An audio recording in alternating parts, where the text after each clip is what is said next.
Chapter 712. More there are all kinds of novels that can't be found on the internet. 9 o'clock, Kanglan Women's Academy, Linglong Pavilion. Little Jing Kong sat in a small bathtub to take a bath. He sang to his heart's content as he bathed, and his little hands stirred up small splashes from time to time. Come and kick the dog, come and kick the dog. Let's see how much your younger brother loves you. Come and kick the dog, come and kick the dog. Ting my bai, I'll tear off your ears. Xiao Hung, who was sitting behind the desk and reading, shook his head when he heard this magical little song. Was this how Jiao Jiao sang? Come and kick the dog, la la la, fat dog. Come and kick the dog, come and kick the dog, woohoo, come and kick the dog. Little Jing Kong sang the last line with an indifferent pose. He stayed in the same place for 3 seconds and then ended the performance in 1 second. He said with a serious face, I've finished bathing. You finished singing, right? Xiao Hing put down his book and walked over. Little Jing Kong had been trying to bathe himself since a few days ago, but he was too young to be clean. Usually, Xiao Hung would bathe him again. Why are you still so dark? Xiao Hung said as he rubbed his little body. Little Jing Kong put his hands on his waist and said, Humph, I'm so dark because on the way here, you used me as an umbrella to block the sun when it was too sunny, and you used me as an umbrella to block the rain when it was raining. You lifted me above your head every day. Xiao Hung coughed softly and said seriously, What? Little Jing Kong turned his face away and said, Humph. In fact, little Jing Kong was not so dark anymore. He was much fairer now, but the days in the academy were so boring that it was also a daily thing to tease him. After little Jing Kong dried his little body, Xiao Hung changed the towel and wiped his hair. Xiao Hung sighed and said, You were cute when you were a little bald head. Little Jing Kong hit the nail on the head and said, You're just too lazy to wipe my hair. At least you have some self-awareness. This was a little monk who had single-handedly driven the entire temple crazy. Xiao Hung was able to keep him by his side alone and raise him until he was white. Black and fat. He endured all of his actions and did not even think of sending him back. To be honest, it was not easy at all. Even his own master could not do this. Little Jing Kong was full of energy. He had already had a good time when he was in the shower, and he had another good time after he went to bed. Just a second ago, Xiao Hung still heard him throw his head back and laugh. Ha ha! But in the next second, there was no sound from the mosquito net. Xiao Hing walked over and lifted the mosquito net to take a look. A certain little fellow had fallen asleep on his back. Fortunately, they lived in the room at the very end of the Linglong Pavilion, and the 2 rooms in front of them were unoccupied. Otherwise, they would have been kicked out of the Linglong Pavilion. Xiao Hung put little Jing Kong in his arms and let his little head rest on his special pillow. But little Jing Kong often fell asleep somewhere else. After tying the mosquito net, Xiao Hung returned to his desk and continued to study the book of national letters of the Yen Kingdom. This book was indeed amazing. No wonder it was regarded as one of the 6 great books of national letters. He could imagine what kind of development it would bring to the Zhao Kingdom if he thoroughly understood it and applied its theory to the Zhao Kingdom. One of the 6 great books of national letters was already so amazing. He wondered what the other 5 books would be like. Xiao Hung was so engrossed in reading that he forgot to eat and sleep. He was completely unaware that a black shadow had quietly sneaked into the Lingbo Academy in the night. This assassination was carried out by Han Yi himself. Han Yi wore a black suit and covered his face, only revealing a pair of eagle-like eyes. He carried a cold sword on his back that would taste blood once it was unsheathed. It was a bit too much to deal with a weak scholar. After all, he was not the fake Xiao Lulang, but the other party's identity was worthy of this dignity. He would use his own sword to send him away. A group of patrolling guards passed by. Han Yi tiptoed and jumped onto the roof. He waited until the guards were far away before flying down. He walked through the night and came to the Linglong Pavilion. He had already sent people to keep an eye on the new beauty of the academy, but he did not expect that he was a man dressed as a woman and had such an amazing identity. It seemed that Commandery Prince Ming was really blind. He could fall in love with anyone, but he fell in love with an impossible person. Han Yi jumped onto the wall of the Linglong Pavilion. 2 old women guarding the door were drinking wine together. The fruit wine given by the students was not the intoxicating kind. Han Yi walked over the wall and came to a big tree. This tree had an excellent view. It happened to be able to see Xiao Heng's room. Xiao Heng's room was lit. His figure was illuminated by the candlelight on the paper window. There's only him and a little guy. Judging from the little guy's breathing, he's asleep. He's alone. Han Yi slowly raised his hand and grasped the hilt of the sword on his back. Coo! A large bird flew over and landed on the same branch where he was perched.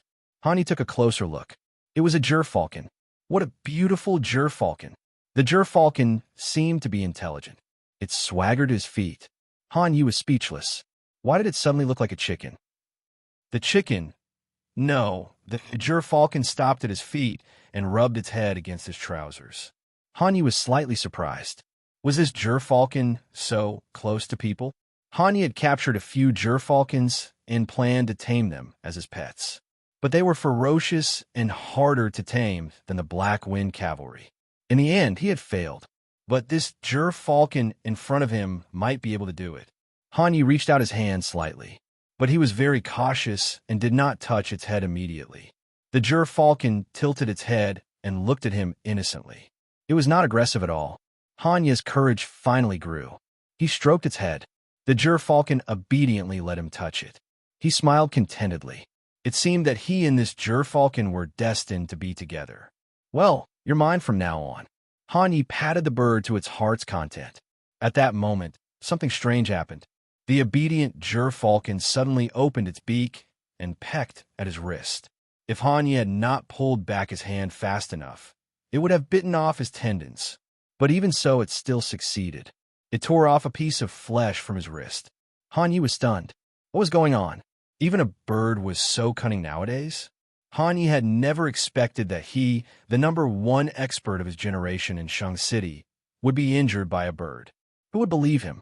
Han Yi hit it with his palm, but it was too late. Xiao Jiu had already flown away. As it flew, it shouted, "Cluck, cluck, cluck, cluck, cluck." Han Yi almost fell from the tree.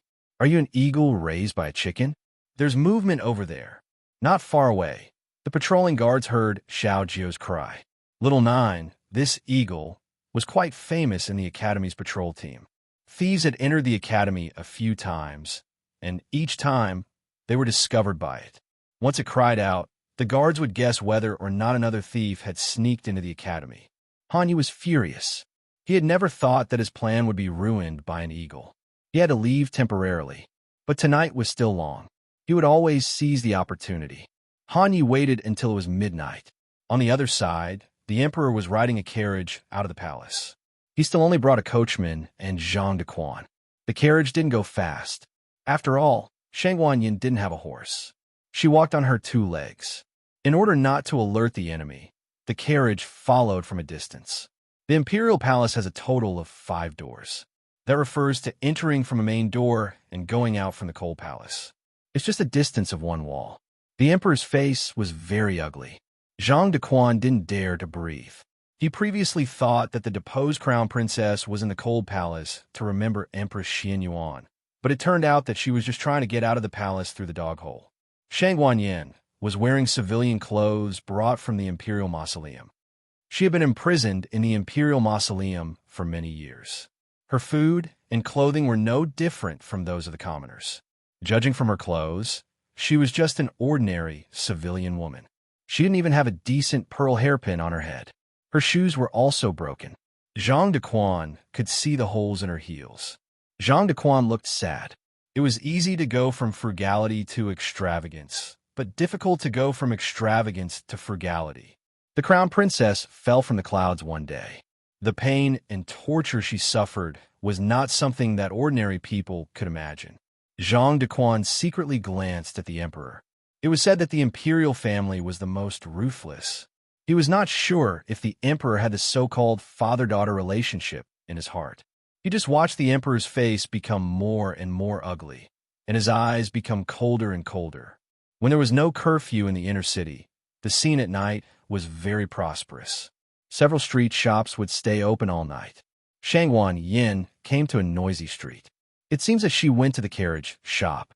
Zhang Dequan said, "Keep up," the emperor said in a deep voice. The coachman drove the carriage and stopped it directly opposite to the carriage shop. This carriage was unremarkable, and no one would be able to tell that the monarch of a country was sitting inside. Shangguan Yin went in for a while and came out with a horse in her hand. The emperor frowned. She knows how to buy a horse? Where did she get the money? When the crown princess was imprisoned in the imperial mausoleum, she was not allowed to take away anything valuable. Even the pearls on her shoes were taken away. Zhang Dequan went to the shop and asked. When he came back, his expression was indescribable. What's wrong? The emperor asked in a deep voice. Zhang Dequan tremblingly handed over a gem that he had redeemed to the emperor. The emperor felt that the gem was very familiar. This is, Zhang Dequan embarrassedly said. It should be from the coiling dragon pillar at the entrance of your palace, the Dragon Eye. The emperor was so angry that he fell backwards. Blind the emperor's dragon eye. Shangguan Yin, you are courting death. Zhang Dequan trembled. Do you want to catch Shangguan Yin? The emperor spent a lot of effort to resist the urge to slap Shangguan Yin to death.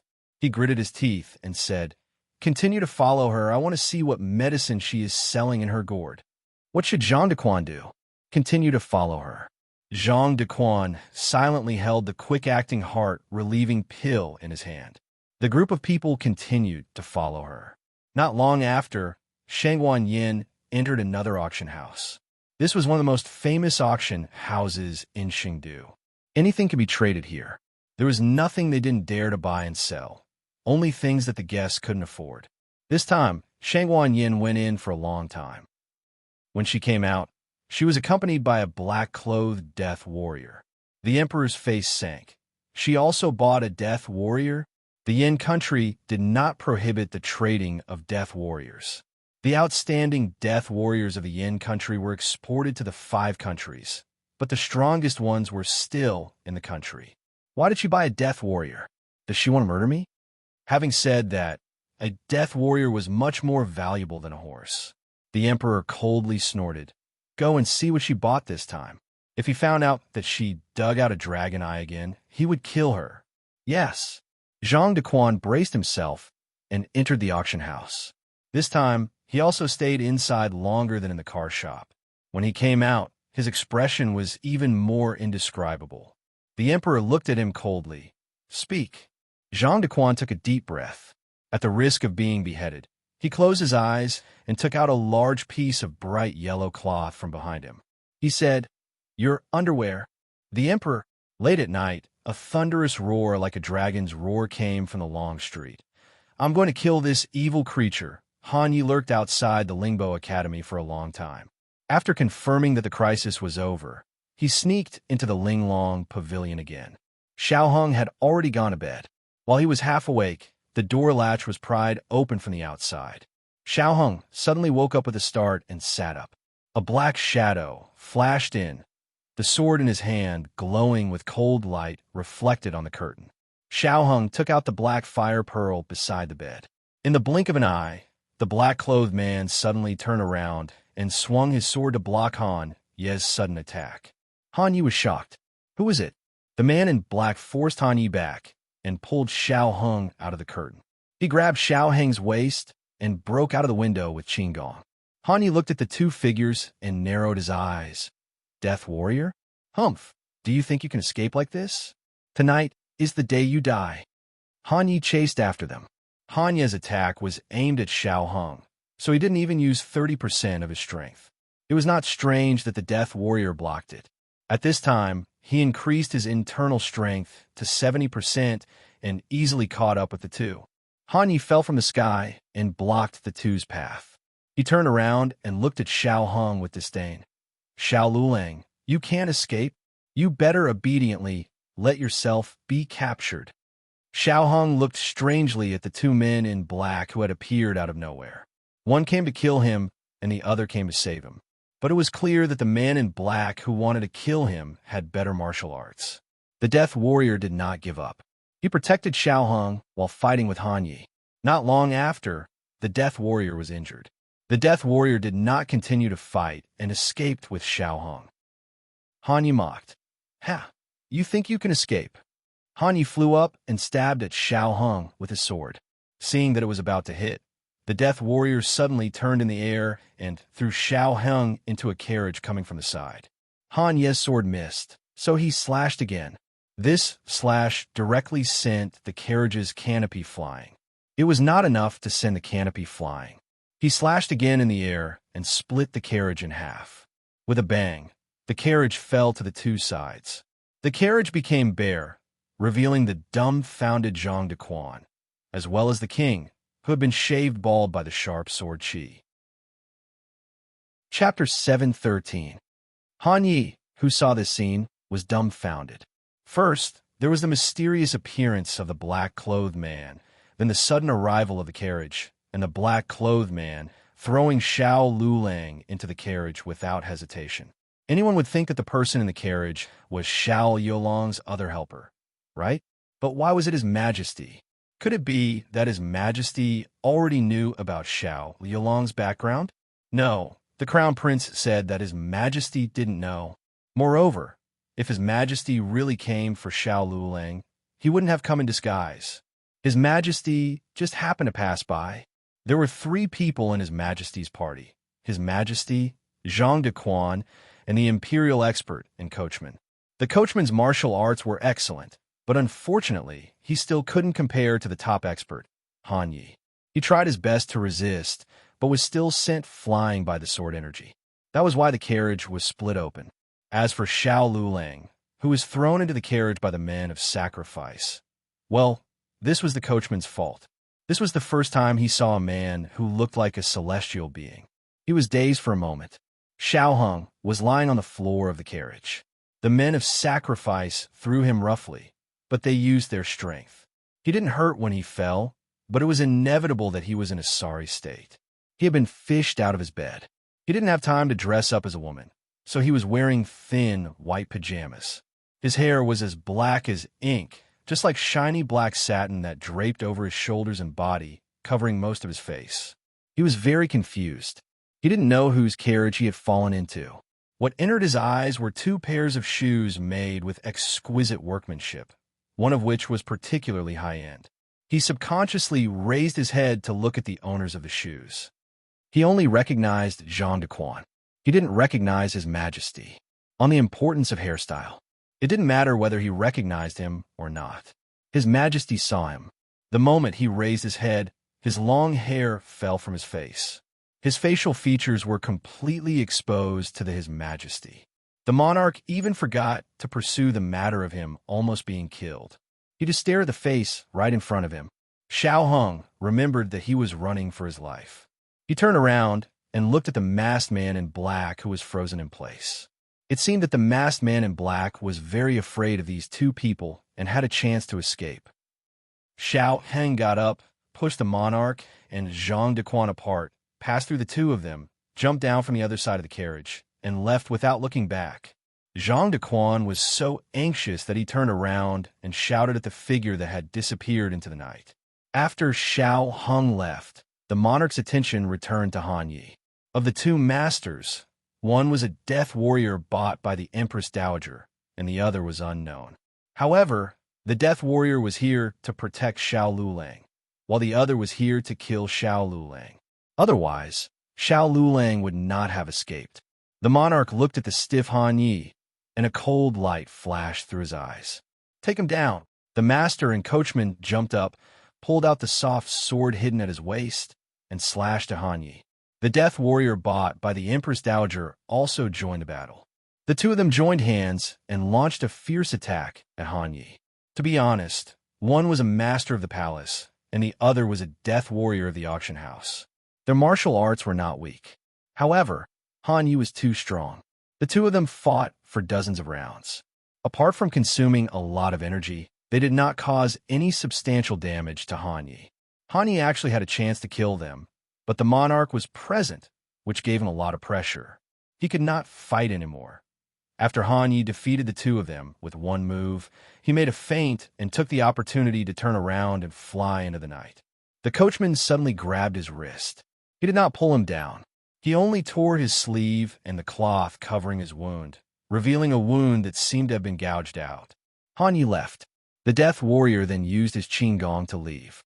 The coachman knelt on one knee and bowed to the monarch. I am incompetent. I cannot catch the assassin. Your Majesty, please punish me. The monarch did not mention whether he would be punished or not. Instead, he asked Jean de Quan, "Did you see everything just now?" Jean de Quan was stunned and realized that the monarch was asking about the person who fell into their carriage. He recalled and said, "I saw it. It seemed to be His Highness the Emperor's grandson." The Emperor's grandson, Shangguan Qing, had followed the Empress Dowager to the imperial mausoleum since he was a child. However, because of his terrible illness, he had to return to the Imperial Preceptor Hall every 2 years to seek medical treatment. Every time he came, the monarch would look at him from afar in the attic of the Imperial Preceptor Hall. Jean de Quan had seen the Emperor's grandson several times because he had accompanied the monarch. It was just that they had never shown their faces. It was not surprising that the Emperor's grandson did not recognize them. After all, he was still young when he left the palace. This was Jean de Quan's specific analysis of the Emperor's grandson's confused reaction just now. Then the next question came. First, when did the Emperor's grandson return to Shang capital? Second, there was still a year before his next visit. Why did he come back early? Was it because the Empress Dowager had returned? Third, where did he live now? Fourth, this point was related to the Empress Dowager. Things had developed to this point. If the monarch still could not see that the Empress Dowager had sneaked out of the palace tonight to save his son, then he was the monarch of a country in vain. This led to the fifth question. The Empress Dowager was in the harem. How did she know that her son had returned? How did she know that something would happen to him tonight? Jean de Quan glanced at the monarch weakly. Based on his understanding of the monarch, he might suspect that the Empress Dowager had deliberately let him out to set him up. But to be honest, even if you don't care, the Empress Dowager won't fall for such a big trick. Jean de Quan, if you have the guts, say it out loud. No, I'm a eunuch. I don't have the guts. I won't say it. The monarch closed his eyes, as if suppressing his monstrous anger. No one knew whether this anger came from the Empress Dowager or the assassin. I'll deal with her slowly when we get back. The monarch squeezed out a few words from between his teeth. Jean de Quan had followed the monarch for many years. He had his own standards for judging the monarch's anger level. The fact that the monarch could wait until they got back to deal with the Empress Dowager meant that although the monarch was on the verge of exploding, he had not yet gone berserk. This probably was because the monarch did not know that he was bald. Jean de Quan silently withdrew his gaze. He decided to wait for the monarch to find out himself.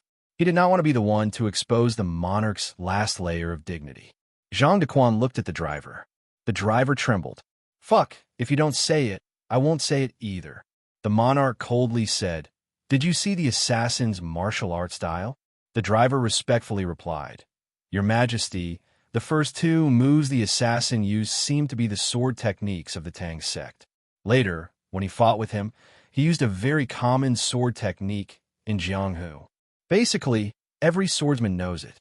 So what else did the monarch not understand? At first, the assassin did not know who was sitting in the carriage, so he used the most ruthless sword technique. Later, he probably recognized him and wanted to hide his identity, so he changed to a sword technique that everyone in Jianghu knew. Unfortunately, those 2 moves were enough for him to expose himself. The driver continued, "Your Majesty, as far as I know, in Chengdu, only the Han family has invited a disciple of the Tang sect as a guest." The monarch's eyes flashed with a dangerous light.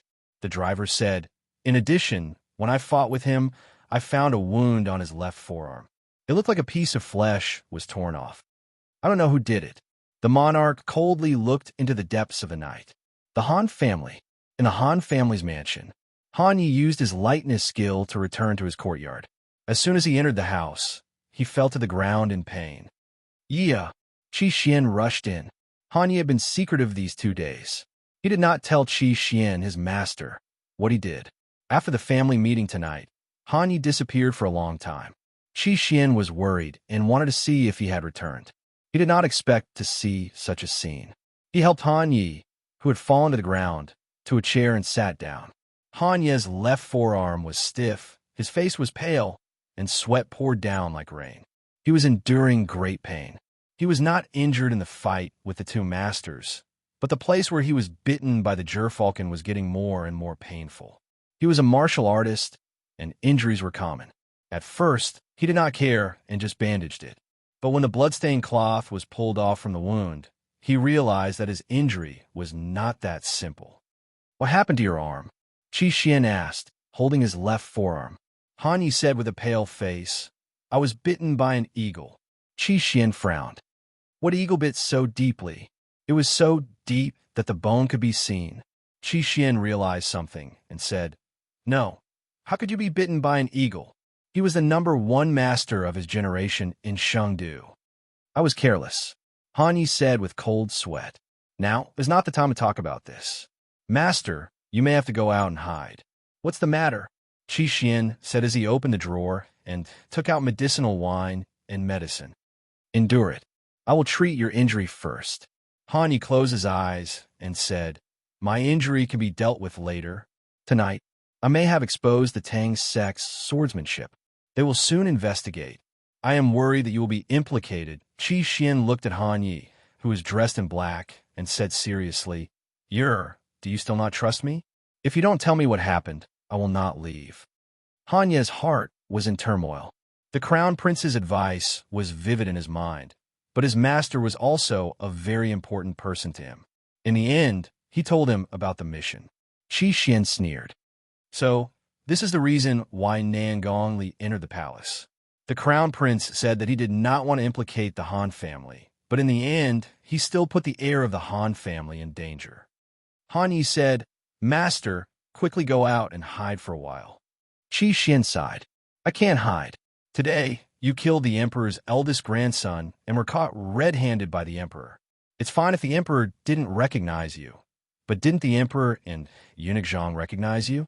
From this moment on, not even a fly can fly out of the inner city of Chengdu." Han Yi clenched his fists in annoyance. Qi Xian asked, "Outsiders don't know that I taught you swordsmanship, right?" Han Yi shook his head. "Master secretly taught me martial arts and told me not to tell my father. I didn't mention it to anyone. They all thought that I was just learning hidden weapons from you." Qi Xian said, "Although they may still suspect you, I will try my best."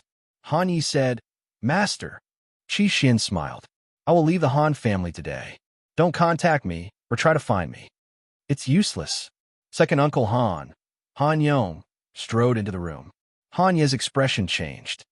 "Second Uncle," Han Yong said, "I heard what you said. Do you want to hear what I have to say?" Qi Xian asked, "What happened outside?" Han Yong said seriously, "Just now, my father and Yi Er's grandfather were summoned to the palace." Both of their expressions changed at once. They guessed that the Emperor might take action, but they didn't expect it to be so fast. Han Yong said earnestly, "This is no longer something that a guest of the Tang sect can bear.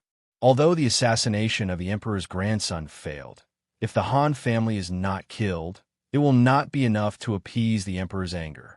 Not to mention that this was done by the Han family. Even if it wasn't, the Emperor will put the blame on the Han family." As he spoke, he looked at Han Yi.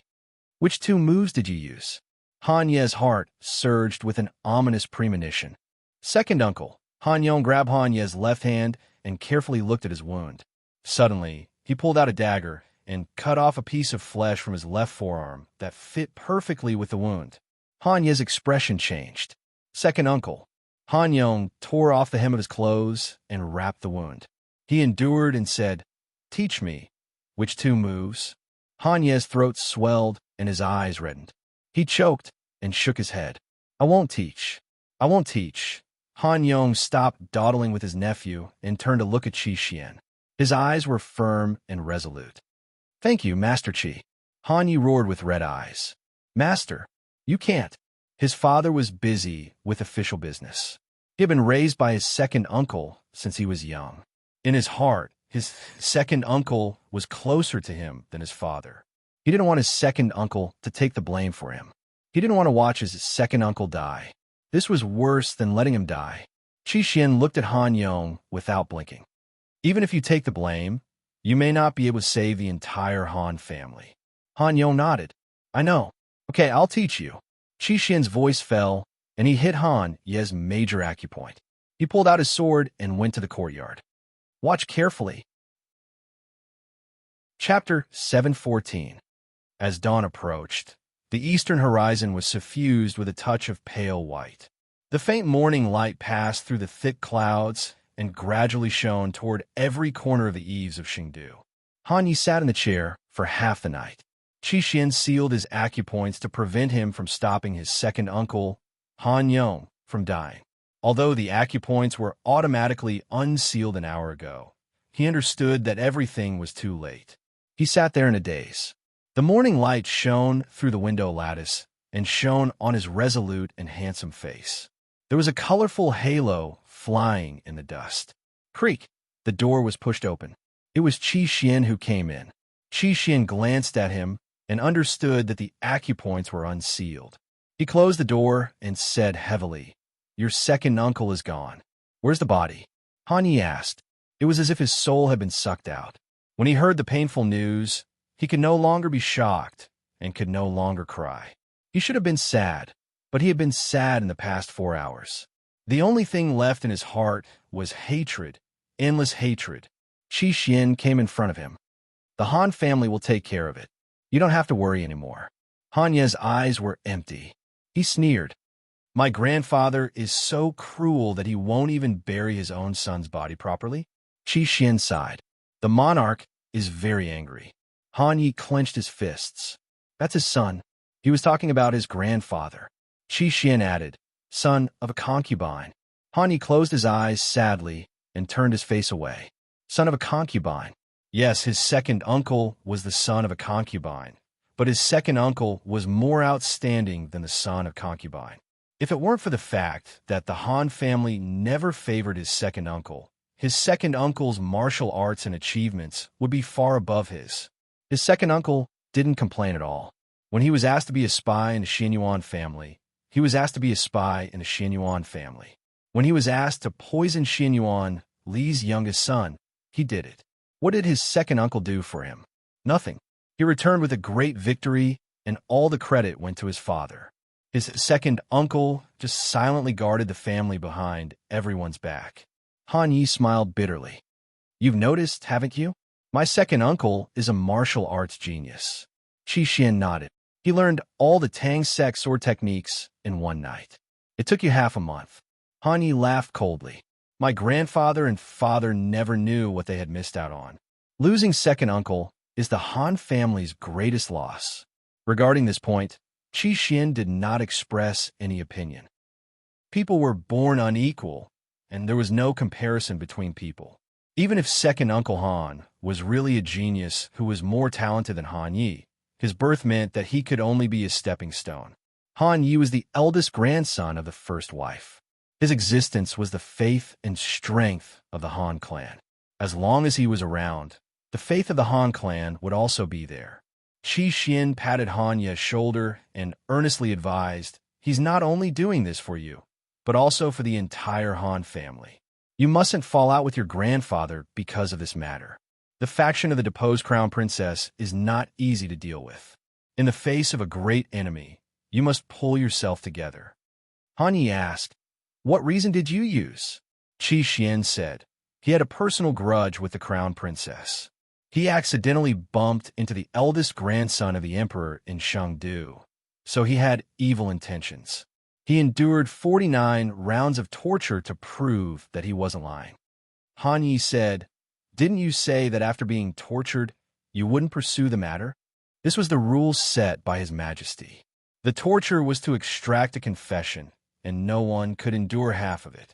If he really endured it, His Majesty would respect him and release him. Qi Xian was silent. Han Yi understood. "It was my grandfather, wasn't it? A bastard who tried to assassinate the eldest grandson of the emperor would kill the entire Han family. If he didn't endure the torture and died halfway, at least the emperor would be appeased. However, he endured it, and His Majesty had nowhere to vent his anger, so he would definitely make things difficult for the Han family. Therefore, his grandfather killed his bastard. To show the loyalty of the Han family to the emperor, Han Yi punched the pillar beside him. Qi Xian advised, "Master Han, you're thinking about the big picture." Han Yi clenched his fist tightly. I don't believe that His Majesty's appearance was a coincidence. My plan didn't leak out. Qi Xian analyzed. Then His Majesty must have leaked the information. Someone knew that you were going to assassinate Xiao Lulang and deliberately led His Majesty there. However, Xiao Lulang was more or less lucky. His Majesty appeared late. If you hadn't been delayed by an eagle, you would have succeeded. Han Yi said coldly, "That eagle, I will catch and kill it sooner or later." Qi Xian sat down beside him. An eagle is nothing to be afraid of. The most important thing now is to find out why His Majesty leaked the information. His Majesty wouldn't want you to fail, so it can't be him. Either his men were careless, or he did it on purpose. If it's the latter, you and His Majesty should be vigilant. Han Yi clenched his fist. There's a traitor around His Majesty. Qi Xian said, "This is very likely.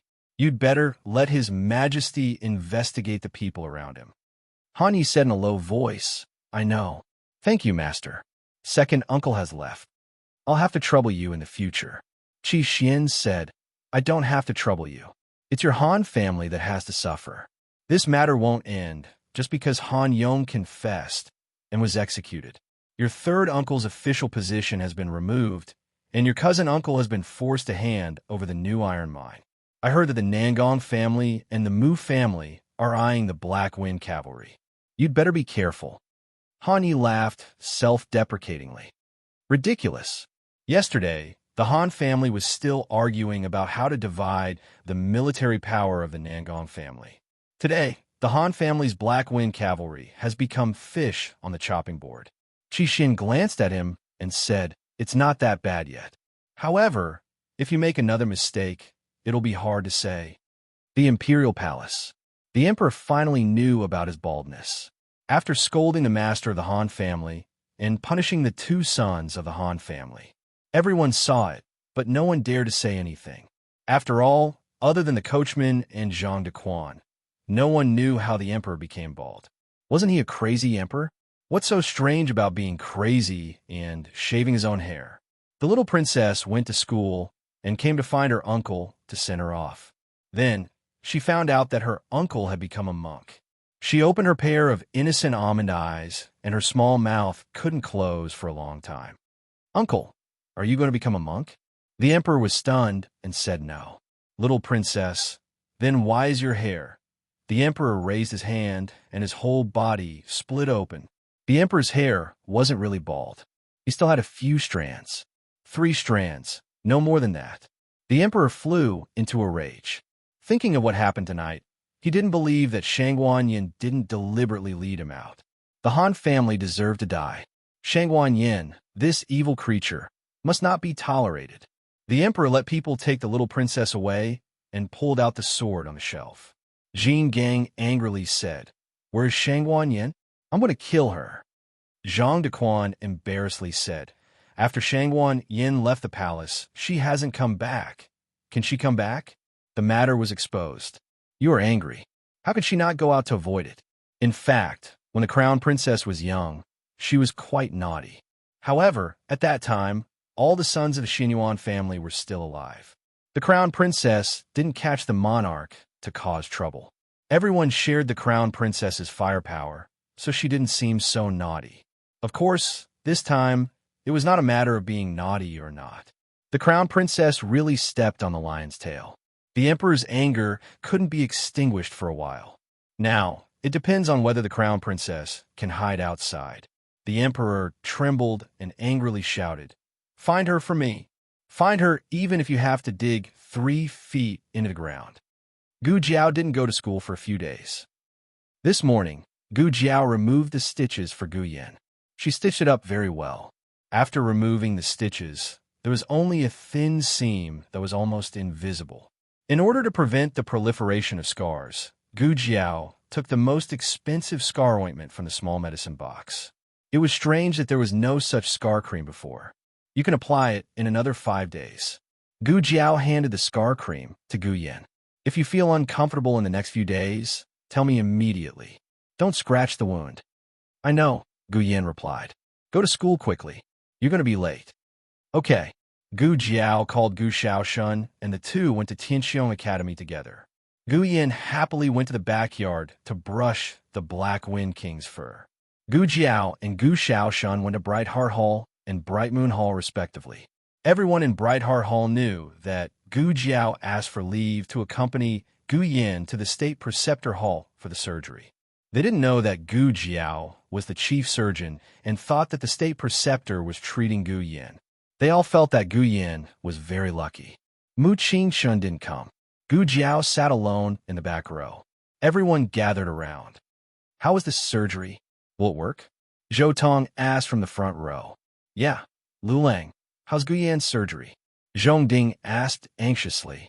Although Gu Yin had never come class, he had been to the boxing ring, so quite a number of people had seen him.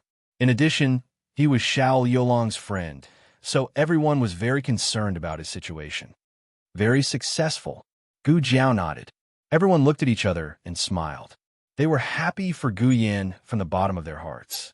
Zhou Tong asked, Then, will he be able to come to class soon? Yes. Gu Jiao nodded. If it's fast, it'll be in the second half of the month. If it's slow, it'll be next month. Hey, Lu Lang. Zhong Ding suddenly lowered his voice, looked outside the door, and whispered, After school. Let's do it. What's that? Gu Jiao didn't understand. The students had already discussed this matter and were all in agreement. Zhong Ding was just a spokesperson. Everyone was quite reserved. Zhou Tong's ears turned red. Gu Jiao thought about it. Go to a brothel? Everyone choked. Zhong Ding hurriedly waved his hands. No. It's not like that. It's not a brothel. We're scholars. How can we go to brothels? That's after we pass the scholarly exams. Oh, so it wasn't that they didn't want to go, but that it wasn't the right time. I already said we shouldn't go. Zhou Tong pushed Tang Tang back. When people advance, I retreat. When people retreat, I advance. This was human nature. Zhong Ding cleared his throat and gathered his courage to say seriously, We already said it, so how can we not go? Moreover, it's not a brothel. We're not going there to look for brothels. We're just going to listen to a play, so what's wrong with that? Everyone rubbed their noses and scratched their ears. They looked at Gu Jiao guiltily and excitedly. If they were really going to listen to a play, Gu Jiao would twist Mu Chuan's head off. Zhong Ding chuckled. You know Heavenly Fragrance Pavilion, right? There's a play that came out recently. It's very exciting, so we want to invite you to watch it. Oh, Heavenly Fragrance Pavilion. Zhou Tong hurriedly said, Don't lead Lu Lang astray. Gu Jiao said, Okay, let's go together. It's your treat. The two of them spoke in unison. Zhou Tong was stunned. Zhong Ding chuckled. No problem. We'll treat you. Then it's settled. No one leaves after school. We'll go watch a play together. Heavenly Fragrance Pavilion's business was getting better and better, and its reputation was growing. Not only were there customers at night, but there were also no empty seats during the day. Su Fengxian was grinning so hard that her eyes couldn't be seen. She sat in a room on the second floor and munched on melon seeds. As she listened to the noise downstairs, she thought, Su Fengxian, finally have a day like this. Just as Su Fengxian was grinning from ear to ear, a woman staggered to the entrance of Heavenly Fragrance Pavilion. She didn't come to Heavenly Fragrance Pavilion on purpose. She was just passing by. However, as she walked under the scorching sun, her stamina gradually depleted. In the end, she blacked out and fell forward. The girls who were soliciting customers at the entrance turned pale. Madam, not good. A commoner woman has fainted at the door. Hearing the maid's voice, Su Fengxian put down the melon seeds in her hand and lifted her gorgeous dress to go downstairs. When she arrived at the door, the maidservants and maidservants had already surrounded her so tightly that not even a drop of water could trickle through. Get out of my way! Get out of my way! Su Fengxian pushed through the crowd and squatted down beside the woman. The girls began to murmur among themselves. Is she dead? Aya, her clothes are so tattered. Was she beaten to death? What should we do? If he dies in front of our door, will it affect our business? Su Fengxian sternly shouted. All of you shut up. Quiet. Everyone fell silent. At this moment, a small, even snoring sound could be heard. Pooh. The woman was lying on the ground, sleeping soundly. Su Fengxian, everyone. Chapter 7:15. The woman was lying face down on the ground. Fortunately, there was a shed in front of Heavenly Fragrance Pavilion and a blanket on the ground, so it wasn't hot or hard. Otherwise, she would have been burnt to a crisp. Su Fengxian walked forward, squatted down, and brushed away the hair on her cheek. When she saw half of the woman's face, Su Fengxian sucked in a breath of cold air. Oh my God, where did this deity come from? She had run a brothel for many years and had a few years of experience in opera houses, but she had never seen such a stunning beauty. Her clothes were a bit shabby. She was dressed like a woman again. If she wasn't a virgin, she would be at a disadvantage in terms of price. However, she couldn't resist her good looks. Some of the customers liked mature and charming women. Bring her in, Su Fengxian said to the maid. Yes. Her personal maid, Yinxing, called for a few strong female servants to carry the woman into the main hall. The second floor was full, so she could only be placed in the wing room in the backyard. Gu Qingfeng had just returned from outside.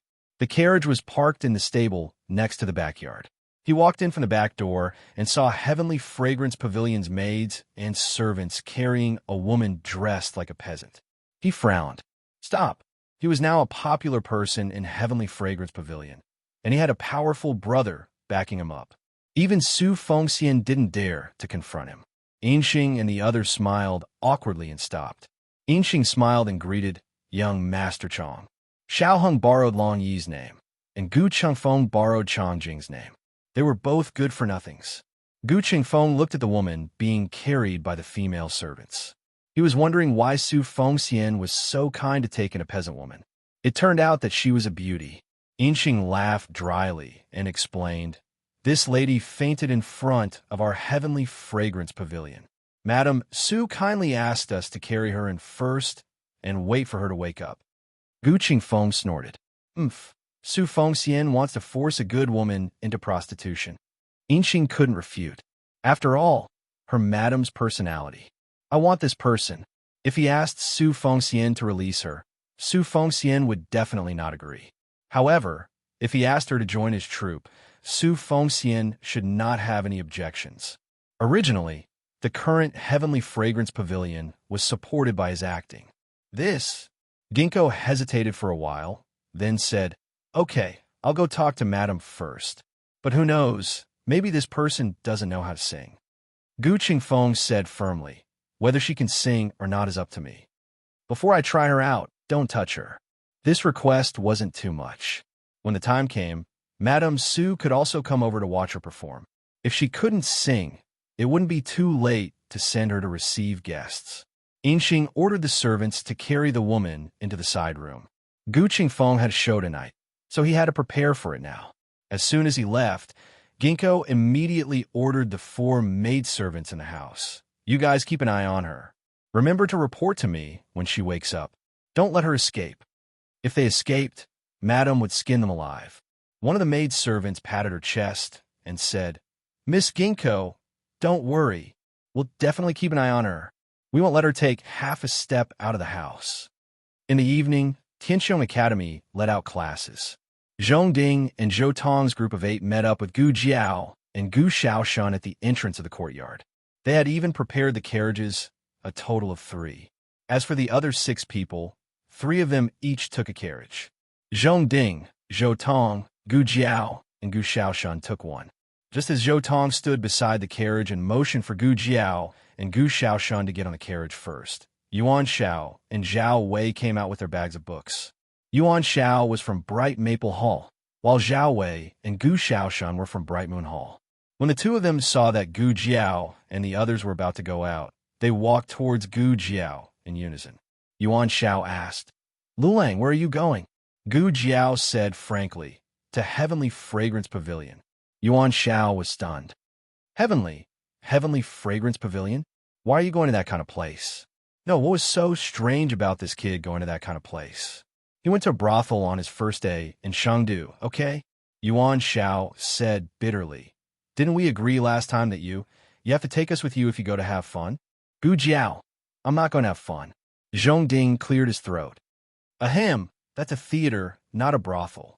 Yuan Shao snorted. Same thing. There were theaters in Chengdu that were purely for entertainment, but it was definitely not Heavenly Fragrance Pavilion. Heavenly Fragrance Pavilion used to be a brothel. It just changed its signboard and took in a theater troupe to continue doing business. Are you going? Yuan Shao tugged at Zhao Wei's sleeve, trying to find an ally for himself. Zhao Wei said sanctimoniously, "That's not very good. We're all scholars and shouldn't linger in brothels." As he spoke, he changed the topic. "But Lu Lang is still young and unfamiliar with this place. If he insists on going, we should do our part as hosts." Gu Jiao, "Zhao Wei, you don't seem to be from Chengdu, right? You're from Yin Kingdom." Zhao Wei stammered to Yuan Shao. You're from Sheng, do you entertain him?" Yuan Shao puffed out his chest. "Sure." Because of their participation, Zhou Tong and Zhong Ding couldn't win and had to go to the other two carriages. After getting into the carriage, Zhao Wei looked at Gu Xiaoshan strangely and asked, "You're going too?" Gu Xiaoshan nodded. "Yes," Lu Lang said he would take me to see it. Yuan Shao patted him on the shoulder meaningfully. "Liulong's fellow countryman is my fellow countryman. You can count on me for everything. I guarantee you'll be satisfied." Gu Xiaoshuan's face was blank, as if something was wrong. After the carriage drove for a while, Zhao Wei suddenly whispered, "Hey, have you heard? Something happened to the Han family." Yuan Shao asked, "The Han family? The Han family of Han Che?" There were many representatives of the Han family, such as Imperial Concubine Han, Old Master Han, General Han, Assistant Minister Han, and so on. However, they had only met Han Che in the archery competition, so it was inevitable that he would be mentioned. Zhao Wei nodded. "Yes, it's the Han family. I helped the teacher carry the exam papers back to the duty room in the afternoon. When I passed by the dean's duty room, I heard him talking about the Han family with Master Wu and a few other teachers." "What happened?" Yuan Shao was impatient and couldn't stand Zhao Wei's slowness. Zhao Wei said carefully, "The second master of the Han family is dead." Yuan Shao was from Chengdu and had heard a little about the Han family. He sorted out the information in his mind. "Han Che's second uncle?" Zhao Wei said, "It seems so." Yuan Shao was anxious. "What happened to him? Hurry up and tell me. Don't answer every question I ask. You're making me anxious." Zhao Wei still said slowly, "It happened last night. I heard from Dean Sin that the emperor's grandson had returned to Sheng. The second master of the Han family tried to assassinate the emperor in the middle of the night, but was caught by the emperor. The emperor was furious and executed him. In fact, it wasn't the emperor who executed him. It was old Master Han who put righteousness before family. However, it was inevitable that the news would be inaccurate in the process of spreading." Gu Jiao listened carefully. The rumored emperor's grandson had returned to Chengdu, and the Han family dared to assassinate him right under the emperor's nose? Were they crazy? She felt that the matter was full of doubts. Perhaps the truth wasn't as Zhao Wei thought. Yuan Zhao's curiosity was piqued. Assassinating the emperor's grandson is a serious crime. Did the emperor punish the Han family? Zhao Wei said he did. The Han family lost a mine, and Assistant Minister Han was removed from his position. The mine was the foundation of the Han family. Losing a mine was like losing an arm. They didn't know Han Yong's ability, and they didn't know that Han Yong had survived 49 rounds of torture. Han Yong was the real right-hand man of the Han family. "Have you seen the emperor's grandson? What does he look like?" Gu Jiao suddenly asked. Zhao Wei shook his head. "I'm from Qi City. Ask Yuan Shao." Yuan Shao said, "I haven't seen the emperor's grandson either. He left Chengdu when he was very young and went to Mount Guan to guard the imperial mausoleum with the deposed crown princess. He only comes back once every 2 years, but he only goes to the imperial preceptor hall. Outsiders have no chance to meet him." "What's his name?" Gu Jiao asked. "Shangguan Qing," Yuan Shao said. "Qing." Gu Jiao fell into deep thought. During the conversation, the carriage arrived at Tianxiang Pavilion. Zhou Tong and Zhong Ding's carriage was in front. They stopped first. Zhou Tong quickly jumped out of the carriage and came to Gu Jiao. "Lu Lang." He opened the curtain for Gu Jiao. Yuan Shao took his hand away and snorted discontentedly. "Do you need to open the curtain?" Zhou Tong said coldly. "I'm Liulong's classmate. I sit in front of him. Yuan Xiao laughed. I played with Lulang before. The competition is like a battlefield. We're comrades. Chiyue Wui, same as Z. Zhou Tong's argument failed, and his face instantly darkened. After Gu Jiao got out of the carriage, she ignored everyone. She asked Gu Xiaoshan to follow them first. She went to the second floor to find Gu Chengfeng. Gu Chengfeng was not in the room. He went to the backstage on the first floor to prepare for the upcoming show. Gu Jiao touched her chin, hesitating whether to go directly to Gu Chengfeng or she decided not to look for him. Gu Jiao left. However, she did not immediately return to the hall. Instead, she went to the small woodshed in the backyard. The small woodshed was in the corner of the backyard. It was the most secluded room. Next to it was a temporary room. It was usually used by Su Fengxian to lock up all kinds of unknown actors and women. Although Su Fengxian was a bit unscrupulous, one had to admit that she did have some ability. Su Fengxian had a small gold jar. It was all obtained from exploiting actors and women. Gu Jiao saw her bury it under the banyan tree outside the woodshed last time. Gu Jiao had been eyeing Su Fengxian's gold for a long time. There were too many guests at the moment. Su Fengxian did not have time to care about the backyard. Gu Jiao wanted to dig out her gold. Su Fengxian was a cautious person. The color of the soil after digging would be different from the undug areas. Therefore, Su Fengxian planted a small flower garden here and dug up the ground every few days. It was impossible to tell which areas were newly dug. Gu Jiao did not care. She dug from the beginning to the end. She did not believe that she could not dig it out. Gu Jiao took out a dagger and began to dig. She turned herself into a small excavator. She dug a hole, but there was nothing. She dug another hole, but there was nothing. Gu Jiao did not believe it.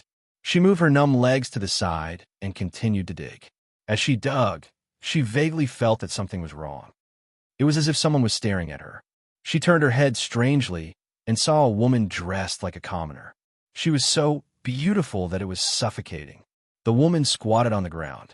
She was holding half of a big and red watermelon that had been iced in her left hand and a copper spoon in her right hand. Gu Jiao was digging. She was digging for the watermelon. She puffed up her cheeks and slurped the food while watching Gu Jiao dig the soil. Gu Jiao was speechless. Kanglin Women's Academy.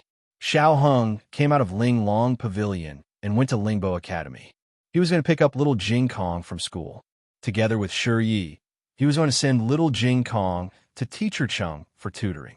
Other than little Jing Kong, his new desk mate, the little princess, was also going to be tutored today.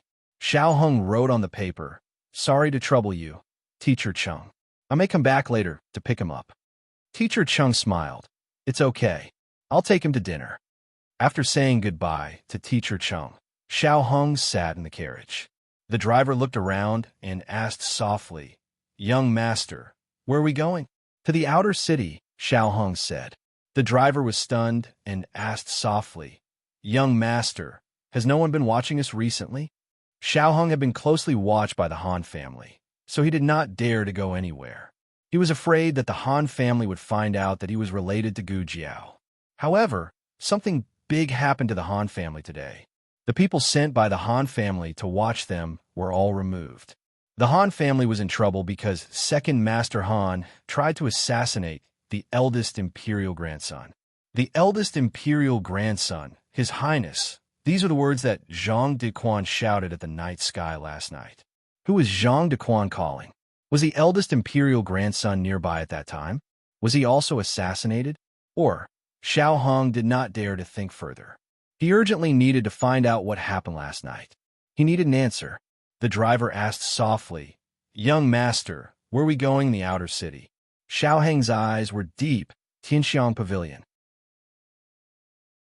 Chapter 716. In a small compartment in the main hall, the students of Tianxiang Academy sat around table. The performance on the stage was about to begin, and the maids were setting up the stage. It was said that the main character of today's performance was an actor called Chang Jing. He came from Great Yan's Feng City and studied opera since childhood under Great Yan's #1 opera master, Shenlong. He originally sang for the imperial family, but he was indebted to Lady Su of Heavenly Fragrance Pavilion, So he came to Heavenly Fragrance Pavilion to support Lady Su for 2 years. When the 2 years were up, this young Master Chong would leave Shang City. Therefore, all the guests cherished this short and hard-won performance. After listening to Zhong Ding's description, Gu Xiaoshan was a little confused. Wasn't just Gu Qingfeng? What did he do so many gimmicks? Also, did Chong Jing know that you casually used Chong Jing's name to perform outside? Weren't you afraid that Chong Jing would beat you into a sandbag? The girls of Heavenly Fragrance Pavilion are so beautiful. Yuan Shao looked at the girls shuttling back and forth in the main hall and said in a daze. Zhao Wei took out a folding fan from somewhere and fanned himself while elegantly saying they deserve to be called fairy-like. Gu Xiaoshan, fairy-like is fairy-like? Are you too bewitched? SOSO, Gu Xiaoshan said. The two stared at Gu Xiaoshan in unison. How dare you insult the fairy-like girls of Heavenly Fragrance Pavilion? Gu Xiaoshan felt wronged. I just thought that they so. How could they be as beautiful as his sister? Not to mention his sister, just his brother-in-law, Princess Xinyang. Which one of them wasn't more beautiful than these girls? Yuan Shao snorted. You brat, you're still not enlightened. Zhao Wei deeply agreed. They didn't believe that there were women more beautiful than the girls of Heavenly Fragrance Pavilion in this world. If there were, then it was just a rumor that people bragged about. For example, the #1 beauty of Songlan Women's Academy. She always wore a veil, so who knew what she looked like? Was her whole body beautiful just because her eyes were beautiful? Who could guarantee that under the veil was not a face full of pockmarks and fangs? Almost the same thought flashed through their minds, but at this moment, an immortal-like figure flashed through the crowd at the back of the hall. Zhao Wei saw it first. His entire body immediately tensed up. He hurriedly pulled Yuan Shao aside. Yuan Shao was looking at a lady who was waving at him with a smile, and his saliva was about to drip out. No, what are you doing? Yuan Shao slapped his hand away without even looking. Beauty, beauty, Zhao Wei said excitedly. If Yuan Shao had not been bewitched by the girl from the Heavenly Fragrance Pavilion, he would have realized that with Zhao Wei's temperament, he must have met the immortals of the 9 palaces. Zhao Wei couldn't call out to Yuan Shao, and when he looked back again, the immortal-like figure had already disappeared. What did you call me for just now? Yuan Shao asked Zhao Wei after the girl left. What did you call me for? Zhao Wei rolled his eyes. Nothing. Serve you right for not being able to see it, idiot. In the backyard. She didn't hide the gold here. The girl scooped up a spoonful of cold and delicious watermelon and stuffed it into her mouth. She said vaguely, I saw her change the location. Gu Jiao looked at her, then looked at the special room behind her. There were a few rough servants lying on the floor of the room. It seemed that she had knocked them out. She wondered where she had gotten the watermelon. It looked like it was especially delicious to relieve the heat. The girl said again, I'll tell you where the gold is hidden. You dig it out and give me half. Gu Jiao said, I can dig it out myself. The girl said, she comes every hour to check on her gold. She'll be here in an hour. Gu Jiao looked at the small flower bed that she had dug out and seriously considered the possibility of not being seen through by Su Fengxian. The result was 0. Okay, deal. Gu Jiao said. The girl ate the watermelon and pointed to a place for Gu Jiao. There, it's there. Gu Jiao dug in the direction she pointed. Sure enough, it didn't take long before her dagger touched something hard. Gu Jiao was overjoyed. She dug a few more times and finally dug out Su Fengxian's gold jar. The girl put the spoon into the watermelon and freed one hand. My share. Gu Jiao took out a gold ingot from the jar, broke off a piece, and handed it to her. Here, your piece. The girl was speechless. After Xiao Hong arrived at Tianxiang Pavilion, he didn't go straight to Gu Qingfeng's room on the 2nd floor. He used Xiao Jiu to keep in touch with Gu Qingfeng and knew when he would be performing on stage. Today was the day he would be performing. He planned to go backstage from the back of the hall. Halfway there, he realized that he was thinking about this and even forgot to put on his mask. He hurriedly took out the mask from his wide sleeve and put it on. As soon as he put it on, he saw Prince Ming coming from the other side of the corridor. Prince Ming also came to watch the opera. This was Xiao Heng's first reaction. Soon, he felt that something was wrong. Prince Ming came to watch the opera right after the Han family was in trouble. He didn't seem to be such a brainless person. So, he had a motive. Was he trying to get information or something else? If Prince Ming went backstage, Xiao Hong wouldn't be able to go. Although he was dressed as a man today, if Prince Ming was here, it would be inconvenient for him to talk to Gu Qingfeng. As for spying on Prince Ming, it was unnecessary. Gu Qingfeng was backstage, and he would be spied on. Xiao Hong decided to wait for him in Gu Qingfeng's room. After he went upstairs, he sat in the room for a while. The room was very hot and stuffy. He couldn't open the window facing the street in case someone looked in from the shop opposite. He had to open the back window. The back window of Gu Qingfeng's room faced the small garden in the backyard. As soon as Xiao Hong opened the window, he saw a familiar figure. Xiao Hong went downstairs without thinking. Su Fengxian buried more than one pot. Gu Jiao continued to dig. Since they were all ill-gotten gains, Gu Jiao had no qualms about digging. She changed her digging tool to a small shovel and dug more smoothly. She didn't notice Xiao Hong coming over. On the other hand, this actually reflected one thing, and that was that she had extreme trust in Xiao Hong in her heart. If there was any aura that could make Gu Jiao feel danger, Gu Jiao's body would follow the instincts of a killer and make a killing reaction faster than her brain. Xiao Hong hadn't seen her for more than half a month. The last time he saw her was on the day of the martial arts competition with the Shaolin monks. The Shaolin monks injured many of Gu Jiao's companions. Gu Jiao found out that the mastermind was Er Han. Hence, the two of them worked together to put Er Han in a gunny sack. After that, he sent Gu Jiao to the south inner city gate. Since then, it has been now. Many things have happened during this time. She first went to Mount Guan and chased after the crown prince's brocade guards. She returned after 7 days. After returning to Chengdu, she went to the palace and killed Nangong Li. After that, it was Gu Yan's surgery. One thing after another. Gu Qingfeng talked about it casually on the note, but how could he really be at ease? Seeing her digging for gold without a care, he was angry and amused. Did she know what she had done? Did she know who she had offended? Did she know how much she had messed up the situation in Chengdu? Nangong and the Han family were in a mess, but she still had time to dig for gold. Gu Jiao dug very seriously, until a tall shadow loomed over them. Gu Jiao frowned. "You're blocking my light." "Oh, is that so?" An indifferent voice sounded from above Gu Jiao's head. Gu Jiao's hand trembled, and the shovel in her hand fell to the ground. Xiao Hong looked at her dangerously. He had to settle accounts with her today and teach her a lesson. Otherwise, she would be so lawless in the future and not take her own safety seriously. Gu Jiao squatted on the ground, holding her shoes with both hands. She did not look back, did not look up, and did not move. "If I don't move, you can't see me." "Xiao Hong, get up." Xiao Hong said. "I won't. I want to grow a mushroom here." Gu Jiao did not get up. Xiao Hong bent down and picked her up. Gu Jiao still maintained her mushroom-growing posture. Xiao Hong's arms were like holding an oversized mushroom. He put her slender legs down and let her stand on the ground. Then, he pressed her against a big tree. Her husband was going to press her against the wall.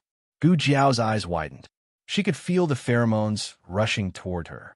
It carried a faint fragrance and his slightly warm breath, which was very captivating. Men were always self-taught when it came to acting cool. Xiao Hong supported Gu Jiao's soft waist with one hand and pinched her delicate chin with the other. He said, dangerously, "Assassinate the brocade guard from the crown prince's residence. HM? Lure Nangong Li to death. HM?" These two sounds of HM made Gu Jiao's ears go soft. Xiao Hong moved closer to her, his lips almost touching hers. "Why aren't you saying anything?" Gu Jiao swallowed her saliva and blinked. She reached out her slender index finger and poked his chest, pointing to the side. Xiao Hong turned his head to look and saw that there was a woman holding half a watermelon in the small flower bed. The woman stood next to a peony, making the peony pale in comparison to its beauty. She ate the watermelon while curiously looking at the two of them. It was as if she was saying, "Why aren't you kissing? I'm waiting." Chapter 717. Xiao Hong never expected that there would be another person here. He thought about how his cool and arrogant actions from beginning to end might have been watched by this woman who was eating watermelon. His handsome face flushed red in an instant. Like a paper tiger that had been punctured, he deflated with a whoosh and could no longer act pretentious. Usually, in this kind of situation, the person who caught the act and the person who caught the act would be equally embarrassed. However, the woman was not embarrassed. Gu Jiao was also not that embarrassed. She had always adhered to the principle that if she was not embarrassed, it was others who were embarrassed. Thus, in the end, Xiao Heng bore everything by himself. His face was red all the way to his ears. Even his slender neck was suffused with a thin layer of rouge. Xiao Heng experienced a large-scale social death scene and wished that he could lose his memory on the spot. However, compared to his embarrassment, he had more important things to worry about. What he said to Gu Jiao just now about assassinating the brocade guard from the Crown Prince's residence and luring Nangong Li to death. He wondered if this person heard it. These were not small secrets, and they could bring about a fatal disaster. I think our situation is not good, Xiao Heng whispered to Gu Jiao. Indeed, Gu Jiao's expression turned serious. Su Fengxian is coming. Xiao Heng, are you sure this is the main point? There were a total of 3 pots of gold. Gu Jiao had one in her left hand, one in her right hand, and one on her head. Just as she was about to leave the crime scene with the stolen goods, Yuan Shao came out to find her. Before he arrived, his voice arrived first. Lulang, where are you? Gu Jiao swore that she walked very steadily. However, the moment her name was called, she slipped and fell flat on her face. The 3 pots of gold rolled out and landed right at Su Fengxian's feet. Su Fengxian looked at Gu Jiao with a dark expression. She gritted her teeth and said, Young Master Xiao. Gu Jiao, Liu Long's name is poisonous. Gu Jiao's plan to steal money ended in failure. A life without gold is an incomplete life. Gu Jiao went upstairs soullessly. Su Fengxian was so angry that she wanted to bite Gu Jiao. Unfortunately, she was no match for her. Although Gu Jiao could beat Su Fengxian in a fight, she couldn't openly snatch it from her. After all, the 2 of them were considered half-partners now. Xiao Heng also planned to go upstairs. Xiao Heng had been to Heavenly Fragrance Pavilion before, and he was still Long Yi.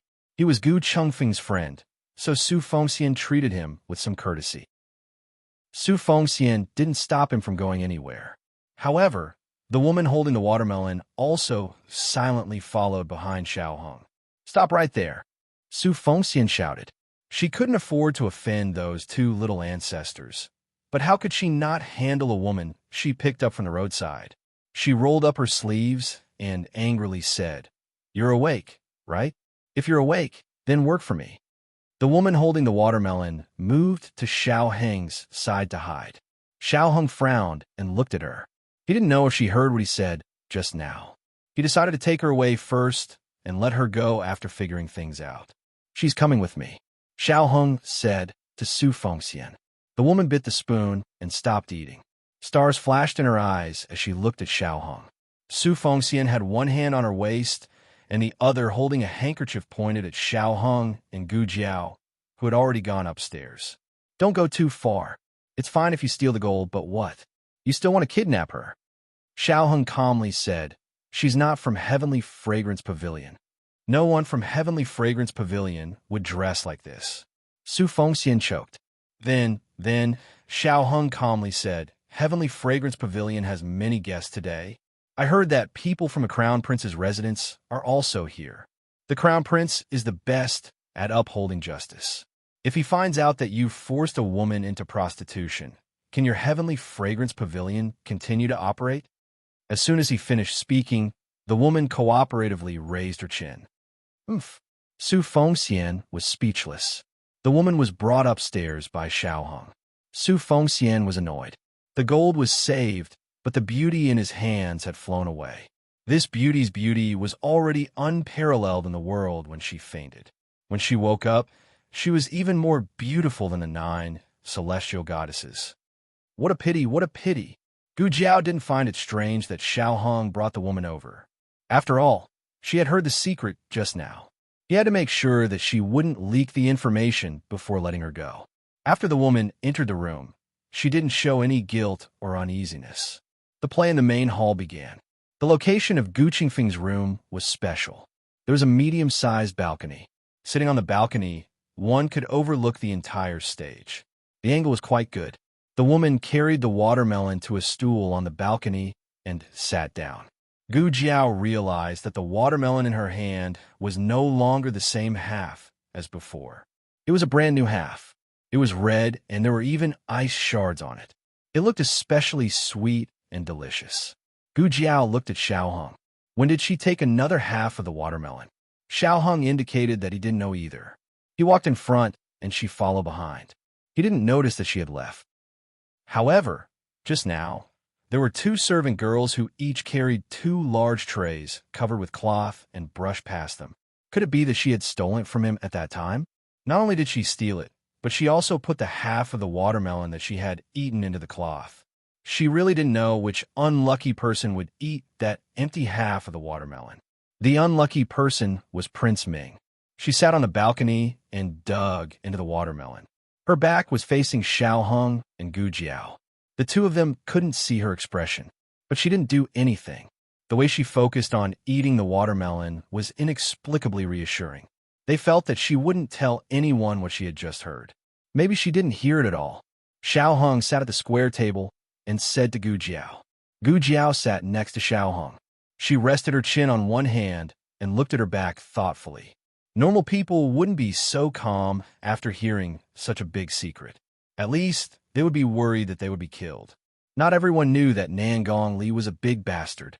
Everyone in Chengdu thought that Nangong Li was a good person. Then, they would naturally become evil if they killed a good person. It was normal for evil people to kill people to silence them. Since she dared to follow, it meant that she wasn't afraid. She didn't think that they were evil people. Gu Jiao said, maybe. It didn't matter whether she heard it or not. What was important was that Gu Jiao also felt that she wouldn't reveal it. This was her intuition.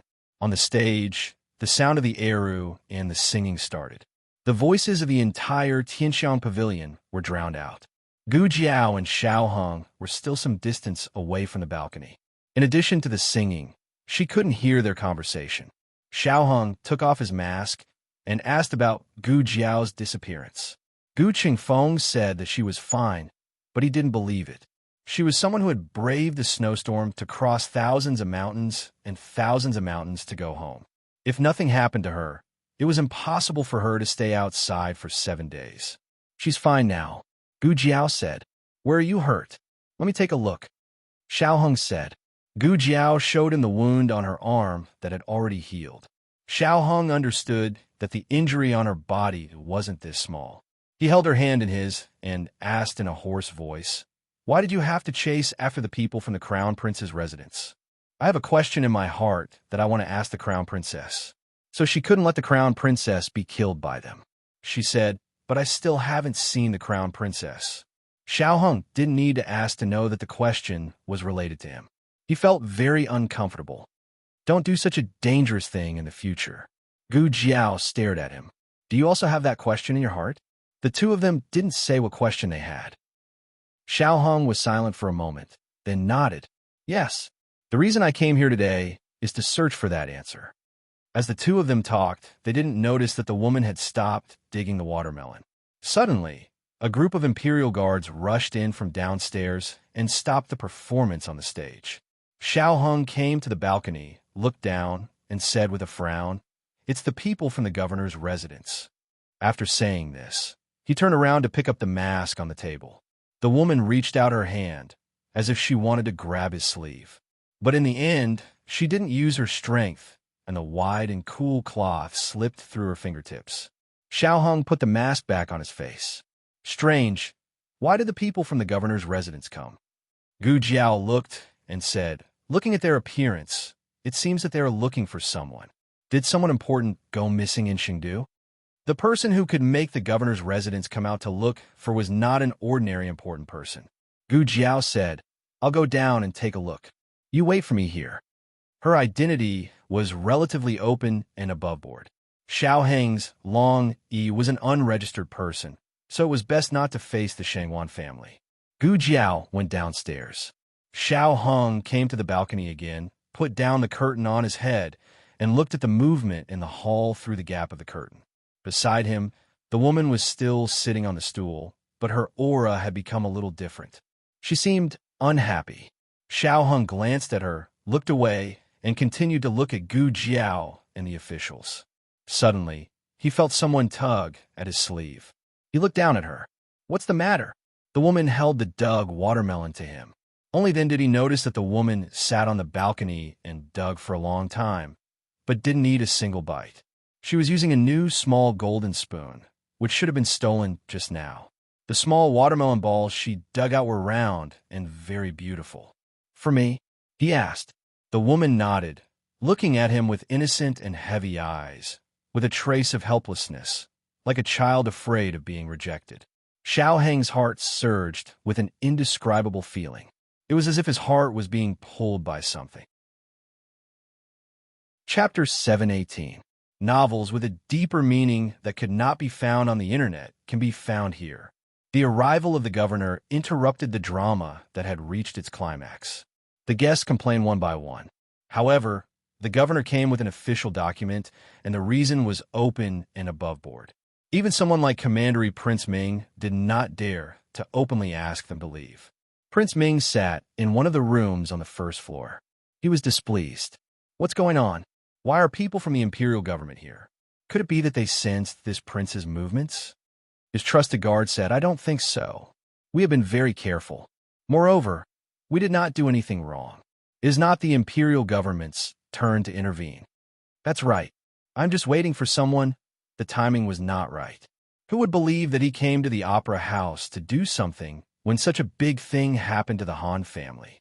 They would probably think that he was here to flirt with women. Prince Ming was distressed. Will the person that father mentioned really appear? Why is there still no news after waiting for so long? His trusted guard said, "Why don't I escort you out first and come back after the imperial government's people leave?" Prince Ming frowned. "What if that person comes?" His trusted guard said, "Don't be afraid, even if he comes. The imperial government is investigating people in Tianxiang Pavilion. He can't enter. I will keep an eye on the opposite side. If I see someone suspicious, I will go and talk to him." Prince Ming was a little tempted. However, he hesitated and shook his head. "Father has reminded me that the person is a rare expert. He wants me to bring him back to the Crown Prince's residence personally. I can't let him fall into the hands of other forces. Forget it. I won't go far. If he comes, inform me." "Yes." His trusted bodyguard opened the door and was alert to the movements outside. At this moment, the people from the capital office were inspecting every guest. They should be making sure that they did not have any traces of disguise. They checked both men and women. Strange. Prince Ming did not have much experience in anti-reconnaissance. He did not know that he should wear a mask and a bamboo hat. He could only try to reduce his presence and leave through the back door. However, when he reached the backyard, a group of soldiers rushed in from the back door. Prince Ming's expression changed. He quickly ran back to a tea room in the main hall. "What the hell? Why are people from the rearguard commandery here?" Prince Ming secretly clenched his fists. The rearguard commandery was a military yamen that directly took orders from the monarch. It had the right to command the army of the Great Yin Kingdom. The transfer of its official position did not need to go through the cabinet. It was directly appointed by the monarch. In a previous dynasty, there was no rearguard commandery. It was a yamen established by the current monarch of Great Yin in order to enhance his absolute status in the imperial court. The commandant was Wang Xian's younger brother, Wang Run. The one who came today was Wang Ren's son, Wang Su. He held the position of Commandant Guan in the rearguard commandery and was mainly in charge of personnel entering and leaving Chengdu. Wang Su rode on his horse and commanded the two groups of soldiers beside him. "You guys guard the door. Don't even let a fly out. You guys come with me." Looking for her again? Who was he looking for? When the governor came, Commandery Prince Ming was not sure who was behind this. However, since the rearguard commandery had been dispatched, it must be his grandfather who was looking for someone. Commandery Prince Ming also remembered that Wang Su was ordered to guard the Imperial Mausoleum a few years ago. It was said that he even taught the Emperor's grandson martial arts in the Imperial Mausoleum. However, the Emperor's grandson was a cripple and could not learn anything. Commandery Prince, there's a cellar here. His confidant found a secret cellar in the tea room. Commandery Prince Ming's eyes lit up. He quickly hid in the cellar with his confidant. Gu Jiao went downstairs and went to the cubicle in Tianxiong Academy. Yuan Shao hurriedly said, "Lu Lang, where did you go? You've been gone for so long. I couldn't find you anywhere." Gu Jiao said without changing her expression, "Oh, I went to the toilet." Zhao Wei asked, "Did you go to the toilet?" The opera was already halfway through. Lu Lang. Gu Xiaoshun pulled out a chair and gestured for Gu Jiao to sit. He knew that Gu Jiao had gone to look for Gu Chengfeng. However, he did not know why his sister was gone for so long while Gu Chengfeng was performing on stage. Gu Jiao sat down next to Gu Xiaoshun. She took out a coquettish peacock mask and put it on. Everyone was almost blinded by her actions. "What are you doing?" Yuan Shao looked at her as if she was an idiot. Gu Jiao said seriously, "I'm worried that they will be blinded by our beauty." Yuan Shao. Everyone, Gu Xiaoshun moved closer to Gu Jiao's ear and asked in a volume that only the two of them could hear, "Sister, who are they looking for? Are they looking for Gu Chengfeng?" Gu Jiao looked at the group of officials who came in from the front and then at the other group of officials who came in from the back door. She did not know much about the uniforms of the Yin Kingdom and did not know that the second group of officials came from the rearguard commandery. However, judging from their aura and behavior, their status was not inferior to the capital magistrates. "I don't think so," she said in a small voice. Gu Chengfeng was just an escaped slave from the Han family's mine. If they wanted to catch him, it would be the mine's private soldiers. There was no need to mobilize two groups of powerful forces. Soon, the officials from the capital magistrate's office found the cubicle in Tianxiong Academy. Gu Xiaoshun was the first to be checked. There was actually a female official in this group of people.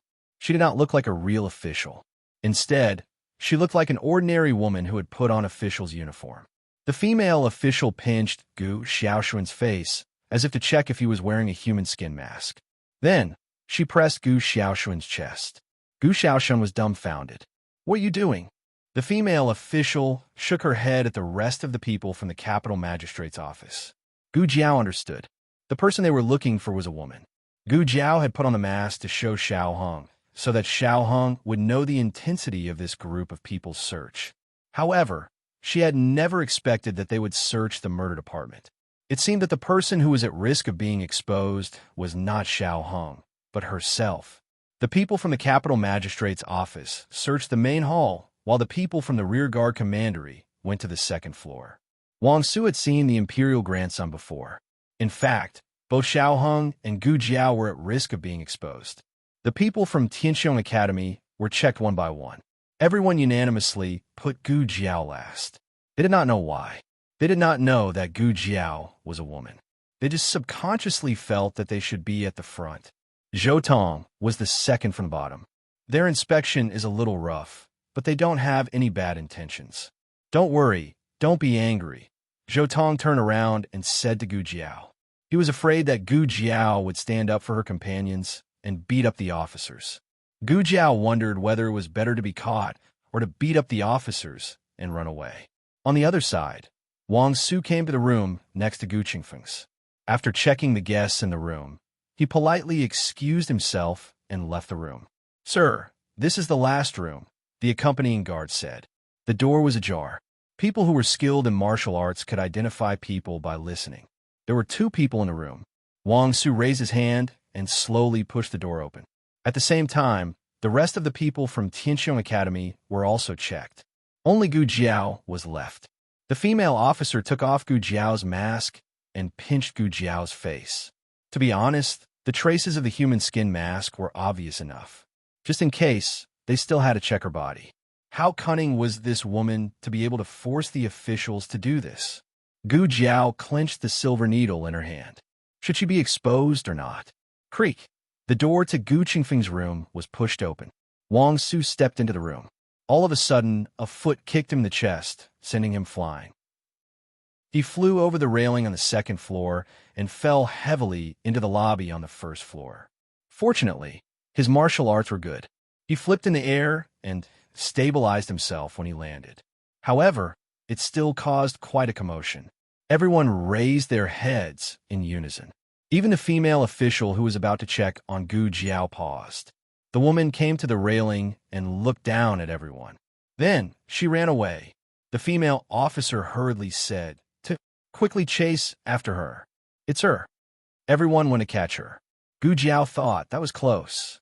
I was almost exposed. The woman ran down the stairs in one breath. The front and back doors were blocked. She was doomed to be unable to escape. Prince Ming sat quietly on the floor of the cellar, waiting for the search to end. His trusted guard said, Prince Ming, listen. They seem to have found her. They are shouting. It's her. Quickly chase after her. Prince Ming was relieved. That's great. They should leave now. Sure enough, they didn't come for me. Everything will be fine after they leave. I was not discovered. I didn't mess up the task my father asked me to do. Before he finished speaking, the cellar door was opened. A small figure rushed down. Prince Ming didn't have time to kick the person out. The small figure was squatting in front of him. Then, the two of them stared at each other. Shang Wanyan raised her hand to greet him and said with a smile, Nephew, long time no see. Let's go home together. Aunt will fly with you. Prince Ming. Chapter 719. Novels with content that can't be found on the internet are available here. Shang Wanyan was taken away by the people of Rearguard Commandery, along with Commandery Prince Ming. The people of the Imperial Governor were furious. They came here first, but in the end, all the credit was taken by the people of Rearguard Commandery. On the carriage back to the palace, Commandery Prince Ming felt very bitter. If he had known this would happen, he would have just sat in the room. At most, he would have a reputation of being idle. But why was he hiding in the cellar? It was obvious that something was wrong. Commandery Prince, please come back to the palace with us to see His Majesty. Wang Su, who was escorting the carriage, said, What was the Rearguard Commandery? They were the eyes and ears of the Emperor. If they found Commandery Prince Ming sneaking in the cellar, how could they not catch him? Others didn't dare to catch him, but the Rearguard Commandery wasn't. Commandery Prince Ming deeply felt that he had been tricked by Shang Wanyan. She must have done it on purpose. She knew that she couldn't escape, so she dragged him down. This aunt, she tricked his father last time, and now she tricked him again. Commandery Prince Ming and Shang Wanyan haven't seen each other for many years. Commandery Prince Ming didn't know Shang Wanyan. How did Shang Wanyan recognize him? What about the amnesia? No, he had to complain to his grandfather. He had to say that Shang Wanyan pretended to have amnesia. Shang Wanyan was deceiving the emperor. After the people of Rearguard Commandery and Imperial Governor left, Su Fengxian greeted the guests with a smile. Let's continue. Continue. Girls, sing. Tianxian Pavilion was restored to its previous grandeur. Gu Jiao also found an excuse to leave the cubicle and go upstairs. They didn't find you, right? Gu Jiao asked Xiao Hong. Xiao Hong stood by the window, facing the street, looking in the direction where Wang Su and the others left. He said with a complicated expression, Those are the people of Rearguard Commandery. Gu Jiao murmured, Rearguard Commandery? There was no Rearguard Commandery in Zhao country. This was the unique military authority of the Yan Kingdom. She had heard about it from Mu Chuan on the day she entered the palace. It was located outside the palace. On the right was the Supreme Court and the 6 ministries, while on the left was the Imperial Clan Court and the 4 commanderies. However, Gu Jiao wasn't sure what the Rearguard Commandery did. The Imperial Court official on the right side of the carriage is Commandant Guan, Wang Su. He works for the monarch. Xiao Hong had investigated all the officials of Great Yin, and it happened that Wang Su was one of them. Wang Su was the legitimate son of Wang Clan and the nephew of consort Wang Xian. Wang Xianfei did not have a son, only 2 princesses. The Wang family did not participate in the fight for the throne and was loyal to the king. Gu Jiao said thoughtfully, So it's the monarch who is capturing people, and the woman just now is related to the monarch? Then why are you dressed so shabbily? However, when he carefully thought about her appearance, she was indeed worthy of being called an immortal. And her eyes. It seemed to be a pair of standard phoenix eyes, but they were covered by messy hair, so Gu Jiao was not completely sure. You? Gu Jiao found that Xiao Hong was staring at the carriage that was getting farther and farther away. What are you thinking about? Xiao Hong handed the watermelon in his arms to her. She dug it and said, "It's for me." When he said this, he felt a little depressed. He thought of her eyes that were afraid of being rejected, and he also thought of the hurt that flashed through her eyes when he didn't reach out to take it. Finally, the people of the rear guard commandery came, and she directly stuffed the watermelon into his arms. The watermelon was cold, but he felt it was hot in his hand. And this, Xiao Hong said, and handed a golden thing to Gu Jiao. It was the piece of gold that Gu Jiao broke off and shared with Shangwan Yin. She gave it to me and asked me to pursue my wife. Gu Jiao. She saw that I was a woman dressed as a man. Why talk to her? I clearly used a young man's voice. Even when I entered the room, I didn't change back to my own voice when I talked to Xiao Hong. Even if she suspected that I had an improper relationship with Xiao Hong, she should think that I'm gay. Of course, it may also be that I'm pursuing a man's wife. Oh, do I look like the one below? I went astray. Who is that woman? Why does she seem to know Xiao Hong? The Imperial Palace. The Emperor already knew that the evil creature was caught by the rearguard commandery and was on his way back to the palace to be punished. He had gathered all his firepower and was ready to attack Shangwan Yin. But who would have thought that the rearguard commandery Prince Ming would come back?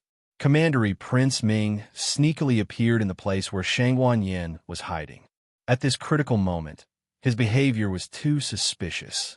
Commandery Prince Ming going to Tianxiang Pavilion had nothing to do with Shangwan Yin. But sometimes the truth didn't matter.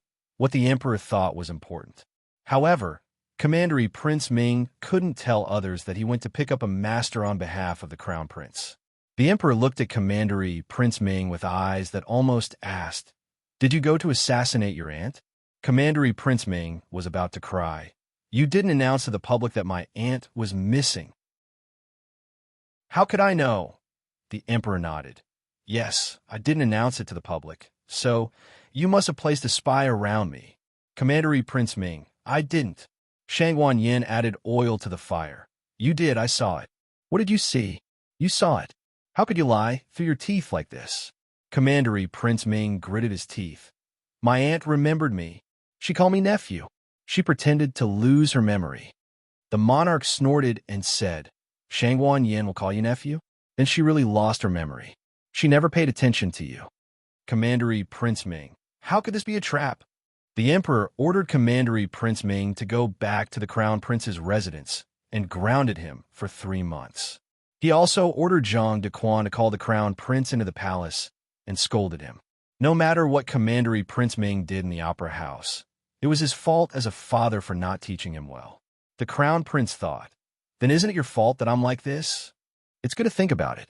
If he really said it, the Emperor would kill him. With Commandery Prince Ming sharing the Emperor's anger, Shangwan Yan's punishment was not so heavy. At least, the Emperor didn't really kill her. However, she was also grounded. After all, it was impossible for the king to forget the fact that he had made the king bald. "Where's Qing'er? If you tell me, I'll be lenient with you." Shangwan Yin didn't say anything.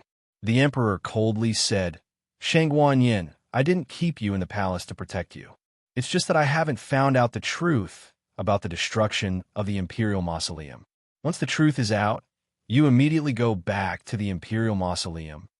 Suddenly, someone came to report, "Your Majesty, there's a clue about the Imperial Mausoleum." The Emperor almost choked on his breath. Shangwan Yin was also not much better. She couldn't go back to the Imperial Mausoleum yet. The Emperor was waiting for her to beg for mercy. She didn't beg for mercy. The atmosphere was awkward. Zhang Dequan silently retreated and negotiated with the officials of the Ministry of Justice. When he came back, he reported with a smile, "It's a mistake. It's not about the Imperial Mausoleum." "Oh, humph." The Emperor and Shangwan Yin turned their faces in different directions at the same time. Shangwan Yin returned to Zhaoyang Palace and was grounded. The emperor called Wang Su from the rearguard commandery and asked him to find Shangguan Qing's whereabouts. Yes. Wang Su took the order. The emperor leaned back in his chair tiredly. The weather was hot, and there was sweat constantly flowing from his head. Zhang Dequan asked the palace maids and eunuchs to retreat, then looked at the emperor's head and said, "Your Majesty, take this off." The emperor faintly hummed. Zhang Dequan walked over and took off his wig. The emperor was sure that Shangguan Yin let him out to save Shangguan Qing. Of course, he didn't expect that the other party would cut him bald, but it would be a lie to say that he wasn't angry. The emperor coldly said, "Can't she just tell me that someone is going to harm Qing? Do you think I don't care about Qing Er's life and death?" Zhang Dequan said in his heart, "You destroyed her maternal family, expelled her from the royal family, and demoted her to a commoner. Do you expect her to trust you as a father and daughter, or as a monarch and people? Everyone knows the truth, but they just can't accept it." Zhang Dequan poured a cup of herbal tea for the emperor. "Please calm down." It was impossible to calm down. The emperor took a sip of tea and thought of the young commandery princess. He asked, "The young commandery princess hasn't come back yet?" Zhang Dequan hurriedly said, "You are worried that she can't keep up with the prodigy class, so you asked me to find a teacher from the academy to make up for her. There's such a thing." The emperor remembered and no longer urged, but he couldn't approve the booklet. He paused for a moment, then said to Zhang Dequan, "Bring me my thrush bird." The emperor had two hobbies in his life. One was shooting bows, and the other was raising birds. A few days ago, he asked someone to buy a 5-colored thrush bird from Jean State.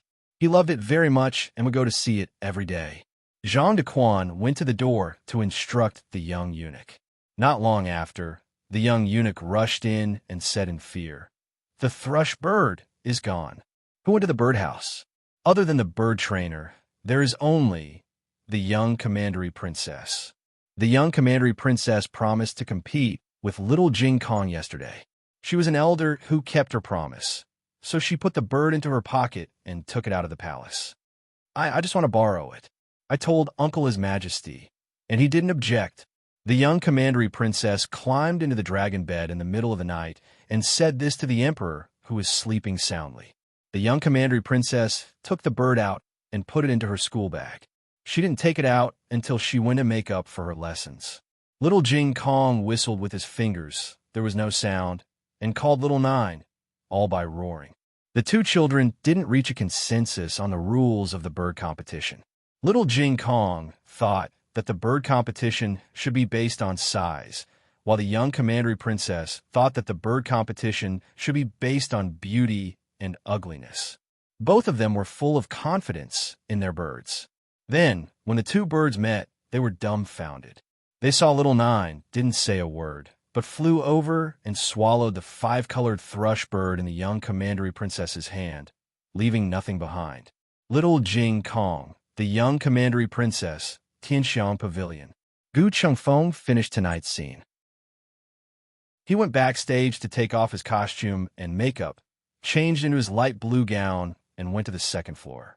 Xiao Heng and Gu Jiao were in the room. Xiao Heng was still standing on the balcony, looking in the direction where the carriage left. Gu Jiao didn't disturb him. She just quietly accompanied him, eating the watermelon that Shangguan Yin had dug.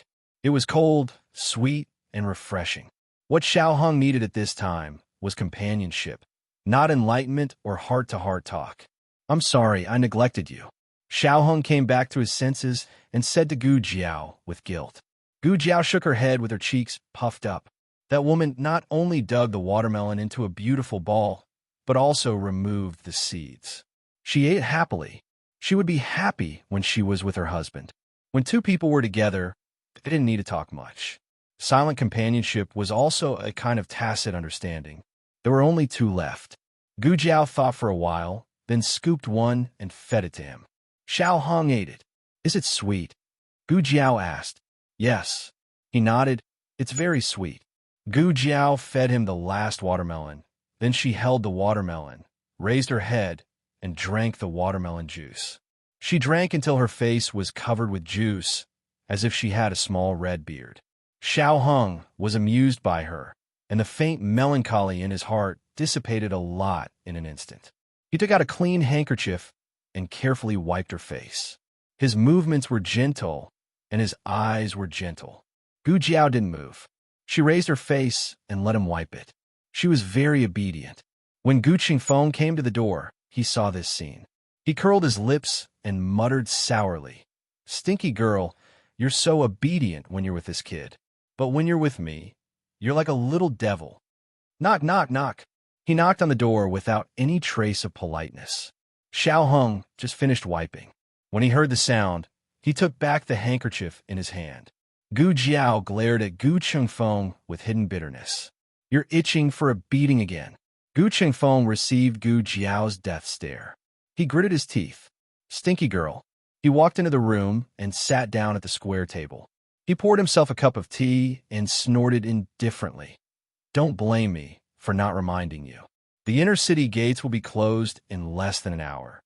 Xiao Hung gently squeezed Gu Jiao's hand. Gu Jiao also squeezed his hand. Gu Qingfeng was unprepared for this public display of affection. He was so full that he wanted to slam the table. "Don't you two go overboard. This is my room. You want to whisper sweet nothings to me? No, you two are not allowed to whisper sweet nothings to me. Let's get down to business," Gu Qingfeng said seriously. "I found out why Royal Prince Ming came here today." Xiao Hung and Gu Jiao left the balcony and walked over. The two of them sat down opposite him and looked at him, indicating for him to continue. Gu Qingfeng did not keep them in suspense and told them what he had overheard. The Crown Prince asked him to come here and wait for someone. It said that it's an extremely skilled martial artist. However, as you can see, he has already left. I didn't see any skilled martial artists appear either. His information might be wrong. Gu Jiao and Xiao Hung did not have any evidence on this point, so it was hard for them to jump to conclusions. "That's all?" Gu Jiao asked. "That's all," Gu Qingfeng said. Gu Jiao said, "Who was the girl who was taken away today?" Gu Qingfeng sighed. "The officials who came were all very tight-lipped. We haven't found anything yet." Gu Jiao looked at Xiao Hung. Xiao Hung was silent. Xiao Hung rushed back to the inner city before the city gates closed. Gu Jiao took Gu Xiaoshan back to Willow Lane. Zhong Ding, Zhou Tong, and the others stayed at Heavenly Fragrance Pavilion. They had already paid the money and called the girls. They did not know that Gu Jiao and Gu Xiaoshan had left. After Xiao Hung came out of Heavenly Fragrance Pavilion, he felt strange. He kept feeling that there was an invisible connection.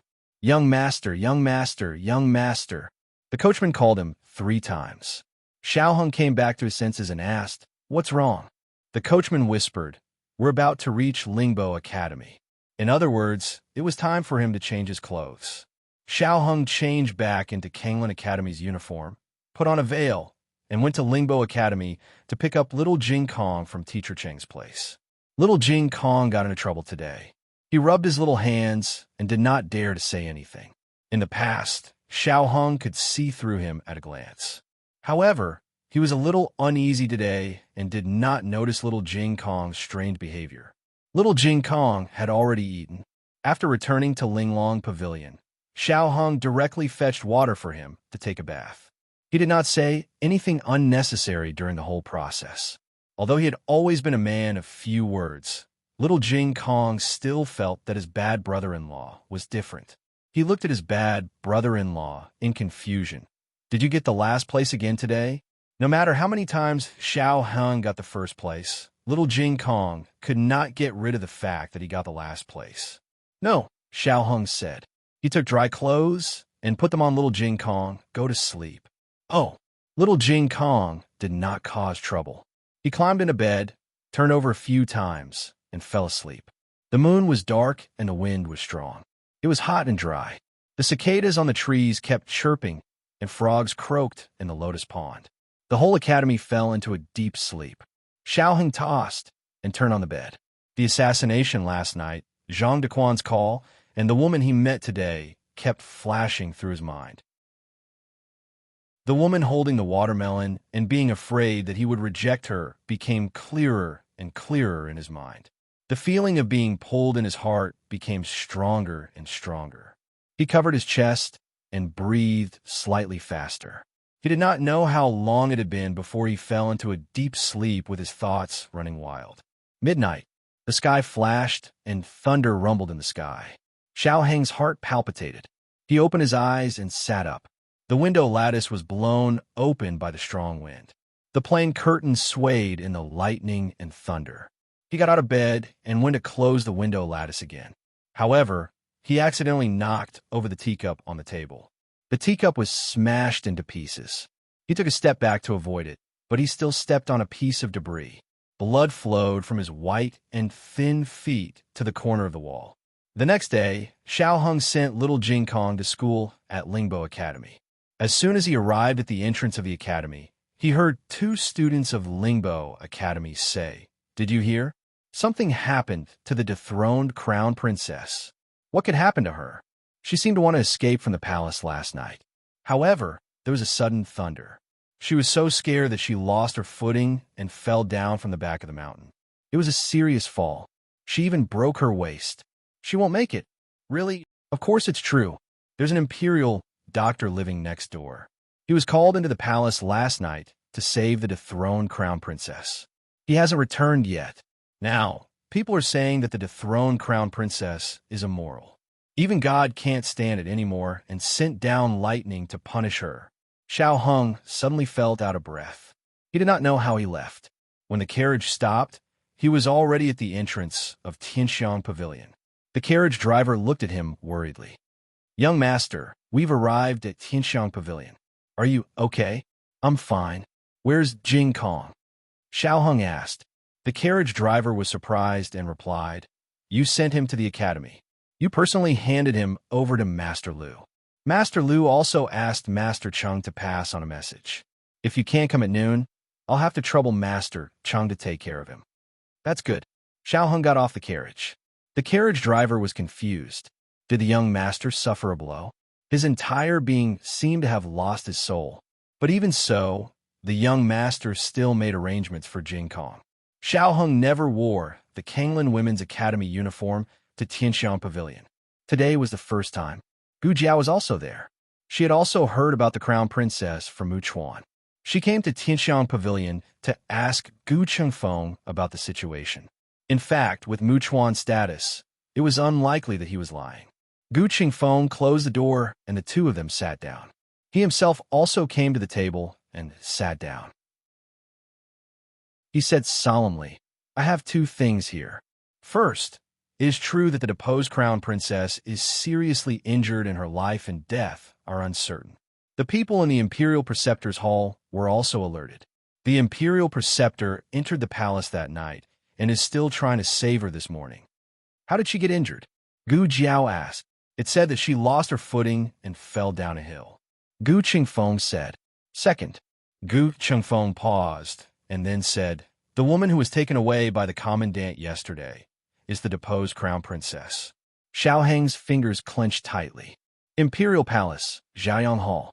This palace, which had been abandoned for many years, had lost its former splendor and became deserted. However, since the middle of the night last night, it was once again crowded with people. More than 10 imperial physicians and more than 20 medical attendants were summoned to Jiayang Hall one after another. The imperial guards surrounded Jiayang Hall. Wang Su of the rearguard commandery also led his capable soldiers to guard outside Jiayang Hall. The monarch stood in the corridor and watched as basins of bloody water were brought out. His expression was extremely ugly. Zhang Dequan invited the imperial preceptor over. The imperial preceptor entered the room to check Shang Wanyan's injuries. After coming out, he shook his head slightly. The king's veins were bulging as he said, "Is she faking it again? I knew it. What else can she do besides pretending?" The imperial preceptor did not speak. The monarch said coldly, "Why don't you say it?" The imperial preceptor met the monarch's sharp gaze. "I'm afraid it can't be as your majesty wishes. She's really injured, seriously injured." If the imperial preceptor said it was serious, then it was not a serious problem. It was something that couldn't be saved. The monarch clenched his fists. "Imperial preceptor, healer." The imperial preceptor said, "I can't do it." The monarch shouted, "You are the imperial preceptor. You are the most skilled doctor in the great Yin country. The imperial preceptor calmly said, I don't have the medicine she needs. Even if I do, the hope of curing her is very slim. The monarch said in a deep voice, Where is the medicine? It's not there, it's a person. The imperial preceptor said, Tianxiong Academy, Xiao Lulang. Chapter 720. More the monarch was silent for a moment when he heard the name. Xiao Lulang, he murmured. Zhang Dequan understood and explained. He exchanged a reward with Canaan Academy. One of the students from Tianxiong Academy came to see you. The monarch frowned and asked, Is he the witness before Nangongli died? Zhang Dequan said, Yes, he is. The monarch remembered the boy who claimed that Nangongli was killed by someone else. He just wanted to save Nangongli, but didn't make it in time. With the monarch's temper, no matter whether the boy's words were credible or not, he would be sent to the prison for torture. However, he was taken away by Shangwan Shui, who came out of nowhere. Shangwan Shui said that the boy was her equestrian teacher. How did the boy become the young commandery princess equestrian teacher? Did you find out? The monarch remembered that he had asked Zhang Dequan. Zhang Dequan respectfully replied, This servant has inquired. He is Mu Qingqian's deskmate, and the two of them are in the same boxing team. He once tamed a powerful horse king, and Mu Qingqian praised his horsemanship. In addition, he knows the art of Qi Huang, and the young princess has asthma, so Mu Qingqian recommended him to the young princess after considering her condition. But it was the young commandery princess' idea to keep him. You know, the young commandery princess is very picky about her teachers. The monarch said lightly, So he does no medical skills. Zhang Dequan said, Mu Qingqian won't hurt the young commandery princess. The grand tutor's expression remained calm as he listened to their conversation. At his level, there were very few things in the mortal world that could make his emotions fluctuate. The monarch looked at him and asked, Are you sure he has the medicine? The state preceptor said, I'm sure. The monarch said seriously, Then send someone to get the medicine. The state preceptor said, I'm afraid he has to come here in person. He will know what medicine to give to the patient after seeing her. In addition, I suggest that the crown princess be sent to the imperial preceptor hall for treatment.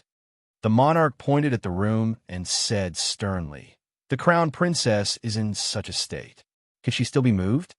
The state preceptor thought for a moment and said, Then let's wait for Xiao Lulang to come. In Heavenly Fragrance Pavilion, Gu Qingfeng's room fell into silence. Yesterday's melon-eating woman turned out to be the former crown princess. This news shocked all three of them. Su Fengxian was also shocked. She had already fainted 7 or 8 times in her own room.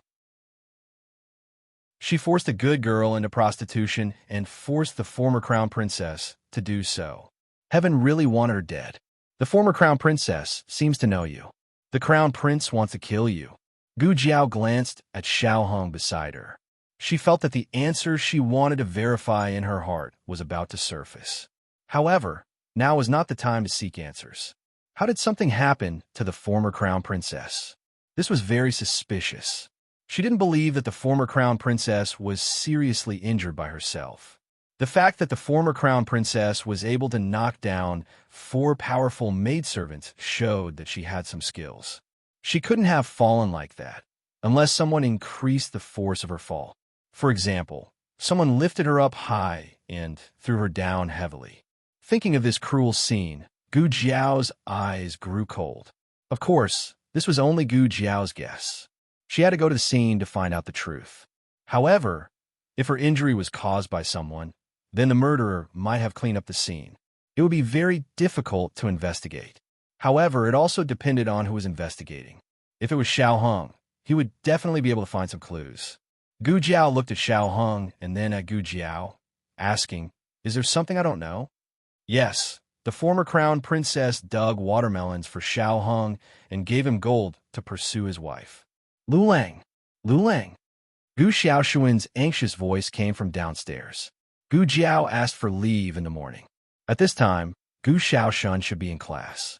Gu Xiaoshuan rushed upstairs and broke the door in breathlessly. She held her thighs with both hands and bowed.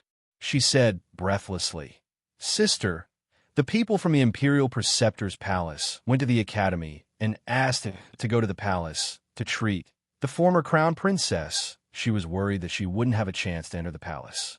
I brought you the small medicine box. Gu Shaoshun took down the small basket on her back. If you go to the city gate. I'll ask the people from the Imperial Preceptor's palace to wait there. If you don't go, I'll go and tell them. Gu Shaoshun was very thoughtful. She didn't reveal Gu Jiao's whereabouts and also took into account whether Gu Jiao would go or not. At this moment, everyone was shocked to find that Gu Shaoshun had grown up. She was no longer the village bully who bullied her brother-in-law with a group of bad friends. Gu Shaoshun took in the expressions of the three people. She was confused and panted. Why are you looking at me like this? Did I do something wrong? Should I reject them directly? Gu Jiao walked over and gently held Gu Shaoshun's shoulder. No, you did well. Gu Jiao took the small basket. Xiaoheng stood up and said, I'll go with you. Gu Qingfeng opened his eyes wide and said, Hey, are you crazy? Aren't you afraid of being recognized if you two go together? Gu Jiao nodded. Okay, you could be my medicine boy. Gu Qingfeng, you two were really helping each other when the other was doing something bad. You never stopped them. Gu Qingfeng couldn't stop them. Xiaoheng had someone go to a ready-made clothing store to buy a set of men's clothes. She tried to make herself look like a medicine boy. Medicine boys couldn't wear masks when they entered the palace, so they could only disguise themselves. Gu Qingfeng said, In such a hot day, the human skin mask won't stick. It'll fall off. Gu Jiao said, I'll let you see what the head-changing technique is. A moment later, when Xiaoheng appeared in front of Gu Qingfeng again, Gu Qingfeng couldn't recognize her. Most of Xiaoheng's beauty was hidden. She looked like an ordinary face. Even the most iconic pair of phoenix eyes were covered by Gu Jiao. You have this ability? Gu Qingfeng was stunned. He wanted to learn. Gu Jiao and Xiaoheng left Heavenly Fragrance Pavilion. Xiaoheng's carriage and Heavenly Fragrance Pavilion's carriage couldn't be used. The two of them went to a nearby carriage shop to hire a carriage. Although the street where Heavenly Fragrance Pavilion was located was very lively, it was actually very remote. After all, it was a special business. The further it was from the central district, the better. They needed to pass through a ridge of fields and walk through a small forest path to reach the official road in the outer district. In the carriage, Gu Jiao held Xiaoheng's cold hand and silently comforted her. When the carriage was halfway through the forest path, Gu Jiao's ears suddenly twitched. She stood up with a swoosh, reached out a hand, and grabbed the coachman of the carriage company. With a whoosh, an arrow whizzed past the place where the driver had just been sitting and nailed heavily into an old locust tree. The tail of the arrow swayed, and the arrow's feathers swayed so much that they left behind afterimages. It was clear to see just how powerful it was.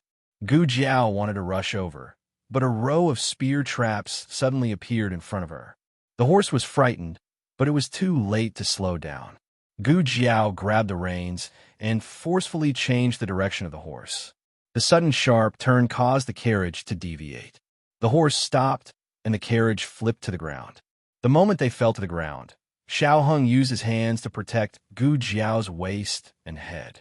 Gu Jiao also reached out to support his head. The two of them didn't care about each other, but they protected each other. The carriage driver's eyes rolled back, and he fainted. The carriage fell behind a large tree. Gu Jiao pulled Xiaoheng's hand out of the carriage and used the large tree to block their figures. Xiaoheng looked at the spear traps not far away and then raised his head to look at the large net that had not been set.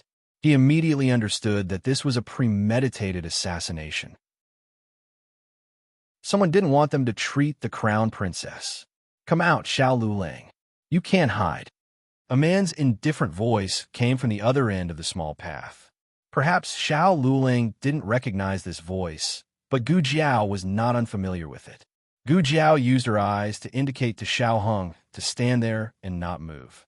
She calmly walked out from behind the large tree and looked at Han Shizi, who was riding a tall horse and holding a red-tasseled spear.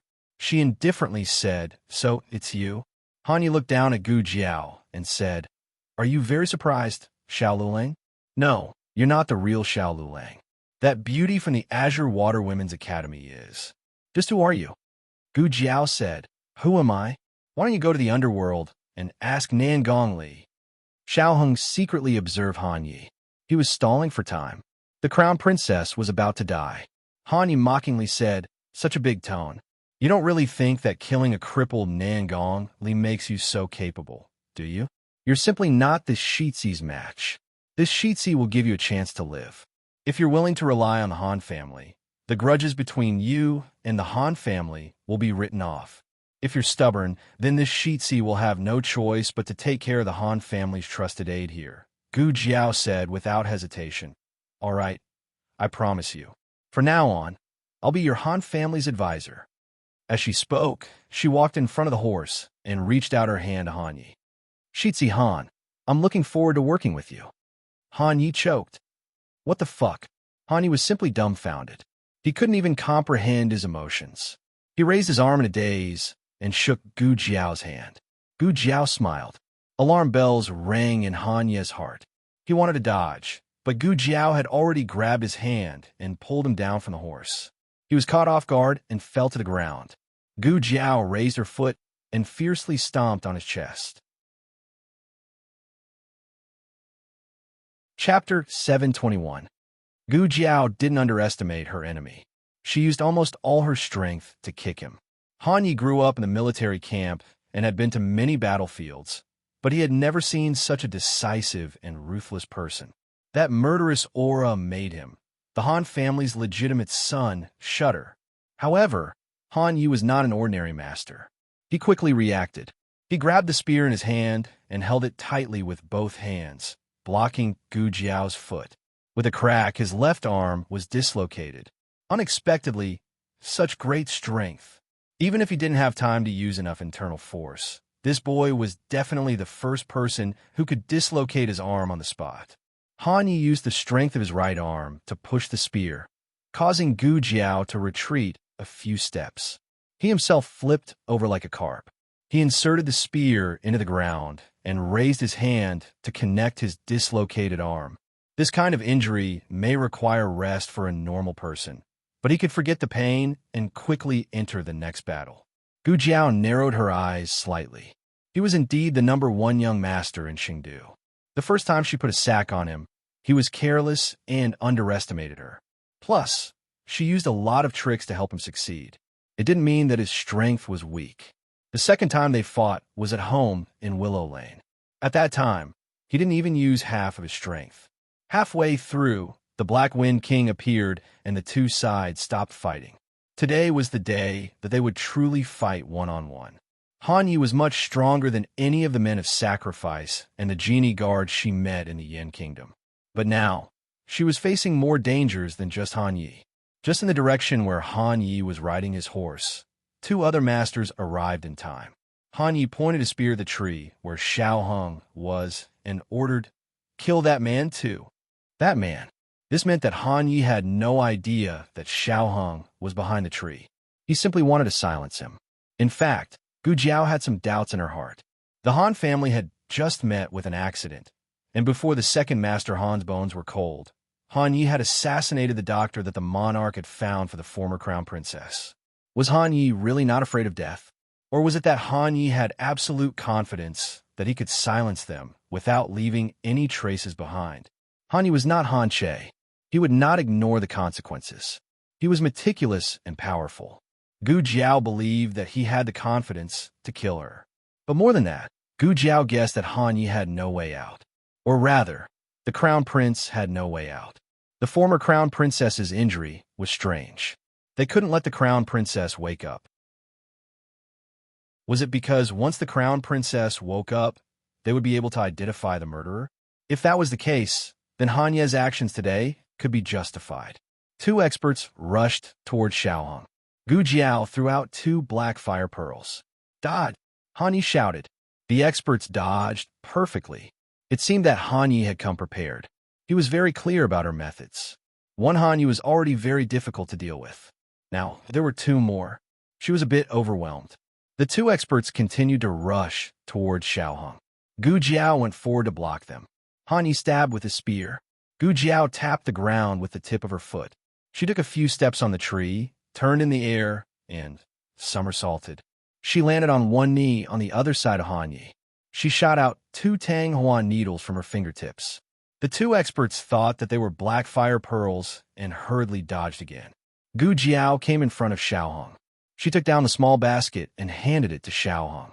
Her eyes were like torches as she looked around. You go first. Bring the medicine box to the state preceptor. Can he open it?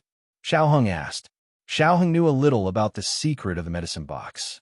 For example, other than Gu Jiao, ordinary people couldn't open it. Gu Jiao said, if you can't open it, you can try. Didn't you knock it open once? That was a long time ago. When they were still in the countryside of Zhao country, Gu Jiao was whipped by Marquis Gu. He went to apply medicine for Gu Jiao and accidentally knocked over the medicine box. It was at that time that he found that the medicine box was very portable. He didn't mention it to Gu Jiao. He just mentioned it not long ago. Did you not close the lid properly? Xiaohong asked.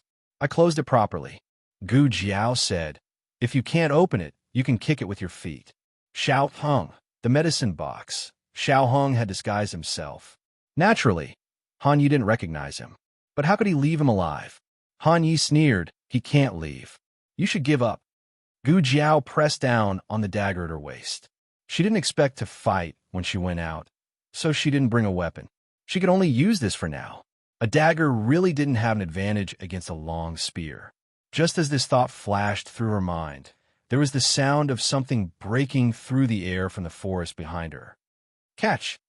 Gu Jiao grabbed it with her hand. A long spear fell into her hand. Gu Qingfeng used his qin gong to descend from the sky. Without waiting for him to land, Gu Jiao promptly said to him, take him away. Gu Qingfeng nodded solemnly. He turned around and grabbed Xiaohong's arm. Taking Xiaohong with him, he jumped over the heads of the 2 masters.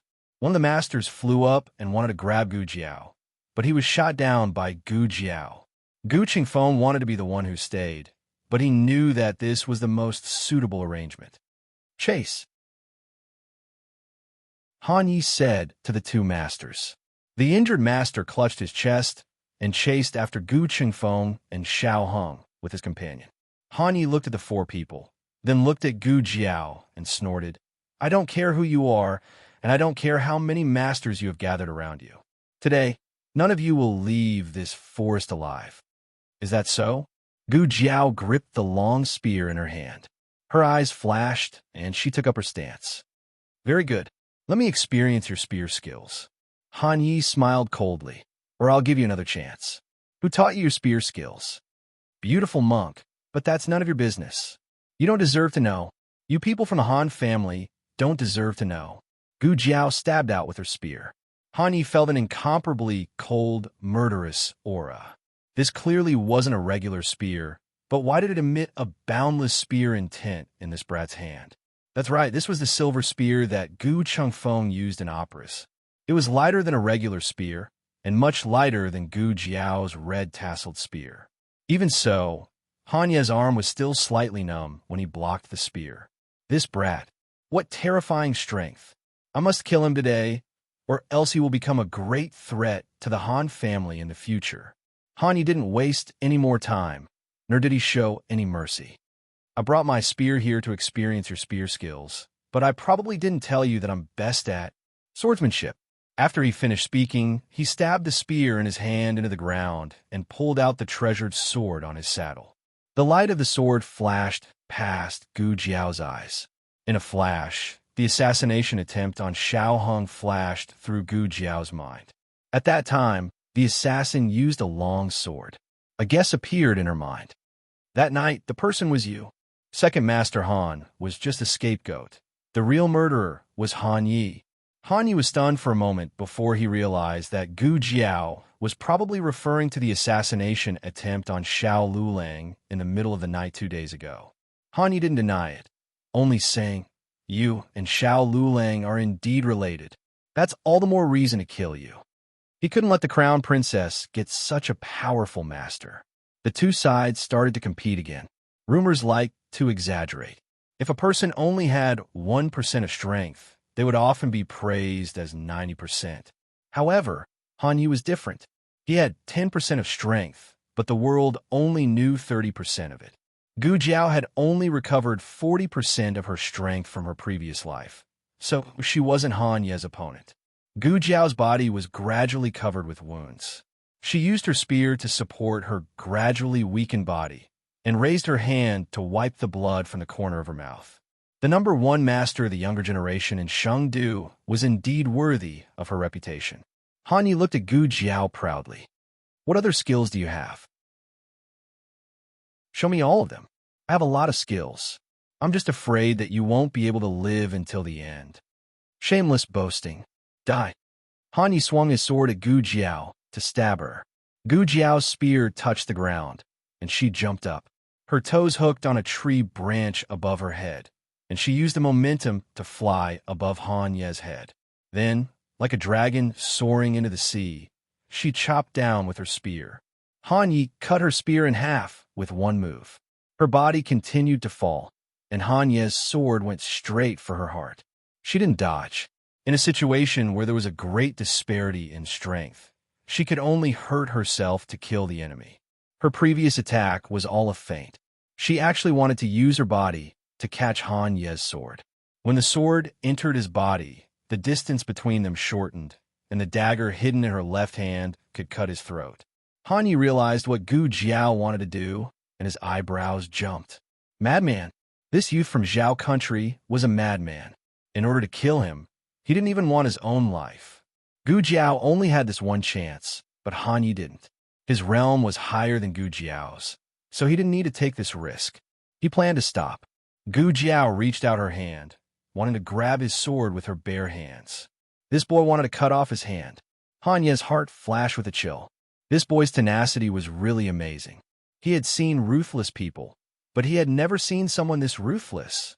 His sword could cut iron like mud. He dared to guarantee that all 4 of his fingers would be cut off.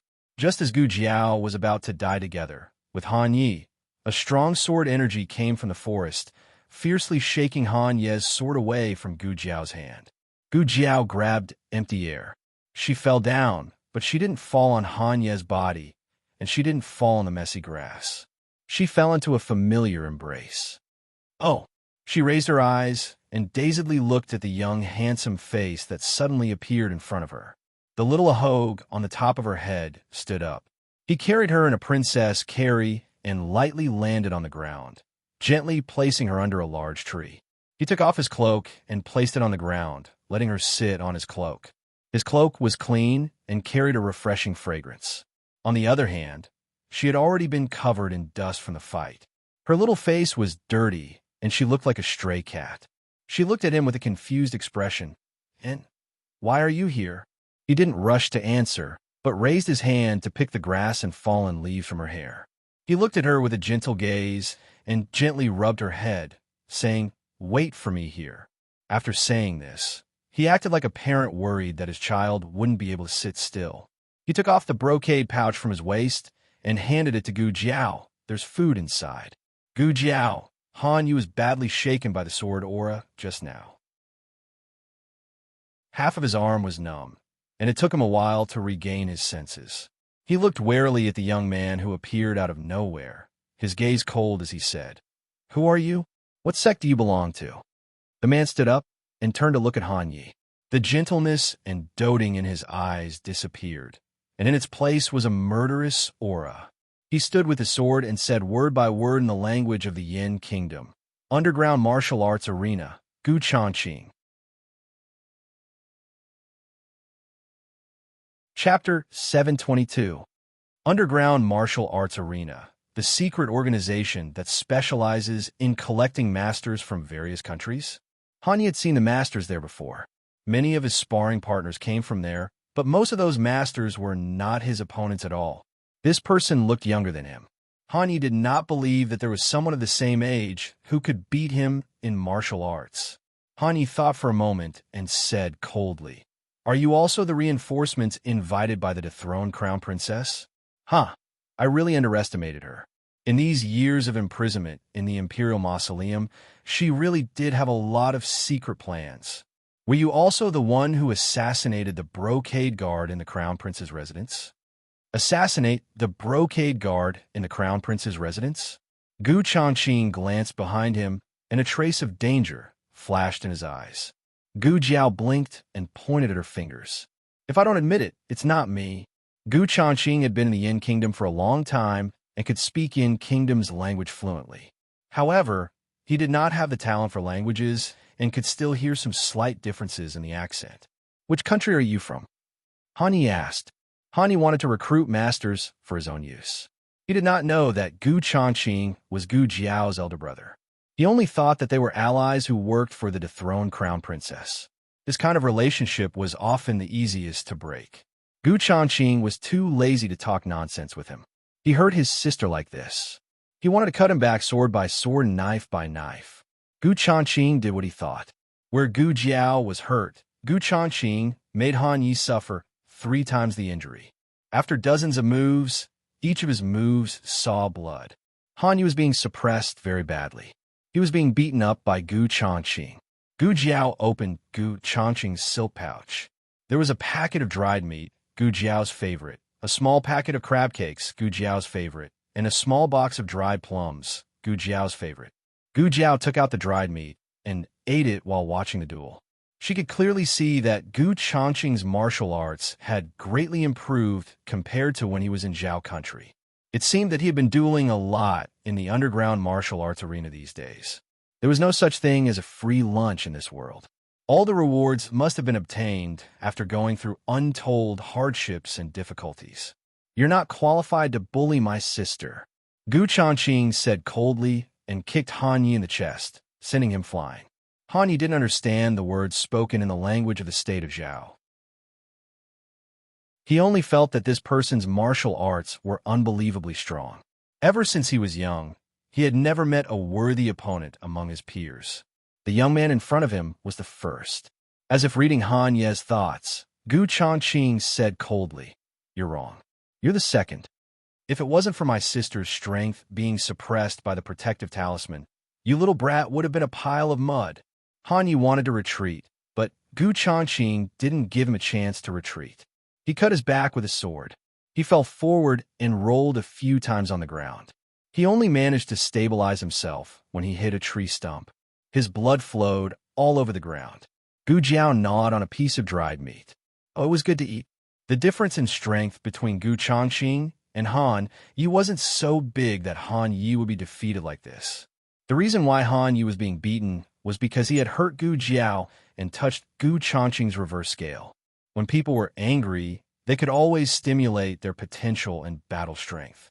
Han Yi was lying on the ground with serious injuries. He tried to grab his sword, but Gu Changqing flicked it away.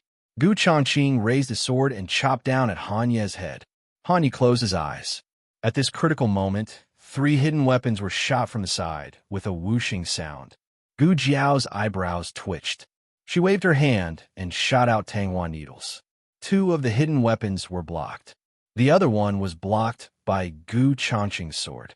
The moment Gu Changqing blocked the hidden weapon, a man in silver robes used his qinggong to pick up Han Yi from the ground and take him away. Gu Changqing looked at Gu Jiao under the tree and resisted the urge to chase after them. But it was impossible for him to let Han Yi go so easily. He slashed out a ray of sword energy in the air. The other party didn't expect him to have this move and didn't have time to take Han Yi away. Ah!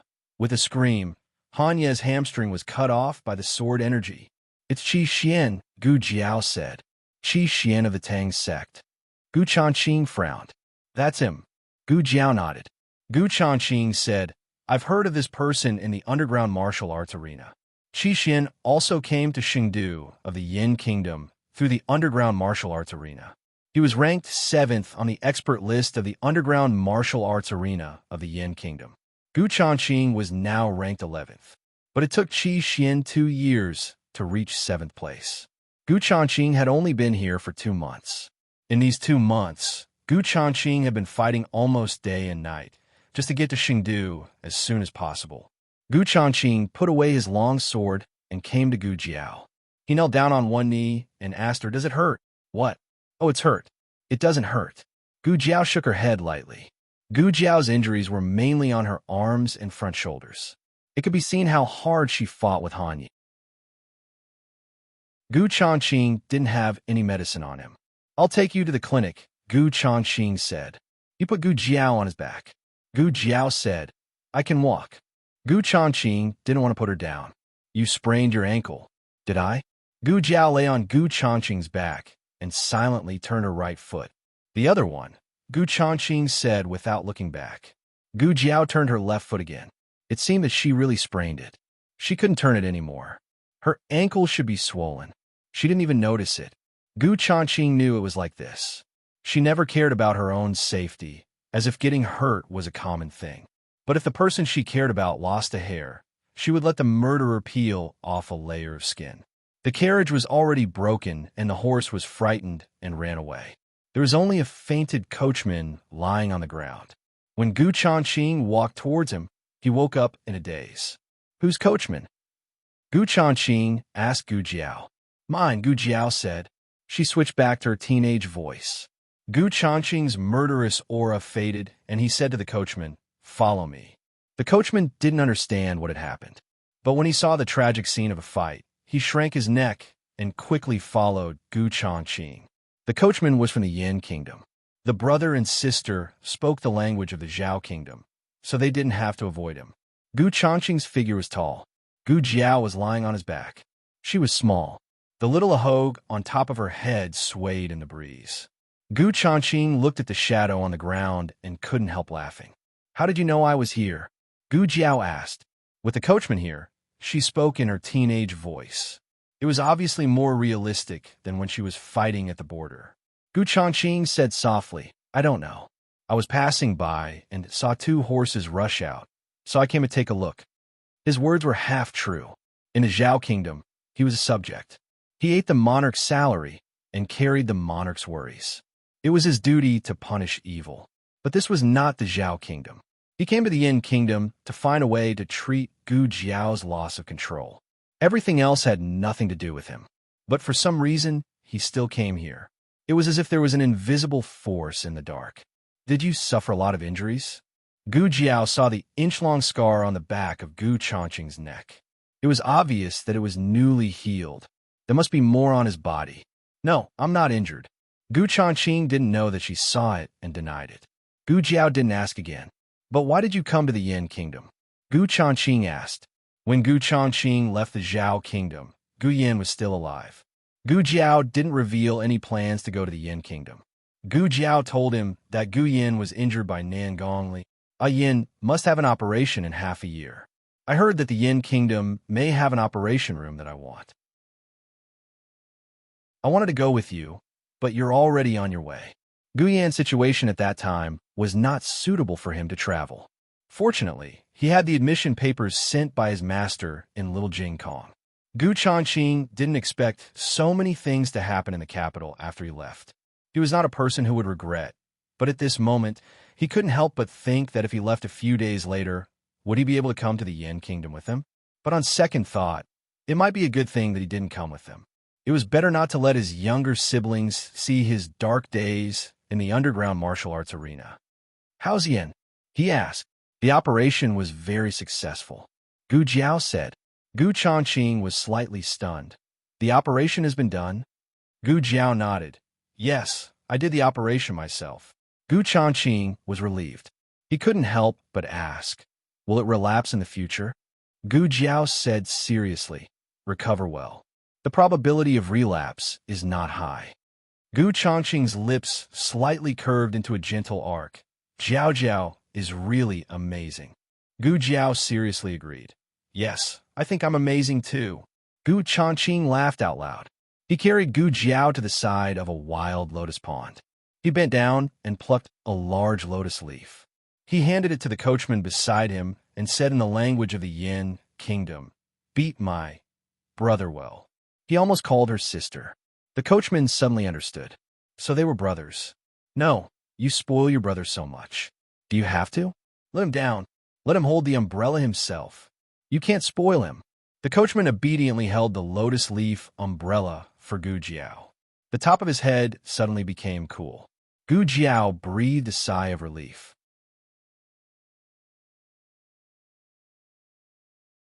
Chapter 723. The novel will be updated more quickly. With Gu Qingfeng's lightness skill, it was not a problem for him to get rid of the two masters of Hanyi. At this moment, Gu Chengfeng and Xiao Heng should have already met up with the people of the State Preceptor Hall with the small medicine box. Gu Changqing continued to carry Gu Jiao forward. My carriage is just ahead. After passing through this forest, we will arrive. There are also a few people from the martial arts arena accompanying me. He explained the situation to Gu Jiao in advance, so that they would not find strangers there when they arrived. If Gu Jiao did not want to see the people from the martial arts arena, he would let her wait nearby while he drove the carriage over. Okay, Gu Jiao did not mind. Thinking of something, Gu Changqing asked, by the way, the two people just now, one is Qi Xian, who is the other? Gu Jiao said, the heir of the Han family, Han Yi. Gu Changqing muttered, the crown prince's mother's family? Gu Jiao grunted, hugged his neck, and looked at him curiously. You know about this? Gu Changqing tilted his head slightly at her, with a bit of intimacy, and said in a lighter tone, I asked about some news of Shangdu at the martial arts arena. After a pause, he asked, why did he want to kill you?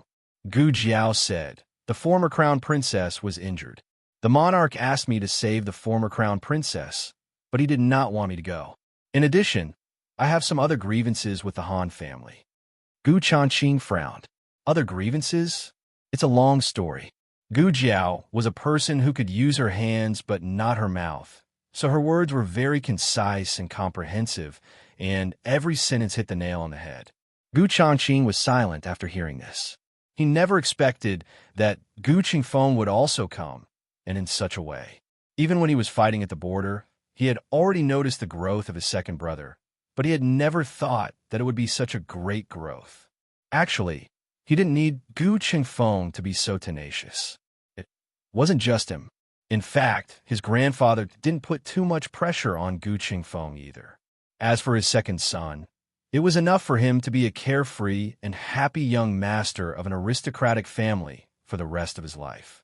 In a situation where there was no external force to force him, he carried the burden on his own shoulders. They were all constantly growing in order to protect the people they cared about. There were too many shocking things.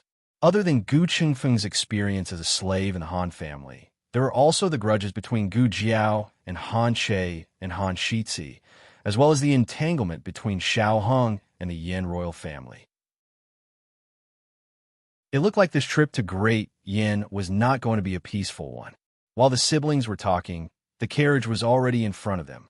There were a total of 3 carriages. The last carriage was the most ordinary one used to transport luggage. The middle carriage, the most spacious one, belonged to Gu Changqing. The leading carriage, which was ordinary, belonged to the manager of the underground martial arts arena, Pang Hai. He was the one who recommended Gu Changqing to Sheng City. The fact that Gu Changqing could bring Gu Jiao to see him proved that this person was trustworthy. Pang Hai was a man in his 30s, but he looked like he was in his 40s due to his anxious appearance. From afar, he saw Gu Changqing carrying a person on his back and bringing another person with him, walking towards them with steady steps. Pang Hai suspected that his eyes were playing tricks on him. This king of hell went into the forest and actually brought 2 people back, and he even carried one of them on his back. Anyone who dared to come within 3 feet of the king of hell would be beaten up like a dog. Otherwise, how did the title of king of hell come about? And because the coachman wanted to hold the lotus leaf umbrella for Gu Jiao, he would bump into Gu Changqing from time to time. But Gu Changqing didn't show any anger in his eyes. Pang Hai's eyes almost popped out of their sockets. Pang Hai got off the carriage and walked towards Gu Changqing, asking, Changqing, what's going on? Gu Changqing calmly explained, someone was robbed in the forest. After asking, I found out that she was a fellow villager from Zhao country. She was injured. Coachman, now she's not a younger brother? The coachman was a nobody, so he naturally wouldn't care about the private affairs of these nobles. Working in Shang City, one should mind their own business.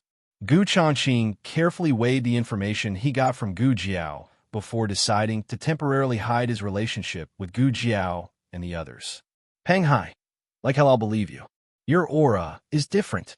Gu Changqing didn't care whether Pang Hai believed him or not. Even if he didn't believe him, Pang Hai had no evidence. He came to Shang City with Pang Hai, and Pang Hai was his guarantor.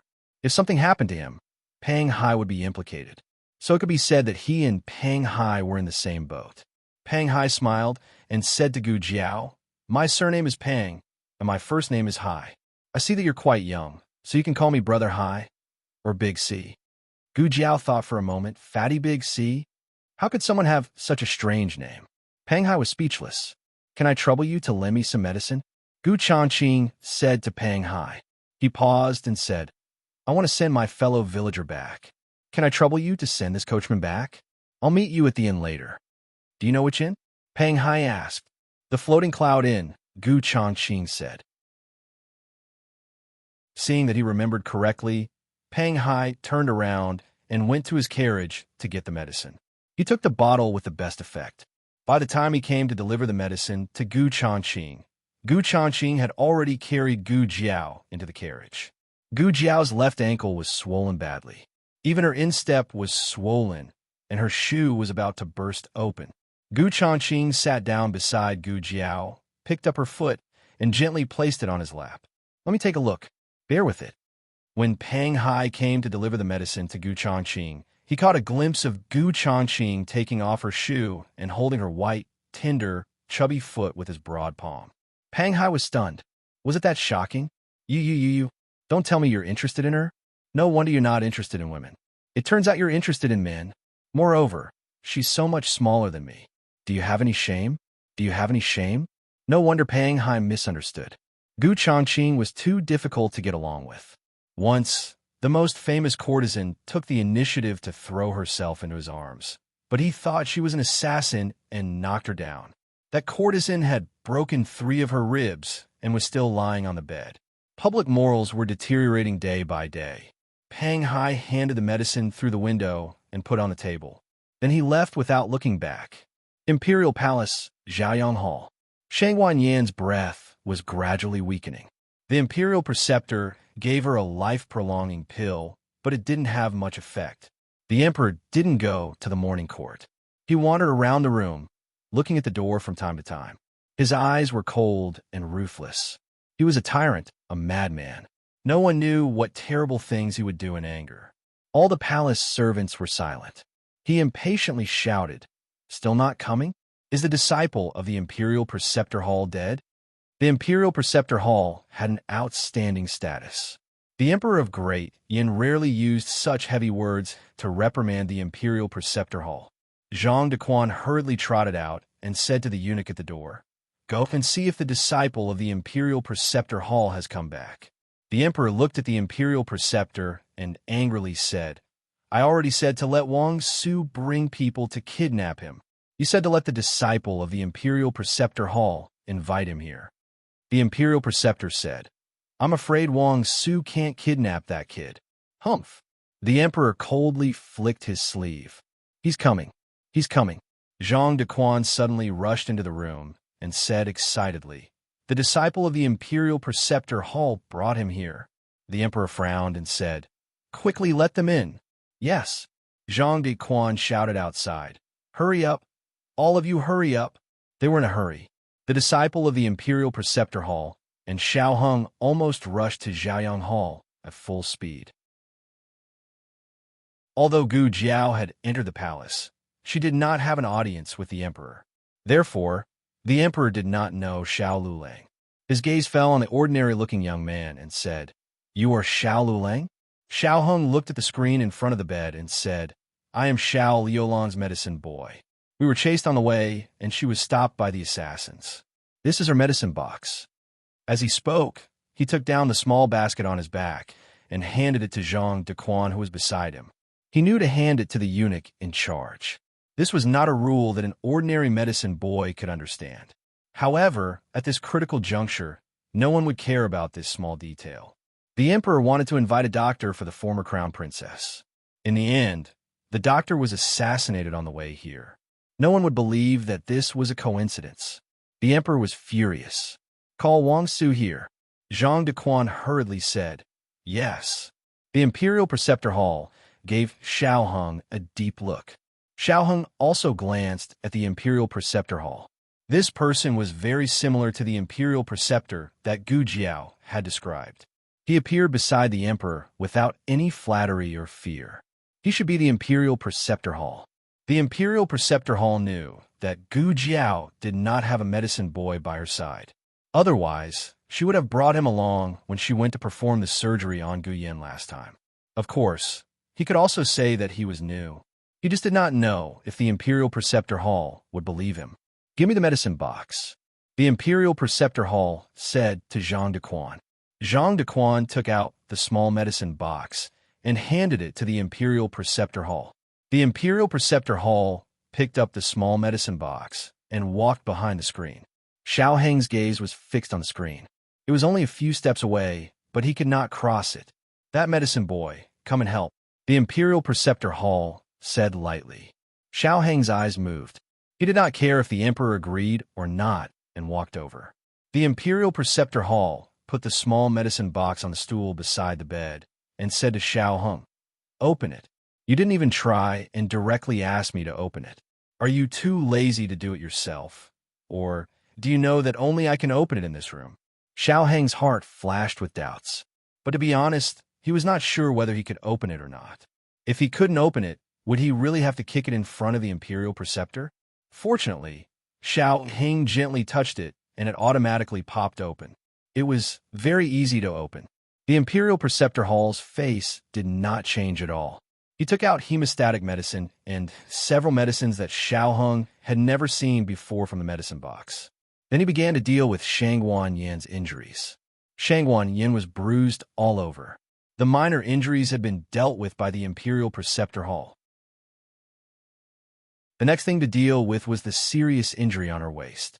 Shangguan Yin's situation was not good. Even with the emergency medicine, she could only be temporarily stabilized.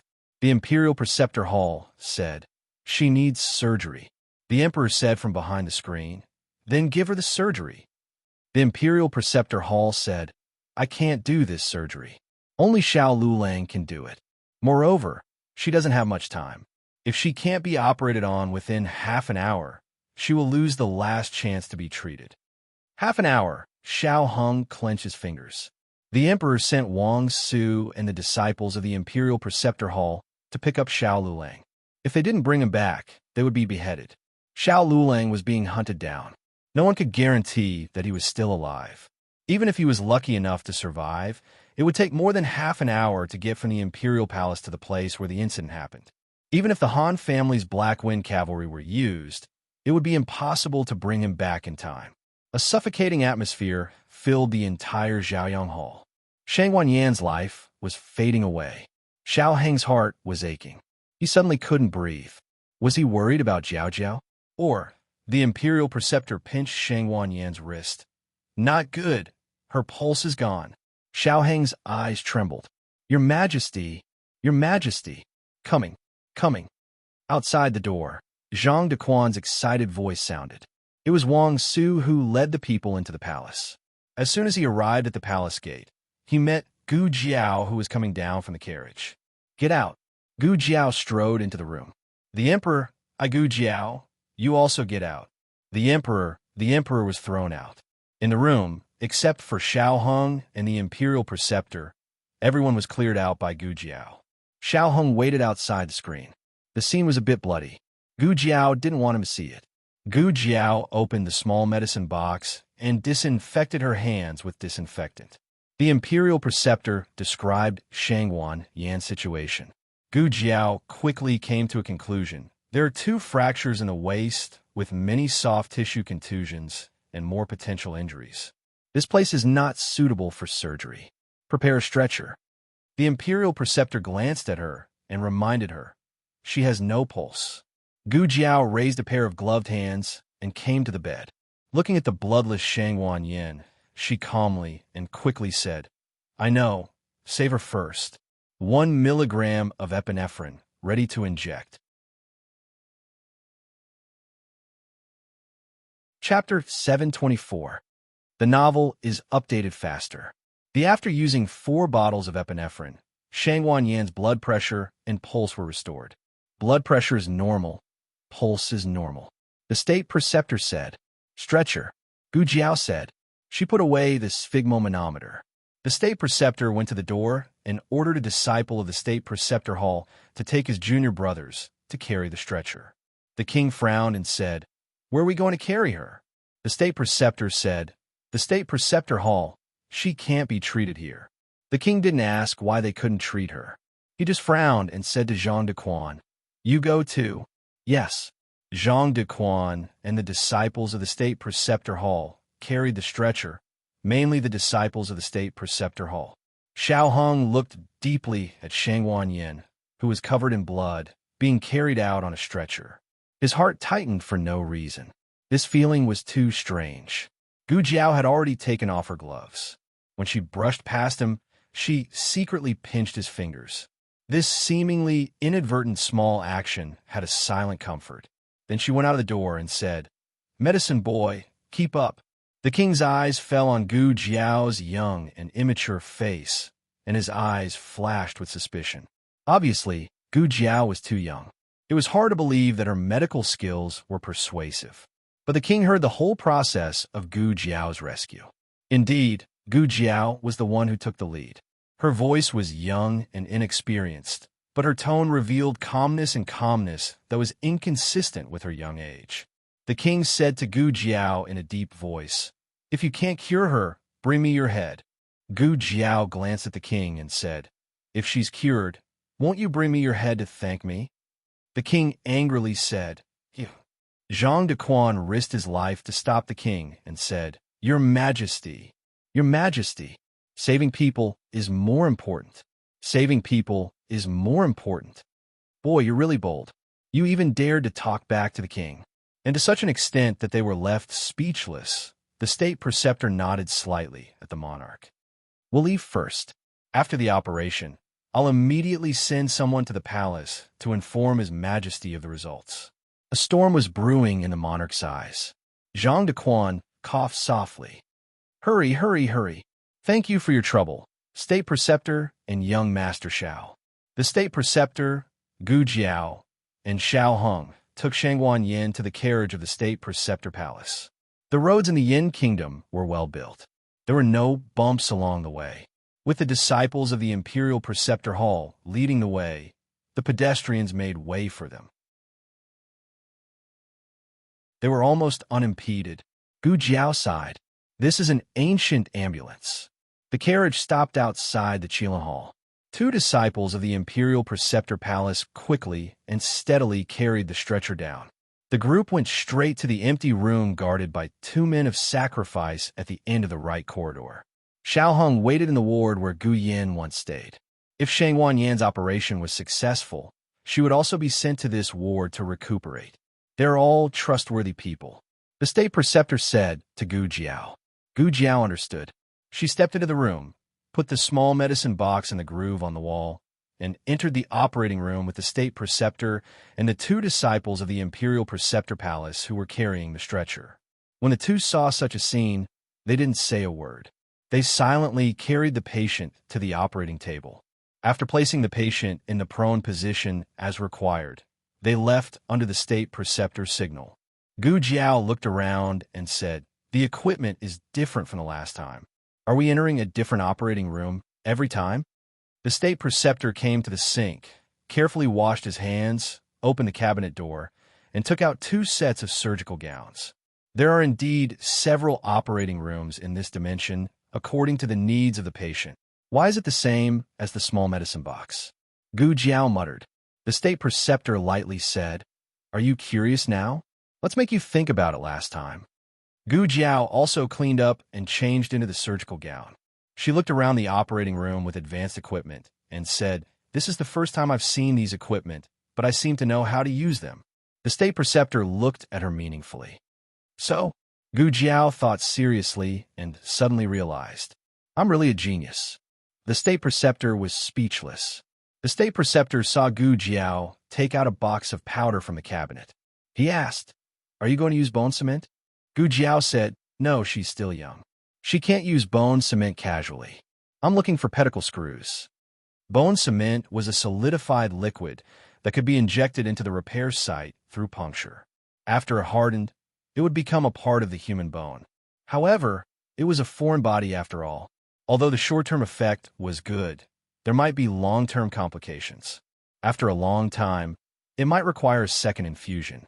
The state preceptor asked, "Haven't you considered conservative treatment?"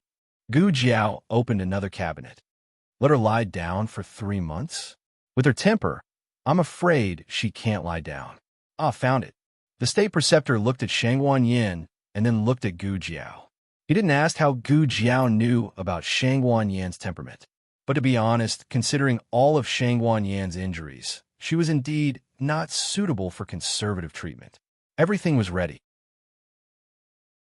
Gu Jiao and the state preceptor came to the two sides of the operating table. Gu Jiao, the patient's condition. The state preceptor, the anesthesia is complete. Her heart rate and blood pressure are normal.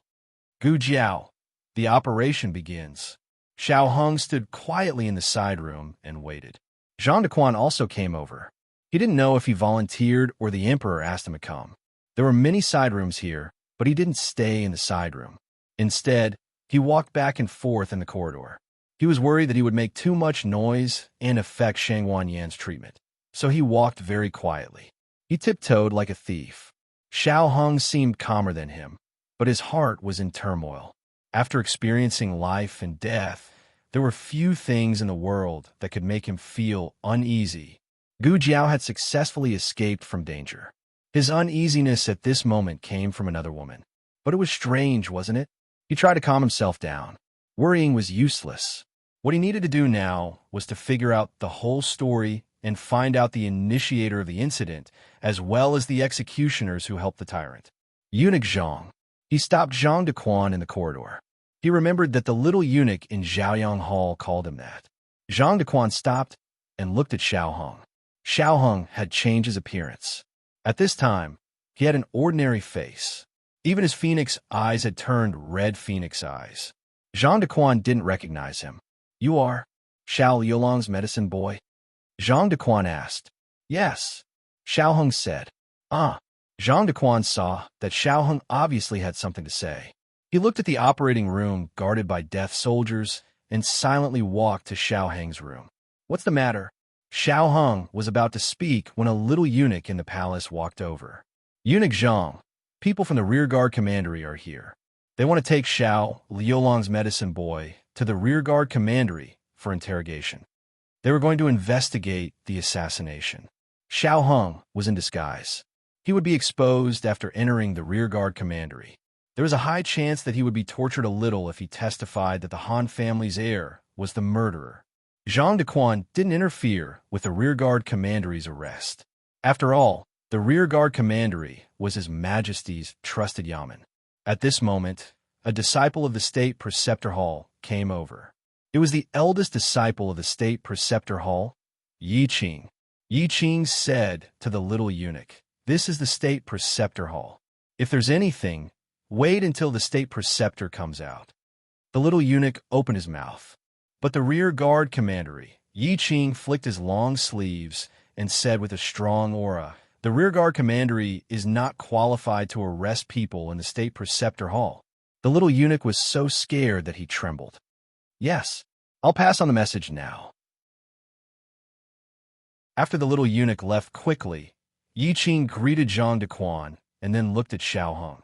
His tone and expression were much more polite than before. "You're young Master Zhao's medicine boy, right? My name is Yi Qing, and I'm the eldest disciple of the state preceptor hall. The state preceptor has prepared some medicinal herbs for young Master Xiao. Come with me to get them." Xiao Heng nodded and walked out of the Qilin Hall with Yi Qing. Yi Qing said, "The little brothers have put the medicinal herbs in the library. It's right in front." Xiao Heng said, "Thank you." The two of them walked toward the library together. Yi Qing suddenly sighed and said, "Such a big thing has happened to the former crown princess.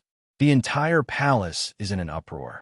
Although the former crown princess has been demoted to a commoner, the concubines have watched her grow up. Before dawn, the concubines asked for a decree to go to the imperial ancestral temple to worship the ancestors and pray for the former crown princess. As the deputy commander of the Imperial Guards, Erhan is also in the ranks of the entourage. Xiaoheng's eyes moved and looked at Yi Qing. Erhan has been in the Imperial Ancestral Temple all this time. Yi Qing nodded and said, yes, the Imperial Ancestral Temple is in the outer court, which is what the people call the front palace. If the concubines want to go out of the harem, they naturally have the Imperial Guards to escort them. The concubines prayed until noon. Erhan's Imperial Guards escorted the concubines back to the harem before leaving. They were clearly assassinated at 9 in the morning. He had already entered the palace at midnight. If Han Yi had been in the Imperial Ancestral Temple all this time, then Han Yi had a perfect alibi. If he had been taken away by the people of the rearguard commandery and accused Han Yi in front of all the officials, he would definitely be judged as framing. Gu Jiao and Han Yi fought, and the Han Yi in the forest was the real one. The Han Yi in the Imperial Ancestral Temple was a substitute, and he used the same disguise technique as him. No wonder Han Yi dared to personally assassinate the doctor invited by the monarch. If he succeeded, it would be best. If they couldn't succeed, they would be jumping into the pit they had dug by testifying against Han Yi. The result would not only be unable to bring down the Han family, but also make the crown princess's injury a trick to frame the Han family and the crown prince. Good calculation, really good calculation. But why did Yi Qing tell him this? Was it unintentional or intentional? We're here, Yi Qing said to Xiaoheng. Let's go in. Xiaoheng and Yi Qing entered the library together. The library was very quiet, which complemented Yi Qing's peaceful temperament. Yi Qing looked like an easy-to-get-along-with young man, but with a kind of polite alienation which didn't let people get too close. The disciples saluted him one by one. Eldest senior brother. Yi Qing nodded politely. Yi Qing took Xiaoheng through rows of bookshelves and came to his desk. He looked at the medicine basket on the table and said, "Ah, it's here. I'll do it," Xiaoheng said. Xiaoheng stepped forward and picked up the heavy medicine basket, but he didn't know if he was too strong, but he accidentally knocked over a painting scroll on the side. Xiaoheng bowed and picked up the painting scroll. Sorry. Yi Qing took it, spread it out, and smiled. It's okay. This is the portrait of the imperial grandson, painted 3 years ago. The imperial grandson. Xiaoheng's heart flashed a trace of subtlety, and he subconsciously looked at the portrait. When he saw the young man in the portrait and the familiar mole under the young man's right eye, he was stunned.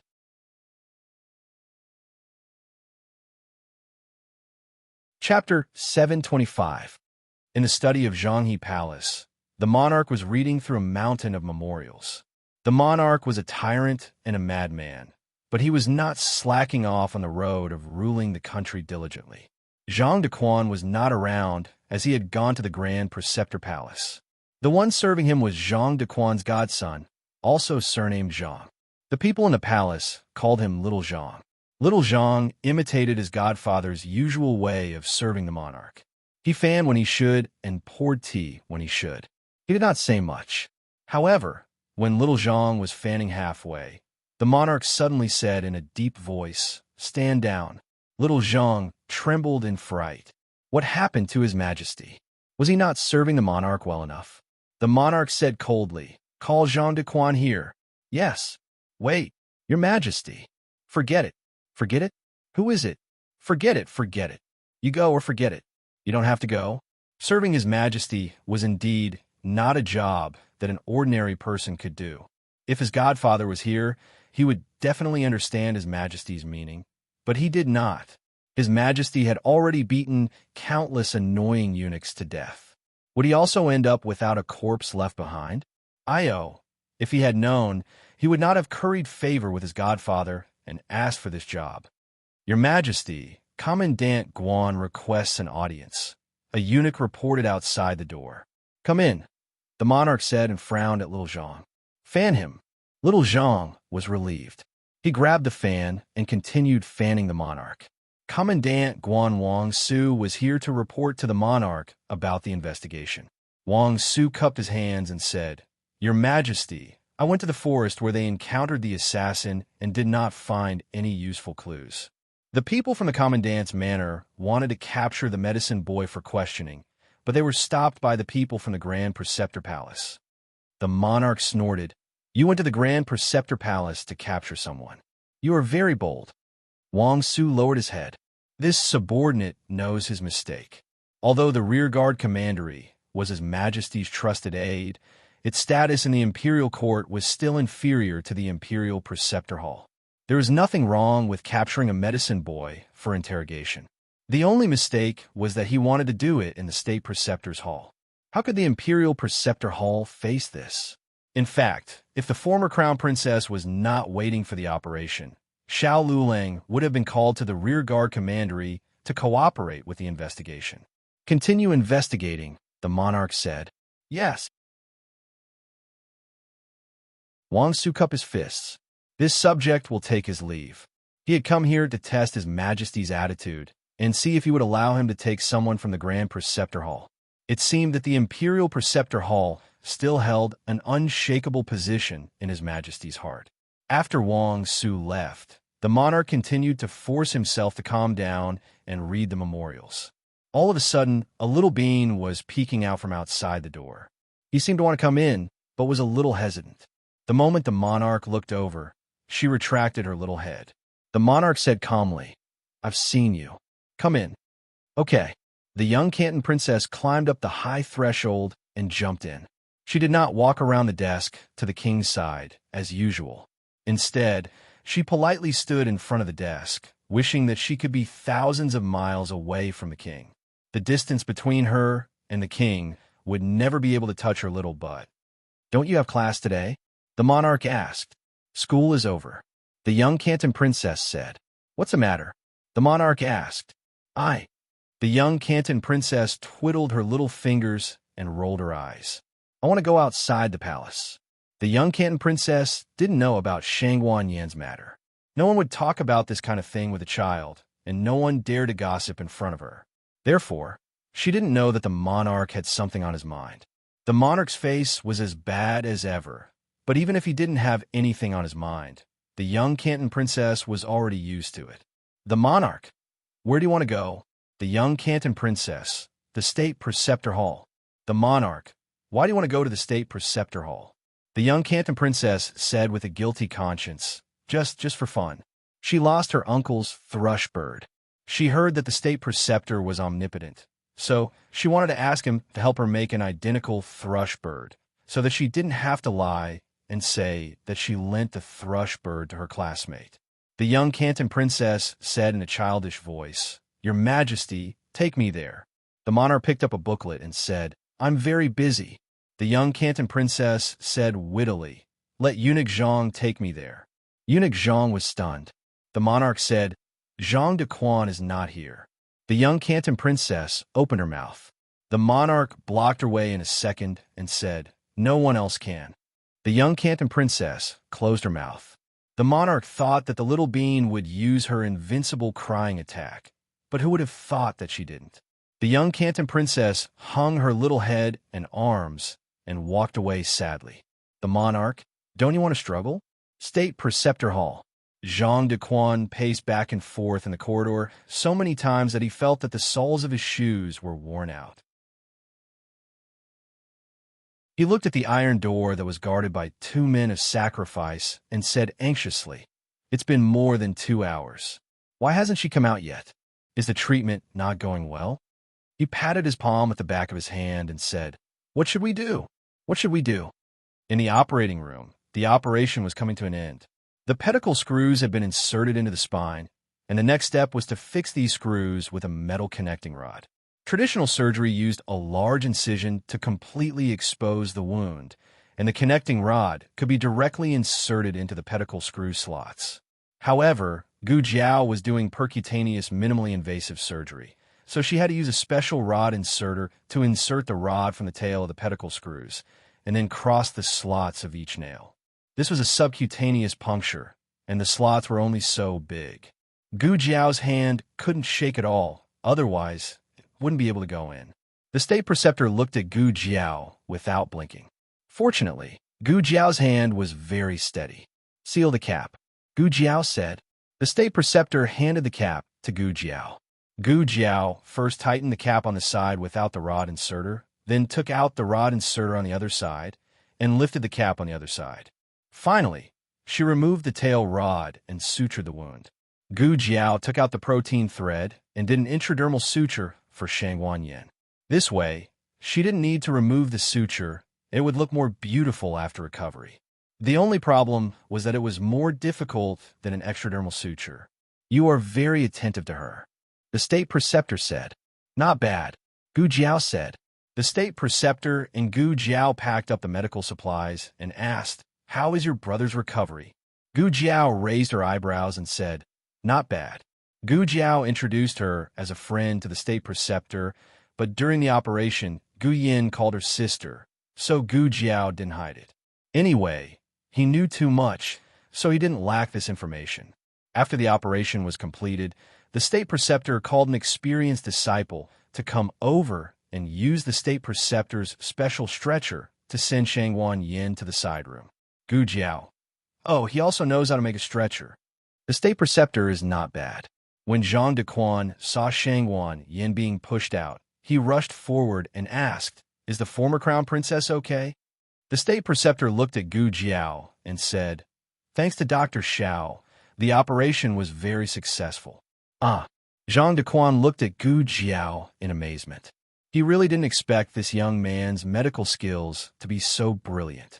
He didn't understand the difficulty of the operation. Xiao Lulang was the first person to be called a doctor by the state preceptor. "Thank you, Dr. Xiao." Zhang Dequan also changed his words. "I will report your contribution to the emperor." Gu Jiao directly handed him a list. Zhang Dequan was stunned. "This is Gu Jiao. The consultation fee, medicine fee, let your emperor pay, no credit." Zhang Dequan, the state preceptor, still had some affairs to deal with in the hall, so he left first. Before leaving, he asked someone to call Yu-He. Gu Jiao entered the room with a small medicine box. The other two disciples put Shangwan Yin on the bed and then retreated. Gu Jiao's operation directly went from noon to the afternoon. The weather was a bit hot, but fortunately, the room was ventilated enough. The breeze blew the fragrance of bamboo in the courtyard, making people not so dry. Shangwan Yin's operation was done with general anesthesia. At this time, the anesthetic effect had not yet worn off, so she was sleeping soundly.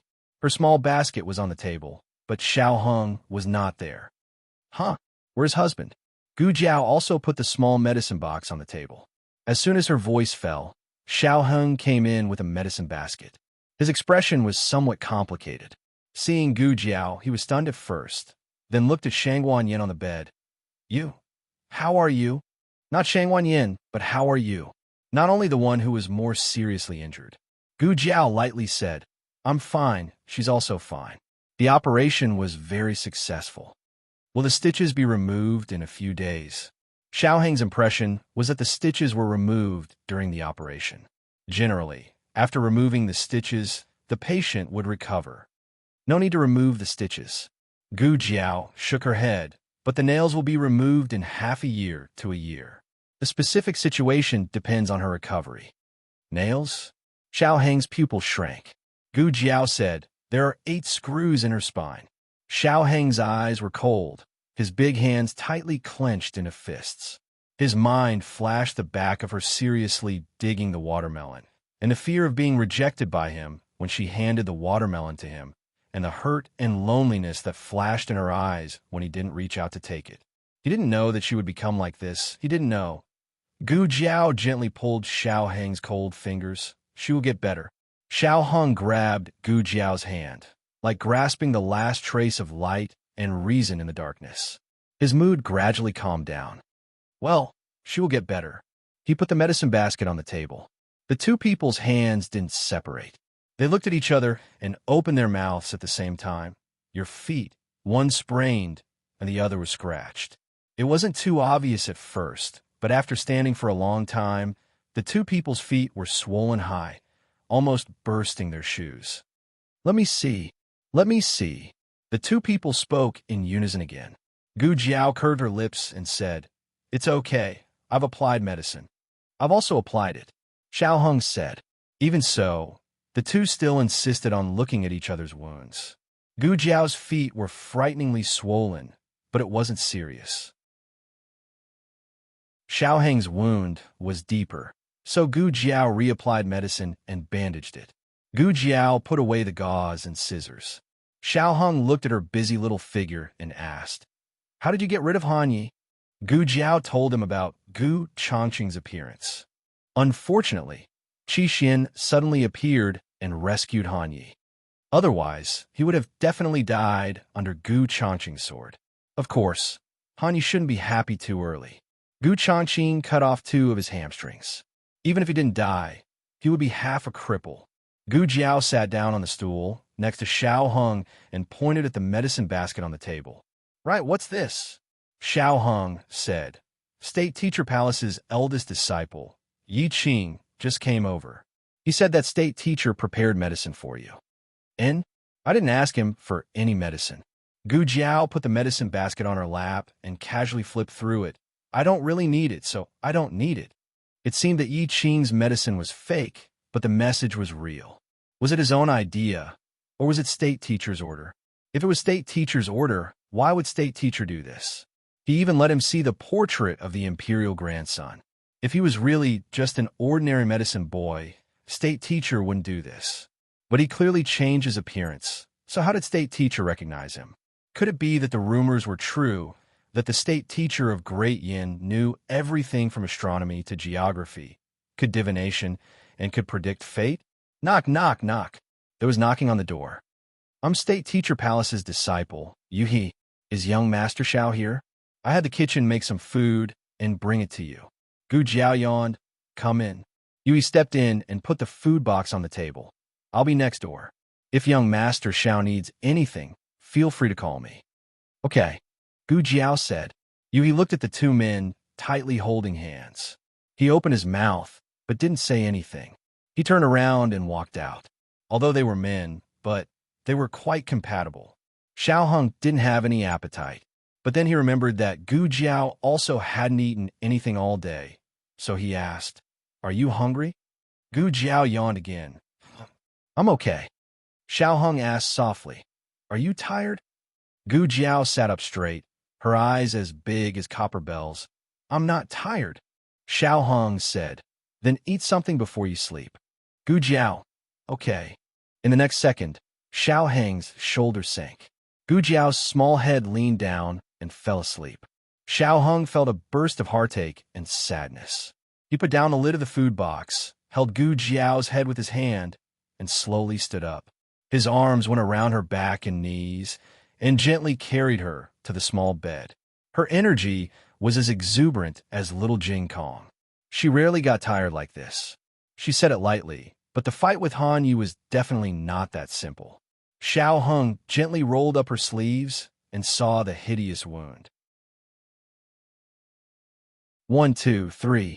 She stood on the operating table with her swollen feet and raised the scalpel with her scarred arms. Xiao Heng's eyes were slightly hot, and his chest was swollen. Perhaps only at such a time did he dare to show undisguised emotions in his eyes. He didn't want to stand behind and watch the people around him get hurt one by one. Since he couldn't stay out of the whirlpool, he would let the Han family, the crown prince, and all the people who wanted to trample on them get involved. How old is the crown prince? 19. Do you know his exact birthday? It seems to be in the 12th lunar month. What a coincidence. My birthday is also in the 12th lunar month. It's New Year's Eve. Xiao Heng sat quietly by the table, looking at the portrait he brought from the library. Then he ground the ink, picked up the brush, and dipped it in a drop of ink. "Your Majesty." A carriage stopped at the gate of the State Preceptor Hall. The disciples of the State Preceptor Hall hurriedly came forward to salute. The king led the 4-year-old princess out of the carriage. Zhang Dequan followed beside them. The king pointed at the towering gate in front of them and said, "This is the State Preceptor Hall that you wanted to come to." The princess, "Wow," the king snorted. "What's there to wow about? It's not as big as the palace." "Then I still have to wow." She was a child with a sense of ceremony. After the king got out of the carriage, he let go of the princess's hand and let her walk on her own. His strides were bigger than usual, and it was difficult for the princess to keep up. The king went straight to the Qilin Hall. Just as he reached the gate, he ran into the crown prince and his entourage. The entourage was the crown prince, the crown prince's guards, and a few servants carrying brocade boxes. Prince Ming didn't come because he was grounded by the king. When the crown prince saw the king, he bowed respectfully. "Father," the princess politely greeted. "Cousin crown prince." The crown prince smiled pleasantly. "Light Shui is here too." The princess nodded. "Yes, I'm here to play. What are you doing here?" the king asked the crown prince. The crown prince said, "Father, I'm here to visit third sister." The king's face darkened and said to the crown prince, "Who told you that she's your sister?" The crown prince hurriedly bowed. "Father, please calm down. I've misspoken. Please forgive me." Humph. The king coldly entered the hall of the Qilin Hall and walked to the corridor on the right. The crown prince respectfully followed the king, slightly half a step behind. As he walked, he said casually, "I've just received the news. Han Yi, he had an accident." The king said lightly, "What can happen to him? He was still in the palace this morning." The crown prince said calmly, "It happened after he left the palace. On the way back, he was plotted against, and his legs were seriously injured." The whereabouts of the assassin is still unknown. Before he finished, the king pushed open the door to the room where Shangguan Yin was resting. They saw a tall and handsome figure sitting by the bed. He was wearing a plain white gown, and his hair was as black as ink. His hair was tied behind his head with a white ribbon.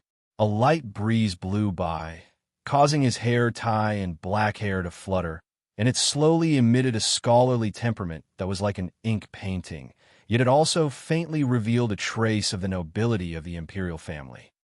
"Who are you?" the crown prince frowned and asked. The other party stood up and turned around unhurriedly. The crown prince suddenly had an ominous premonition. "I can't let him turn around. I can't." No. Unfortunately, it was too late. Not only did he turn around, but he also revealed a face that was almost the same as the young man in the portrait. Auspicious phoenix eyes with a mole. A 19-year-old handsome face with a trace of clean youth. The crown prince's face suddenly changed. The king looked at Xiao Hong in a daze and walked toward him step by step.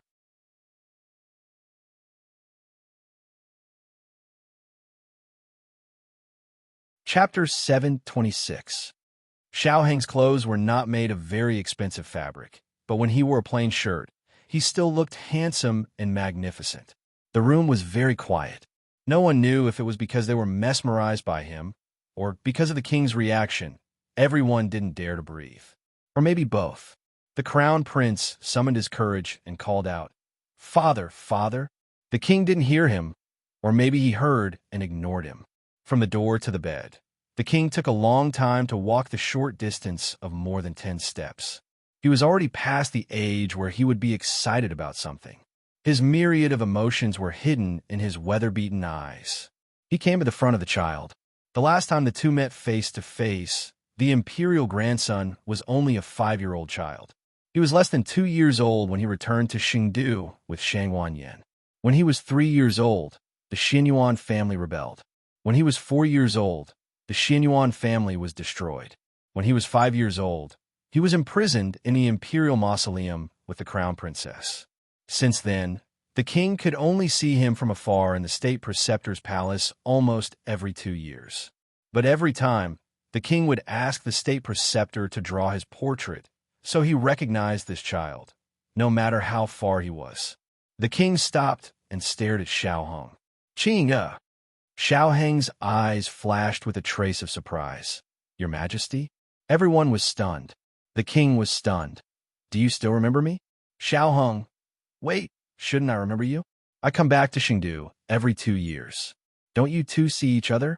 This kind of small situation was naturally not difficult for Xiao Hong. Xiao Hong glanced at the crown prince, who still hadn't recovered from the shock, and said without changing his expression, "That person called you father. I think, except for His Majesty, no one in the Yin Kingdom can afford this title." The king came back to his senses. "So you just recognized me. No wonder you left so quickly in the carriage last time." Xiao Hong paused for a moment before he realized what carriage. What last time? No way. Are you that bald, old man over there? This happened the night he was chased by Han Yi. The men of sacrifice who came to save him threw him into a carriage. The carriage was split open, and he only recognized Zhang Dequan. The monarch asked, "Since you've come to Chengdu, why don't you show up?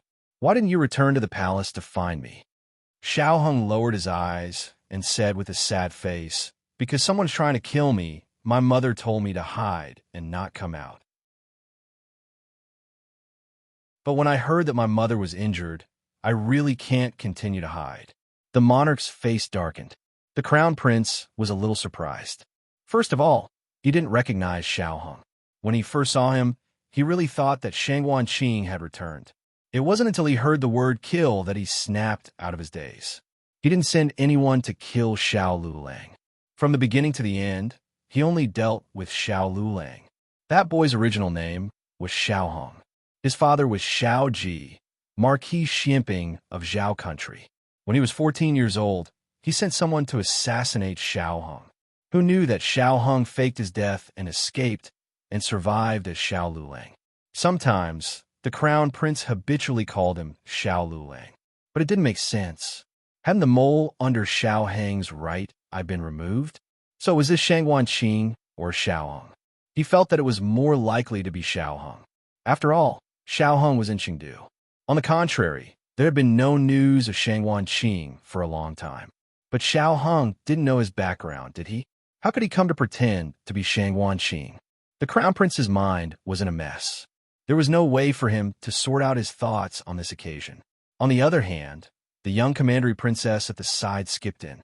The monarch introduced, "Light Shui, this is Shangguan Qing. According to seniority, you should call her little aunt." The young commandery princess went to Lingbo Academy for a long time and always interacted with little Jing Kong, who was her age. She almost forgot that she was a junior. She quickly straightened her back and looked up at Xiao Hong with a serious face. She said, "I am Shangguan Shui. This person was so good-looking. She really wanted to grab her face and scream. The young commandery princess had actually met Xiao Hong on the first day of class at Lingbo Academy. However, at that time, Xiao Hong was wearing the uniform of Kanglan Women's Academy. His face was covered with a veil, so no one could see his appearance. Xiao Hong pretended that it was the first time he met the young commandery princess. He knelt down on one knee and looked at the little girl at the same level. He smiled and said, "Hello, Aunt Light Shui." Countless pink bubbles appeared on the young commandery princess's head. This nephew was so cute. Unlike Ming Junlong, that annoying fellow. From today onwards, she would protect him. The young commandery princess's eyes were so bright that they could sparkle like stars. However, she tried to be reserved and calm on the surface. She said, "Well, hello, little nephew." Shangguan Qing followed his mother's surname, which was somewhat similar to the child of a woman's son-in-law. Therefore, he was not the emperor's grandson. He should not call the emperor grandfather, but imperial grandfather. However, Xiao Hong would not easily call him imperial grandfather. Based on the emperor's attitude towards him, Xiao Hong had a preliminary judgment of the emperor's grandson's position in the emperor's mind. The emperor cared about this grandson to a higher degree than he had imagined. Xiao Hong's decision was actually very risky. If the emperor did not like Shangguan Qing, then he would have exposed himself in vain. There were two people lying on the two beds in the room. One was Shangguan Yin, who had just finished an operation and was still in a coma. The other was Gu Jiao, who was so tired that she fell asleep. The emperor's eyes swept over the two people and finally fell on Shangguan Yan's body. He asked, "Did the doctor say how is your mother's condition?" Xiao Hong looked at the sleeping Gu Jiao, clenched his fingers, and said, "I heard from the doctor surnamed Xiao that my mother broke her spine in 2 places. In order to save my mother's life, 8 nails were inserted into my mother's back. Iron nails into the bone." The emperor's aura instantly turned cold. His murderous aura instantly filled the entire room. The young commandery princess, who was not afraid of him, subconsciously jumped to Xiao Heng's feet. She turned her head to look at the emperor and hugged Xiao Heng's thigh, becoming his little nephew's leg accessory. Xiao Heng did not move and let her hang there. The emperor was very angry about the crown princess's serious injury. It was unknown whether it was because of the remaining father-daughter relationship or because the emperor's prestige was provoked. Xiao Heng secretly planned in his heart what to say next. I heard that my mother slipped and fell from the hillside. The emperor looked at him. My mother's martial arts were abolished before she went to the imperial mausoleum. This matter was known to everyone and was not a secret. Xiao Heng had already heard about it. But the next few words depended on Xiao Heng's guess based on Shangguan Yan's performance in Tianxiang Pavilion. But these years, in order to train my body, my mother would accompany me to practice martial arts. I am not talented and did not learn much, but my mother learned a little bit. Directly saying that Shangguan Yin practiced martial arts again, it would seem that she had bad intentions. But if she said that she taught Shangguan Qing, who was weak and sickly, there was no doubt. The emperor recalled Shangguan Yan's appearance when she climbed over the wall of the cold palace. Her martial arts were indeed a bit mediocre. She shouldn't be too powerful. Otherwise, she wouldn't have crawled out of the palace through the dog hole. Martial Aunt Nan was also abolished of her martial arts. Xiao Heng knew the highest level of martial arts that could be achieved if she practiced martial arts again. Therefore, he did not advocate Shangguan Yan's martial arts. He then said, "My mother is very clever and has a little martial arts. I don't believe that she would fall like this. That's the imperial palace, ah. Is there someone who dares to do something to your mother in the imperial palace?" The crown prince wanted to say so, but if he really said so, it would make him look very suspicious. The crown prince strode forward and personally moved a stool for the emperor to sit down by the bed. Oh, filial piety is still his. He actually let the emperor stand for so long. Imperial father. The crown prince helped the monarch to sit down and said with a pained expression, "This son also feels that there is something fishy about this matter. Since you have already grounded third, Shangguan Yin, this son believes that she will not run out of Jiayang Hall without permission. Perhaps she found someone suspicious, so she chased after them." My goodness, on the surface, he said that Shangguan Yan's injury was suspicious, but in fact, he secretly emphasized that Shangguan Yin disobeyed the emperor's ban. Who told you to run out of Jiayang Hall in the middle of the night? If you obediently listened to the emperor's words, wouldn't everything be fine? If this is not asking for it, then what is it? The young Junju didn't understand what they were talking about. She hung motionlessly on her nephew's leg, like a confused little fruit. Xiao Heng's eyes were cold, and with the temperament of a young man, he said, "How does your royal highness know that my mother was lured out and not kidnapped?" The crown prince choked. "This," Xiao Heng coldly said, "I heard that not long after my mother returned to the imperial palace, your royal highness ordered the guards to hurt my mother." The crown prince refuted. "I didn't. It was the guards who did it. I wanted to stop them, but it was too late. The cause was your mother pushed me. She pushed me down the steps of the pavilion. Do you know how high the pavilion is?" Xiao Heng asked back, "So your royal highness held a grudge and let people throw my mother down from the high hillside?" The crown prince's eyes trembled, and he suddenly raised his voice. "I didn't. Enough. Stop quarreling." The emperor sternly said. The young Junju plugged her small ears with her fingers. The emperor said to Zhang Dequan, "Take the young Junju out." "Yes." Zhang Dequan came over and took the young Junju out. "What's the situation?" "We'll know when your mother wakes up." "How is your body?" the emperor asked Xiao Heng. Xiao Heng was about to say that he was fine, but he remembered that Shangguan Qing was sick. He changed his youthful aura and weakly said, "Still the same." The emperor said, "Since you're here, let the state preceptor take a look at you." Xiao Heng didn't speak. The emperor frowned and looked at him. "What's wrong?" Xiao Heng lowered his eyes and whispered, "Anyway, it can't be cured. You don't have to waste medicinal materials on me." The emperor looked at his weak and sick grandson, and then looked at Shangguan Yin, who was seriously injured and unconscious. He deeply frowned. The room once again fell into a strange silence. The crown prince's heart gradually sank. The emperor was old. Although he was still temperamental and tyrannical, there was an inch of his heart that was not so hard.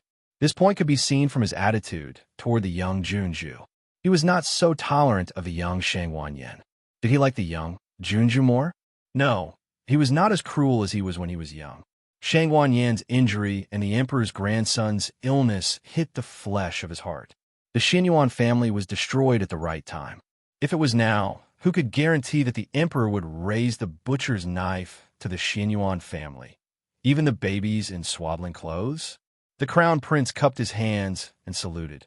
Father, let me investigate this matter. I will definitely find out what happened last night and give justice to third sister. This time, the emperor didn't correct him when he said third sister. The crown prince secretly clenched his fingertips. I have my own ideas on this matter. The emperor refused. The crown prince was not surprised by his father's decision. He didn't really want to take the matter into his own hands. He just wanted to show his attitude in front of his father. The emperor looked at Shangwan Yin with a complicated look and said to Xiao Hung, "Take good care of your mother. You didn't touch your bedroom." The last sentence was undoubtedly to welcome the emperor's grandson back to the palace.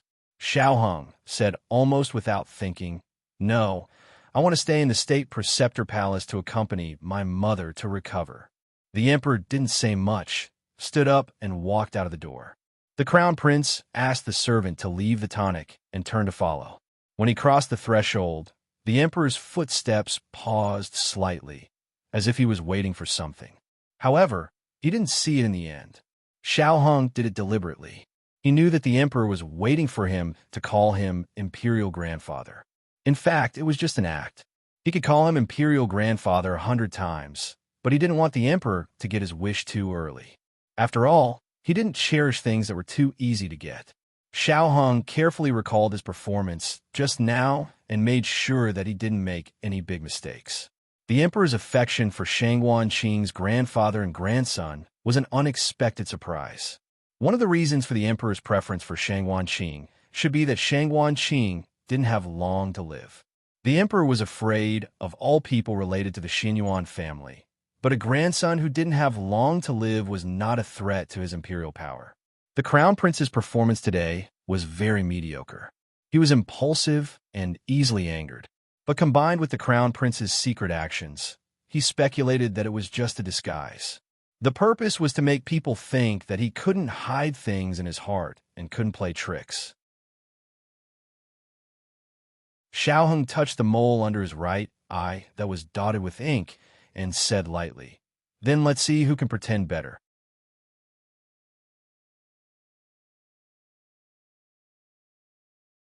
Chapter 727. After coming out of the Kylan Hall, the monarch went to find the young princess. The crown prince said goodbye to the monarch and got on the carriage to return home. When the carriage was far away from the imperial preceptor hall, he changed his impulsive and irritable expression and became serious and restrained. The carriage traveled on the spacious street. He said in a deep voice, "Do you know who I saw in the imperial preceptor hall just now?" On the bench beside him sat a man in the official uniform of the commandery. His surname was Xiao, and his name was Xue.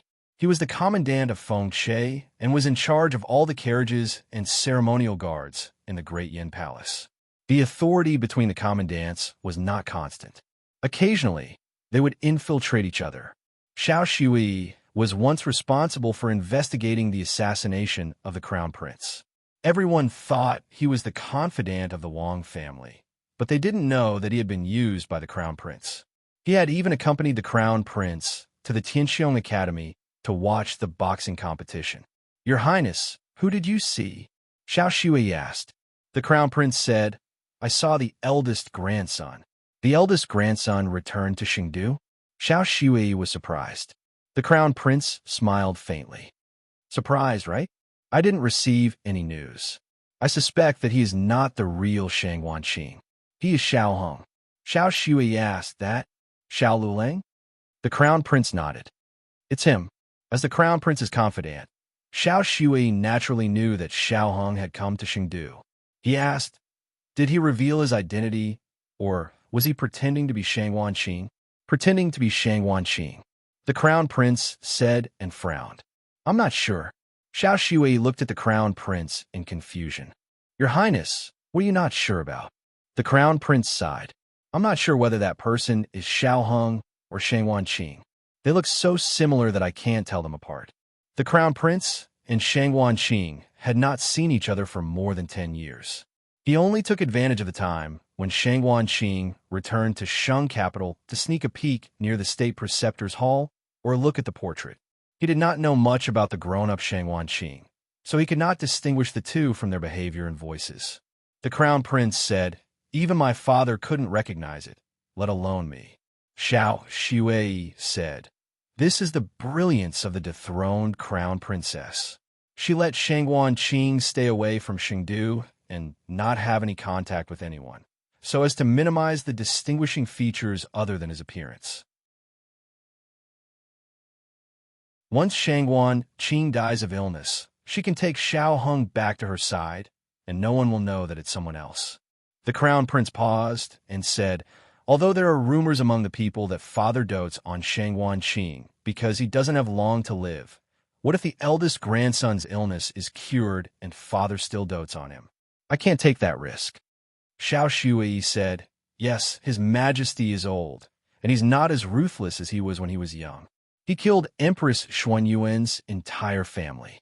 It's hard to guarantee that he won't make up for it on Empress Xuanyuan's children and grandchildren in his twilight years." The Crown Prince's eyes turned sharp. So Xiao Hung must die. Once Xiao Hung died, Shang Wanyan would not be able to live. Xiao Shui pondered for a moment and said, "In fact, it's not difficult to identify whether the other party is Xiao Hung or not. There are two people who must have dealt with Shang Wanqing." The Crown Prince thought for a moment. "You mean the state preceptor? He may not help me. That guy is stubborn and won't be roped in by any force." Xiao Shui said in his heart, "That's because no force can be above the state preceptor's hall. To put it bluntly, no one is qualified to rope him in." The Crown Prince shook his head. What's more, he and Shang Wanqing only met once in 2 years. They don't know much about each other. As for the slight difference in voice, it can be said that he changed his voice. Xiao Hung is a man. How can his voice be the same when he was a teenager? Xiao Shui pointed out, "Did your highness forget that there is another person?" The Crown Prince. "Who?" Xiao Shui. "Wang Su." The Crown Prince was slightly stunned. "Him? He has been stationed in the Imperial Mausoleum for several years and personally taught Shang Wanqing martial arts. If there is anyone who can identify the real Shang Wanqing, it's him." Xiao Shui said, "His Majesty hates it when people deceive him. If the person your highness saw today is really Xiao Hung, then Xiao Hung has committed the crime of deceiving the emperor." "You're right." The Crown Prince deeply agreed. "But there's one thing I can't figure out. Why doesn't Xiao Hung directly recognize the emperor, but uses Shang Wanqing's identity?" Xiao Shui said, "Because it's much simpler to use Shang Wanqing's identity. If Xiao Hung used his own identity, then it would involve who Shang Wanqing was, what the Crown Princess's intentions were, how much the emperor had been deceived over the years, and so on. Of course, the Crown Princess could say that she did this because someone wanted to harm Xiao Hung, but the problem was that she couldn't produce any evidence. Would the emperor believe her without any evidence? With the emperor's suspicious personality, he would only think that the mother and son were plotting something behind his back. So to be on the safe side, it was safer for Xiao Hung to disguise himself as Shang Wanqing. Not only would there be no complications, but he could also receive all the love from the emperor. In addition, Xiao Shui faintly felt that perhaps Xiao Hung didn't want to become a member of the Yan royal family. If he used Shang Wanqing's identity, he could leave without any burden after the deed was done. But soon, Xiao Shui denied this guess. He was the eldest grandson of the most powerful Shangzhou kingdom's emperor. Who wouldn't want such an identity? You shouldn't overestimate Xiao Heng's temperament. He wasn't so indifferent to fame and fortune. Everything was just a matter of weighing the pros and cons. The Crown Prince was at his wit's end. "You're right, but what if he's really Shang Wanqing?" Xiao Shui sneered. "Then it's even easier. It's much easier to expose Shang Wanqing than Xiao Hung. We didn't expose him before because there was no need. Anyway, Shang Wanqing won't live long, and he didn't cause trouble in Chengdu. As long as he stays in the Imperial Mausoleum, we can pretend that he doesn't exist. The one we want to get rid of is Xiao Hung from the beginning to the end. But if Shang Qing is not afraid of death and comes to Chengdu to make trouble, then don't blame us for being rude. The Crown Prince smiled with appreciation. I really can't live without you. Xiao Shui cupped his hands. Your Highness, you flatter me. How could the Crown Prince not understand this? He just said it through his mouth. The Crown Prince seemed to be innocent, but in fact, he was more shrewd than anyone else. The Crown Prince said, there is still a problem. The Wang family is only loyal to my father. I want to ask Wang Su to work for me, but I'm afraid Wang Su won't agree. Xiao Shui smiled. Your Highness, you just need to cater to his liking. This subordinate heard that Wang Su has taken a fancy to an antique. That antique is now in the hands of the Han family's old man. The Crown Prince smiled. It's in the hands of my uncle. Then it's much easier. In the State Preceptor Hall's ward, Xiao Hung took out Shang Qing's portrait and looked at it carefully. Gu Qingfeng used his Qinggong to come to the courtyard, opened the window to the maximum, and jumped in from the windowsill. How's it going? You didn't expose yourself, right? No, Xiao Hung said. Gu Qingfeng came to Xiao Hung and sat down. He looked at the sleeping Shang Yin and then looked at the sleeping Gu Jiao. Then, he reached out his hand to Xiao Hung. Xiao Hung looked at him strangely. What? Gu Qingfeng raised his hand. 2 taels of silver. Did I buy the clothes you're wearing for nothing? 1 tael of silver is for the clothes, and 1 tael of silver is for the travel expenses. Why don't you think about how much credit this set of clothes has contributed to your success? People rely on clothes, and Buddha relies on gold. Today, you're here to perform. Without this set of clothes, you can't set up a stage. Do you know how difficult it is to find a set of clothes similar to the one in the portrait? Xiao Hung said, I don't have any money on me. When Jiao Jiao wakes up, I'll ask her to give it to you. Gu Qingfeng choked. Then forget it. Asking the girl to give him money, isn't that the same as asking for her life? It would be good if he didn't empty his wallet. Gu Qingfeng's eyes fell on the portrait. Is the person in this portrait really the imperial grandson? Why do I feel that he looks like you? You guys aren't twins, are you? No, Xiao Hong said. How do you know? Gu Qingfeng asked. His birthday is different. His birthday is 10 days earlier than mine. He asked Yi Qing in the library. Gu Qingfeng said, birthdays can be faked. Isn't Ming Junwang the same age as Shang Qing? Let me guess. Is it because he's older than Ming Junwang and can be the imperial grandson? Xiao Hung looked confused. Is that so? Gu Qingfeng said that he believed it. Don't worry about this. When Shang Yin wakes up, everything will be revealed. Right now, there are more important things for them to do. Xiao Hung said, there is one person who may know that I'm not Shang Qing. Gu Qingfeng's action of pouring tea stopped. Who? Xiao Hung looked at a green leaf on a branch outside the window. His eyes were cold as he said, Military Officer Guan, Wang Su.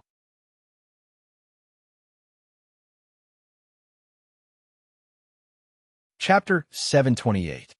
It was no secret that Commandant Guan Wang Su taught Shang Qing martial arts in the Imperial Mausoleum. Xiao Hung had heard about it a long time ago, but he didn't expect that one day he would have to pretend to be Shang Qing. Wang Su, this hidden danger must be solved. It didn't mean that he had to kill him, but it was enough to prevent him from coming out and disrupting their plans. Gu Qingfeng curled his lips and patted his chest. Who else could do such an important thing except for him? Remember to give me the money. You take it first. I'll ask you for it later. After Gu Qingfeng emphasized his 2 taels of silver, he went out for where he got them. His martial arts were not good, but his lightness skill was superb. He didn't alarm the men of sacrifice in the Imperial Preceptor Palace. Remember to pick up Jing Kong, Xiao Hung said, looking at his back. Xiao Hung watched Gu Qingfeng's back paused in midair, as if he was gritting his teeth and complaining about him. Then he disappeared from the Imperial Preceptor Palace with hidden bitterness. The room became quiet again. Although so many things had happened, not much time had passed. In just half an hour, he completed the change of identity from Xiao Hung to Shang Qing. He met the monarch and confronted the crown prince. There was no way out. After today, he would put himself in the whirlpool of power in Chengdu. Everyone would know that he was back. There was more than one force spying on them in the dark. But the whirlpool of power in Chengdu was destined to be bigger and bigger until all the people who had hurt them were swallowed up. The commandant's mansion was located outside the Great Yin Imperial Palace. To enter from the outside, one had to pass through the Gao Gate, Fengtian Gate, and Duan Gate.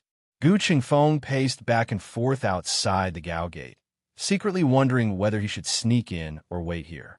I forgot to ask if Wang Su is in the Imperial Court. If he has already left, then no matter if I sneak in or wait for him outside, there will be no result. No, he should be here. His Majesty had met with Xiao Hong.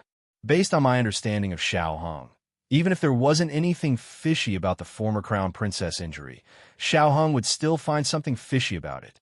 Since the monarch trusts Wang Su so much, he will definitely send Wang Su to investigate the case. And the crime scene was in the harem. Gu Qingfeng was deeply amazed by his own wit. How did I become so smart? As expected of me, Wang Su was indeed investigating the case in the harem, but he couldn't find any clues. The scene was very clean.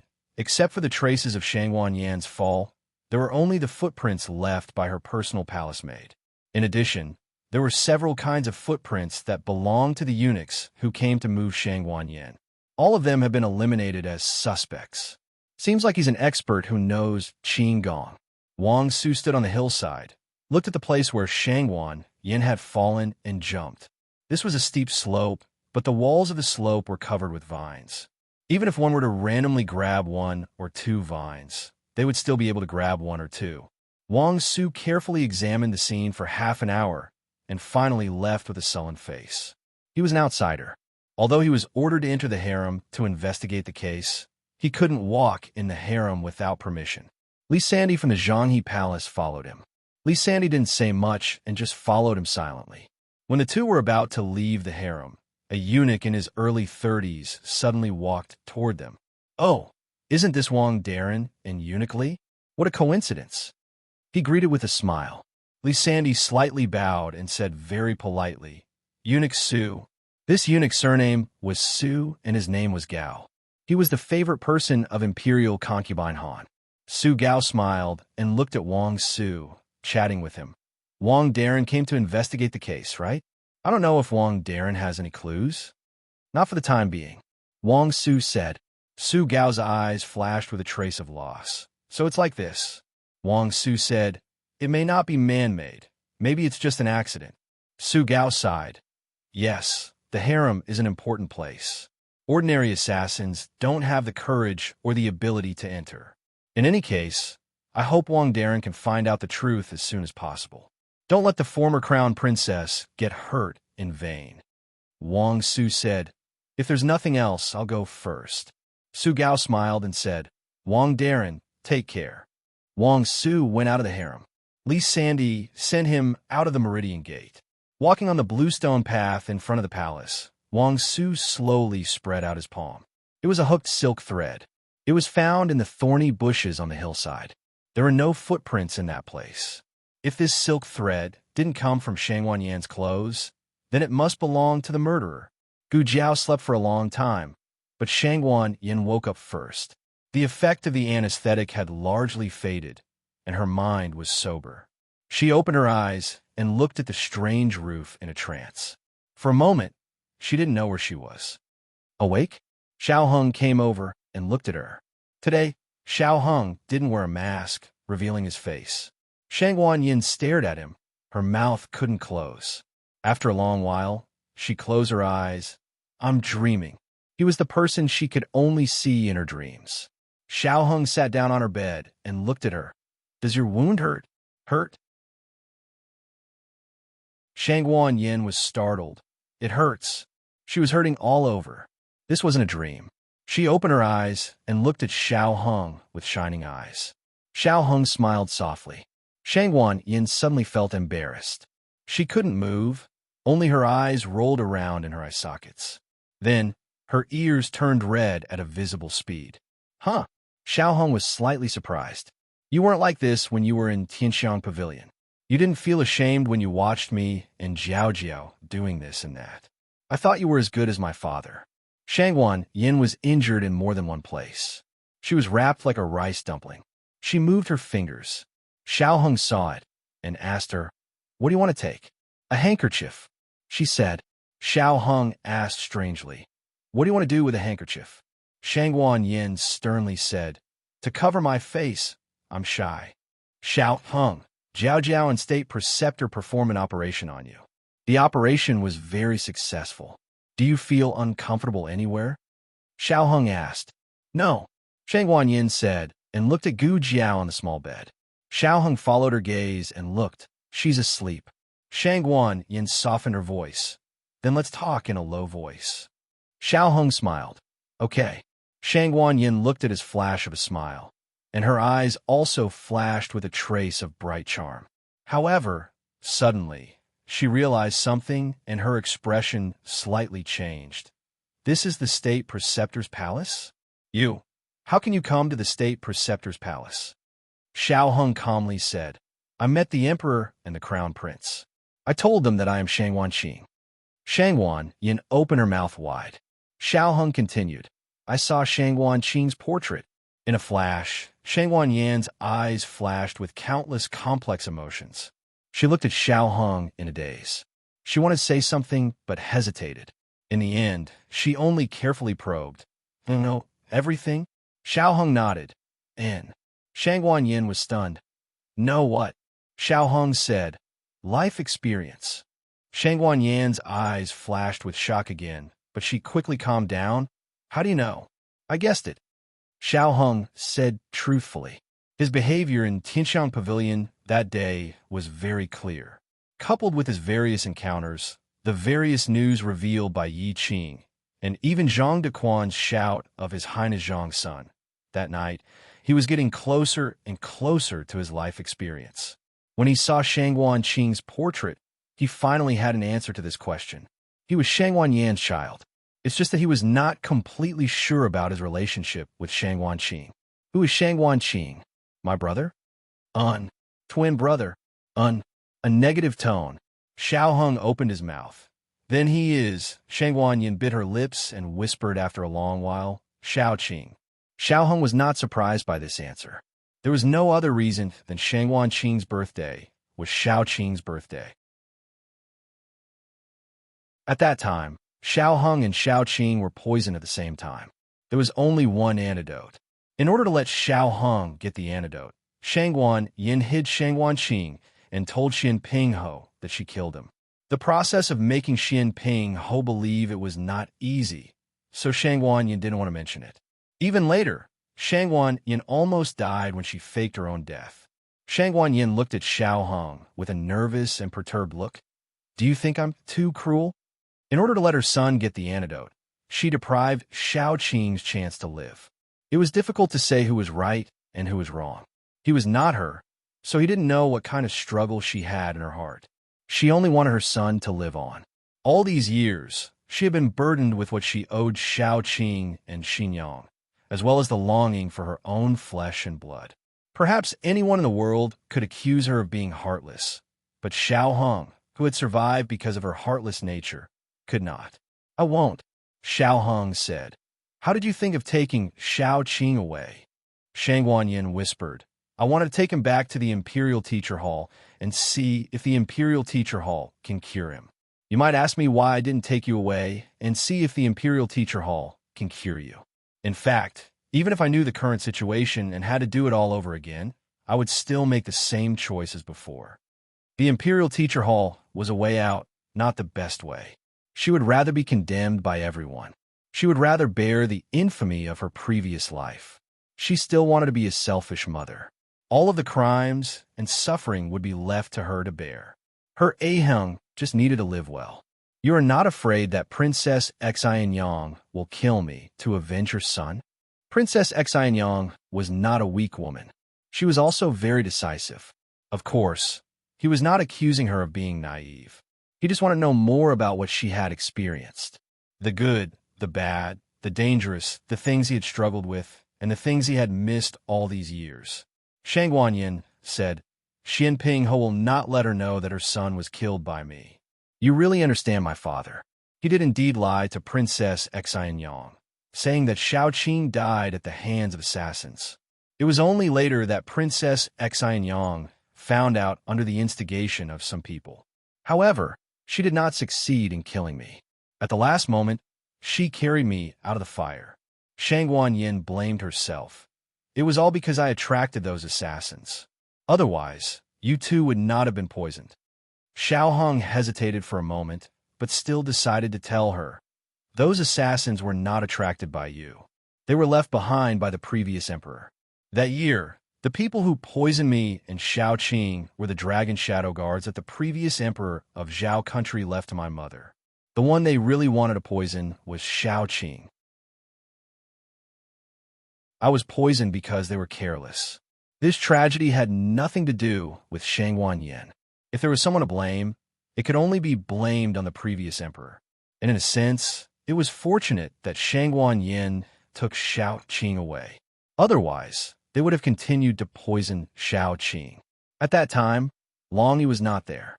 Xian Ping Ho and Princess Xianyang did not suspect the Dragon Shadow Guards. It was really impossible to guard against. Shang Guanyin had been living in guilt for Shao Qing all these years. When she heard this news, she found it hard to believe. Are you deliberately making up a story to comfort me? Xiao Hong shook his head. I'm not. I can't make up this story. The previous emperor's brain circuit was similar to that of the great Yin emperor. They were both crazy and ruthless. When Princess Xianyang married Xian Ping Ho, it was to prevent him from rebelling. Once he had the thought of rebelling, Princess Xianyang would immediately let the Dragon Shadow Guards kill him. The previous emperor knew that Princess Xianyang could not get along with men. He was not worried that Princess Xianyang would fall in love with Xian Ping Ho. But after all, the two were husband and wife. In case Xian Ping Ho used force to make Princess Xianyang give birth to his child, who could guarantee that Princess Xianyang would not be soft-hearted because of the child? Therefore, the previous emperor issued an order to the Dragon Shadow Guards that even Princess Xianyang did not know about. The child of Princess Xianyang and Xian Ping Ho could not be kept. From Xiao Heng's many years of observation, Princess Xianyang was not soft-hearted towards Xian Ping Ho. If you asked her to stab Xian Ping Ho with a knife, she would not even blink.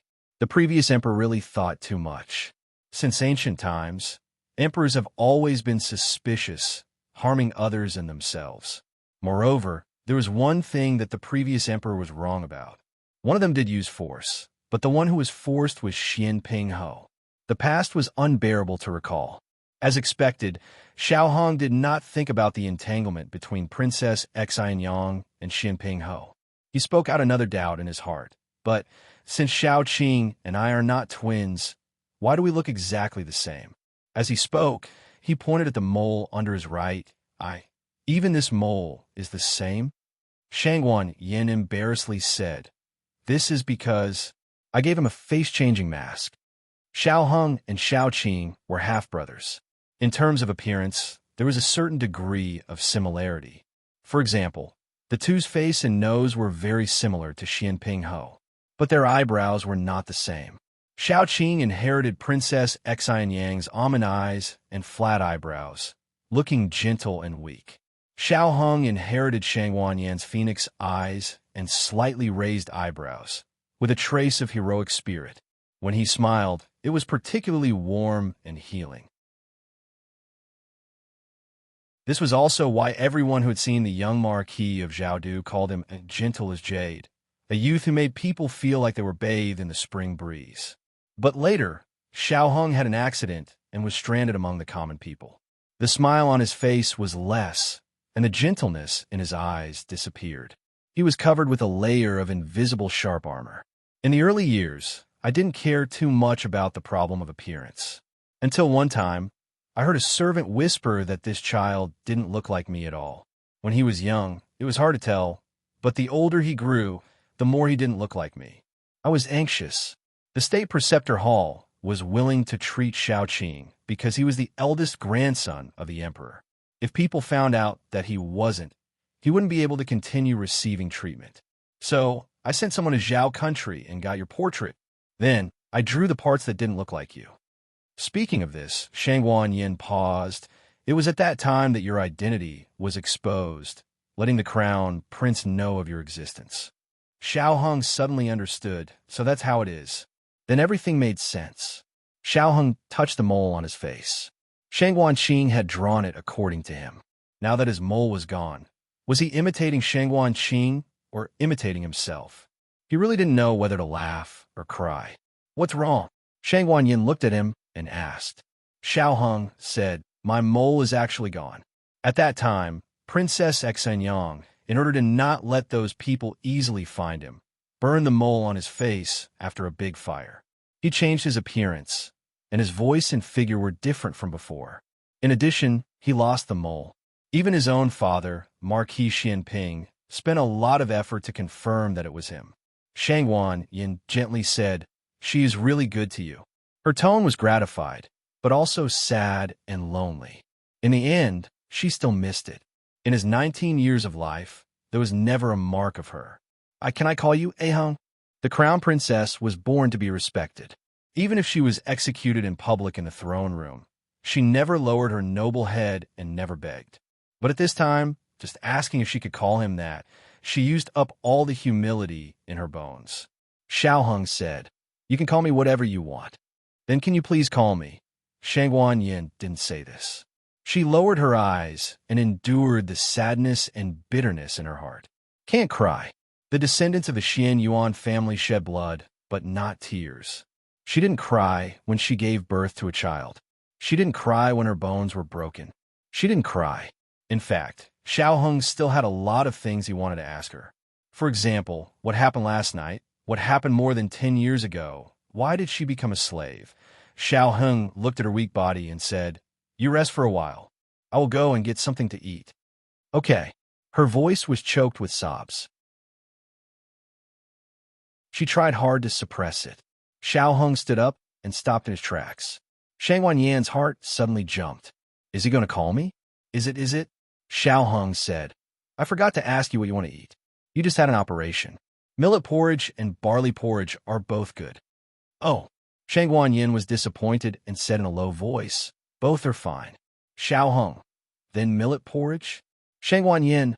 Okay. She had no appetite. She was a bad woman. She didn't deserve to be his mother. Xiao Heng stepped to the door. When he was about to cross the threshold, he stopped again. It may be a bit late to say this, but he turned around and looked at her sincerely. Thank you for giving birth to me.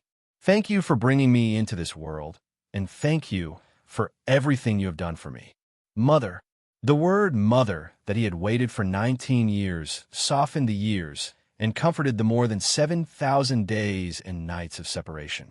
Shangguan Yin choked and couldn't speak. Thank you, my son.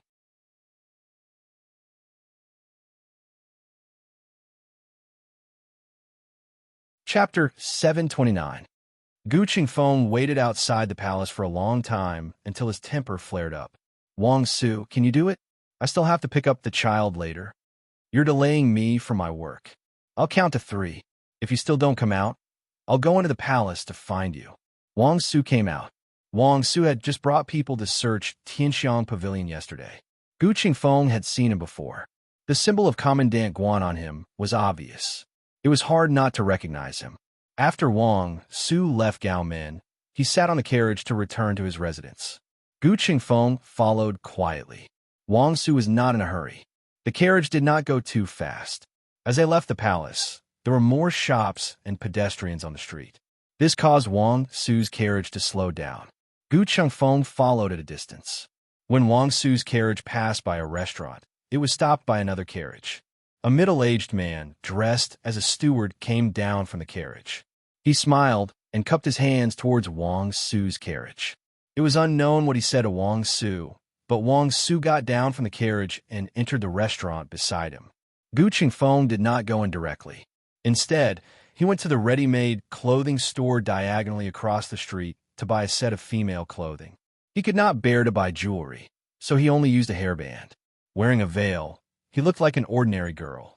He entered the restaurant and said he was looking for someone. The waiter saw that she was dressed plainly and did not look like a rich family's daughter. He was too lazy to greet her and told her to look for someone herself. Gu Qingfeng quickly found the middle-aged man in a room at the east end of the corridor on the second floor.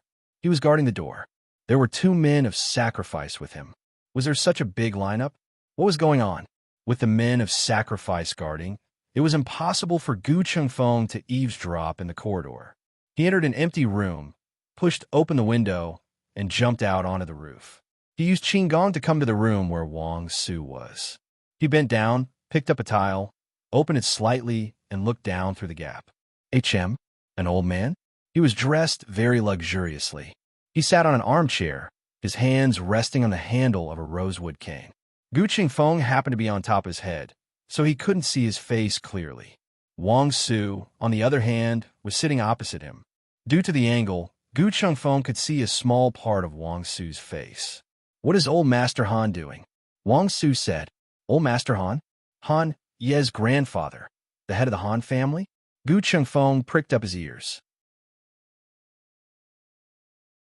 Old Master Han winked at the manservant beside him. The manservant walked towards Wang Su with a brocade box in his hands. Wang Su glanced at the brocade box and asked seriously, "What's the meaning of this?" Old Master Han raised his hand, and the servant opened the brocade box. Gu Qingfeng wanted to see what was inside the brocade box, but he was blocked by the servant's brain spoon. Gu Qingfeng gritted his teeth. However, he saw Wang Su's body tense up. He couldn't tell if he was excited or surprised. Could it be that this old thing wanted to bribe Wang Su? The Han family was Imperial concubine Han's mother's family and belonged to the Crown Prince's party. Speaking of this, Gu Qingfeng couldn't help but sigh at the complexity of the Yan royal family. In Zhao country, the princes were not allowed to form cliques for personal gain, but the Yin monarch didn't seem to care. The Yin monarch didn't seem to be angry when the top 10 aristocratic families openly supported their own princes. The only aristocratic family that the monarch had suppressed was the Xianyuan family. The whole family was destroyed. Old Master Han smiled and said, "I know you've been coveting my treasure for a long time. Today, I'll give it to you." Wang Su withdrew his gaze from the box and said seriously, "I don't deserve it. Old Master Han, you frighten me." Old Master Han laughed and said, "Don't be so nervous. It's just an antique. I can afford it. If you like it, I have many more in my house." Wang Su asked, "Old Master Han, what can I do for you?" Old Master Han said, "You're a smart man. I'll be frank. There's something I don't understand, and I want to ask Commandant Wang to explain it to me." Wang Su said, "As long as it's not related to the imperial court, I'll tell you everything I know." The Wang family and the Han family were the top aristocratic families in Chengdu.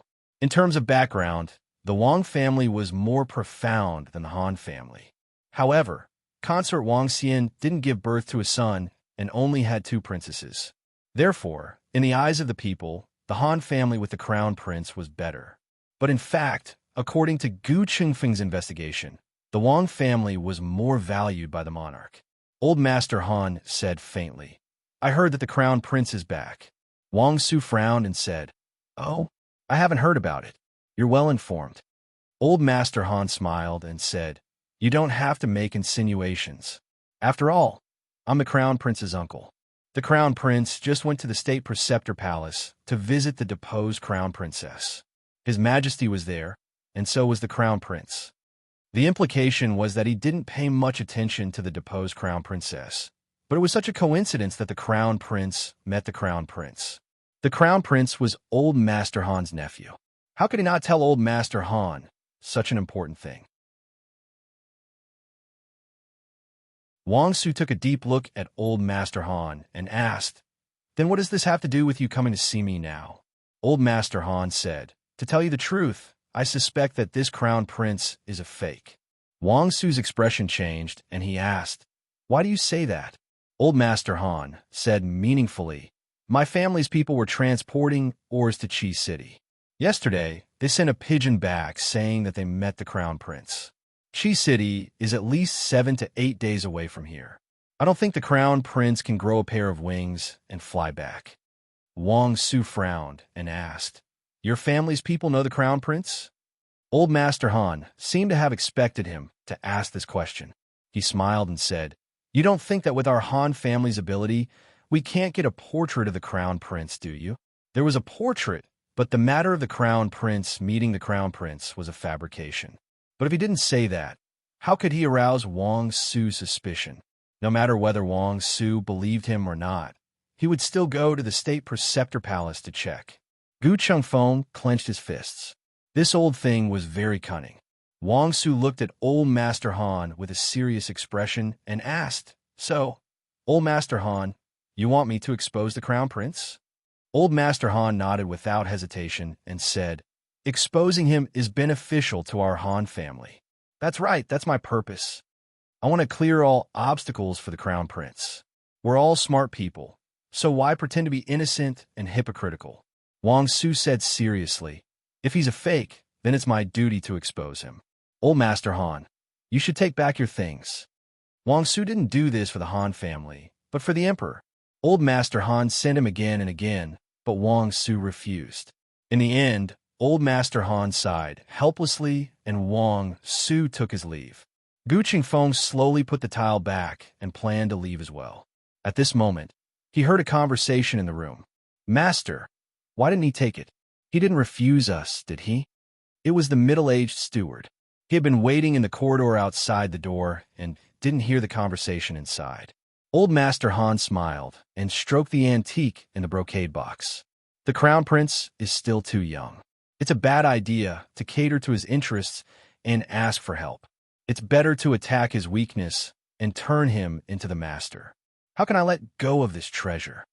Gu Chengfeng thought, "Good Lord, he's trying to get something without risking anything." The middle-aged steward said worriedly, "Will he tell the emperor about our attempt to bribe him?" Old Master Han said sarcastically, "If he sincerely accepts it, he probably won't tell the emperor." The Crown Prince took this into consideration and decided to bribe him. "But I think it's okay if he tells the emperor. The deposed Crown Princess and the Crown Prince are a huge threat to the Crown Prince. If we don't do anything, it'll be suspicious. Sometimes, if we reveal a little flaw, the emperor will think that we're all under his control. We're not a big threat." The middle-aged steward said excitedly, "Master, you're wise." Gu Qingfeng's mouth twitched. The Crown Prince must have inherited his craftiness from the Han family. Does the Han family all use this kind of tactic? It's really from the same origin. Gu Qingfeng didn't like this guy and really wanted to beat him up. But with his current strength, it would be a little difficult to deal with the two men of sacrifice outside the door. He would never admit that he had no power to fight back. "I'll call that girl over some other day and put you in a sack." Gu Qingfeng chased after Wang Su. Wang Su originally wanted to go home, but after talking with Old Master Han, he decided to go to the Grand Preceptor Hall. Wang Su had stayed in the Imperial Mausoleum for a few years and taught the Crown Prince martial arts, although the Crown Prince didn't learn a single move. But after all, they had been together for a long time, and there were things that only the two of them knew. He would know if the other party was really the Crown Prince after a test. After the carriage had traveled for a while, he frowned and said to the coachman, "Stop." "Yes." The coachman stopped the carriage by the side of the road. Wang Su got out of the carriage and went to a pastry shop to buy the Crown Prince's favorite peach pastry. "Excuse me, do you have a washroom?" he asked the shop owner. "Yes, in the backyard," the shop owner said. "Then, I'll put my peach pastry here first." "Okay." Gu Qingfeng waited outside the shop for a long time, but Wang Su didn't come out. "What's going on? Did he fall into the latrine?" Gu Qingfeng decided to look for him. He searched the backyard inside and out, but there was no trace of Wang Su at all.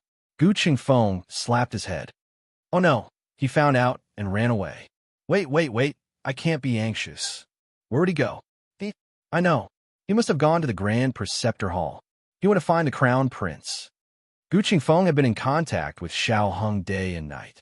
He always listened to Xiao Heng's analysis of the aristocratic families and the current situation in Chengdu. Under the influence of what he saw and heard, his logical reasoning had improved. After that, his temper became a little more stable. He took a deep breath. I'm not anxious. Damn you, don't be anxious. He'll be finished if he sees Xiao Heng. Gu Qingfeng ran away immediately. Xiao Heng, hang in there. You must avoid Wang Su. If you can't avoid him, you can play dead. Wang Su was wearing the official uniform of Commandant Guan. If Xiao Heng saw him, he would be able to recognize him. However, Wang Su was not stupid. After he entered the Grand Preceptor Hall on the pretext of seeking an audience with the monarch, he dirtied his clothes when no one was looking and borrowed a set of clothes from the Grand Preceptor Hall's disciples. In an empty corner, Wang Su tied his hair into a high bun on the top of his head. At a glance, he was an elder disciple of the Grand Preceptor Hall. Is His Majesty and the Crown Prince in the Qilin Hall? He stopped a disciple passing by. His aura was so strong that the disciple thought he was an unknown senior brother. The disciple said respectfully, His Majesty and the young princess have gone to find the Grand Preceptor. The Crown Prince is in the Qilin Hall. Thank you. Wang Su thanked him and walked toward the Qilin Hall. It was already evening. The summer days were long and the sun was abundant. The sky was still bright. He came to the corridor of the Qilin Hall. The corridor was empty and looked like there was no one, but there were a few gazes in the dark. Wang Su understood that these gazes were from the death warriors of the Grand Preceptor Hall. He was not here to kill people. There was no murderous aura on him, so the death warriors would not attack him. He looked through the rooms one by one and finally saw a side room with the door half open at the end. He came to the door of the side room and could faintly see a young man sitting at a square table with his back facing the door. There were flour, bowls, meat stuffing, and other things on the table. The man seemed to be rolling the dough. His movements were slightly clumsy. It was obvious that it was his first time doing this. On the bed beside him lay the injured crown princess. On the other small bed, there was someone sleeping. Wang Su thought that this young man must be the crown prince that old Master Han had mentioned. There was a secret signal between him and the crown prince. He only needed one sentence to test whether the crown prince was real or fake. His actions had to be fast, and his voice had to be loud. Only then could he catch the other party off guard. As the thought flashed through his mind, Wang Su suddenly pushed open the door and jumped into the room. He shouted with full energy, Heavenly King covers Earth Tiger. Bang! The young man picked up the rolling pin in his hand and knocked him out. After the rolling pin, with internal energy, hit Wang Su, it flew back into the man's hand.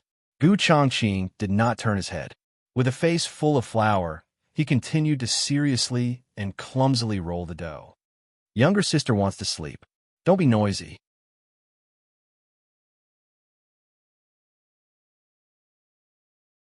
Chapter 730.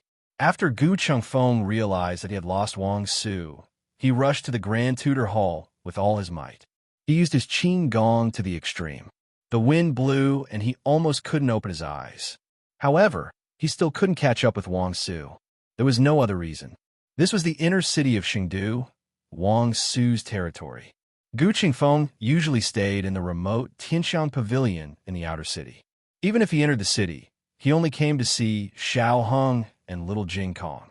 He wasn't familiar with the inner city and couldn't beat Wang Su, who took a shortcut. In addition, in order to hide from others and eavesdrop on Wang Su, Gu Qingfeng changed into a woman's skirt. This dragged him down. He grabbed the hem of his dress with both hands, spread his feet apart, and ran forward with his legs splayed out in front of him. The pedestrians on the road all looked at him like he was an idiot. Their jaws almost dropped. Gu Qingfeng finally arrived at the Grand Tutor Hall. He couldn't enter the hall openly, so he could only climb over the wall. But after running all the way, he was already panting like a dog. I'll pan twice, damn. What's going on? I'm so tired. Gu Qingfeng was almost done panting. He went to the side wall of the Grand Tutor Hall and jumped up. He was still in the same place. He jumped up again. He was still in the same place. He was really exhausted. Gu Qingfeng had to use the most primitive method, climbing the wall. He climbed to the top of the wall and fell down from the high wall. This was really the most embarrassing mission he had ever been on. When Gu Qingfeng arrived at the courtyard outside the sick room of the Qilin Hall with his messy hair and loose clothes without a care for his image, it was as if he had just been ruthlessly defiled by someone. He didn't know anything about this. He came to the window and was about to lift his skirt and flip over when he saw Gu Changqing in the room. Gu Changqing was sitting at a square table with half of his face facing the window. His handsome face was covered with flour. There was dough, flour, and other ingredients on the table. He was using a rolling pin to roll dough. Gu Qingfeng took a few glances before he recognized that this was his elder brother. He was stunned. What was going on? Why would his elder brother appear here? Although he knew that his elder brother had come to the Yin Kingdom, he did not come to Chengdu furthermore. Why would his elder brother be sitting here, quietly rolling noodles? And it was so ugly. The thickness of the noodles was uneven, and the length was different. It wasn't noodles, but dough lumps, right? Compared to Big Brother's appearance, Big Brother's rolling of noodles surprised Gu Qingfeng even more. This was something that Big Brother would never do in 10 lifetimes. It was even more impossible than him reincarnating as a woman. The corner of Gu Qingfeng's mouth twitched. For a moment, he wondered if he was dreaming. He pinched his thigh hard, and the pain almost made him fall to the ground. Yes, it was not a dream. This was really Big Brother. Big Brother came to find him, and Big Brother was rolling noodles for him. Gu Qingfeng was moved to tears. He looked affectionately at Big Brother, who was clumsily rolling noodles, and said excitedly, "Big! Bang!" The rolling pin flew over. Gu Qingfeng was hit in the face and fell to the ground with his arms and legs spread out. The rolling pin had already flown back. "I told you not to quarrel." Gu Changqing caught the rolling pin that flew back and continued to roll noodles. Gu Changfeng looked at the blue sky and white clouds and said in a voice that only he could hear, "Big Brother, I am. Your younger brother, Xiao Hong had just been called by the monarch." He knew that Gu Changqing had come. It was because Gu Changqing was here that he felt relieved to go out. When he returned to the ward, he first found a disciple of the state preceptor hall who had fainted at the door. When he closed the window, he found an unconscious civilian girl in the courtyard. "It seems to be Gu Changfeng." Xiao Hong recognized him. Gu Changqing paused in his action of rolling the dough. Xiao Hong was puzzled. Why did he faint? Gu Changqing, whose body suddenly stiffened, was speechless. Gu Qingfeng was pulled into the house by Gu Changqing. Gu Changqing pinched his philtrum. His younger sister was asleep. No one was allowed to disturb her. His younger brother was cruelly woken up. Gu Qingfeng slowly woke up on the chair. At this time, he did not know that there was a stick mark all over his face. The left and right sides of his face were clearly separated. He saw Big Brother, who was standing in front of him like a mountain, and suddenly felt a lump in his throat. He felt so wronged. Big Brother hit him as soon as they met. Gu Changqing looked at him condescendingly and said indifferently, "Have you been neglecting your martial arts practice these days? Why can't you take one hit?" Gu Qingfeng was stunned. He raised his head and looked at Big Brother's serious face.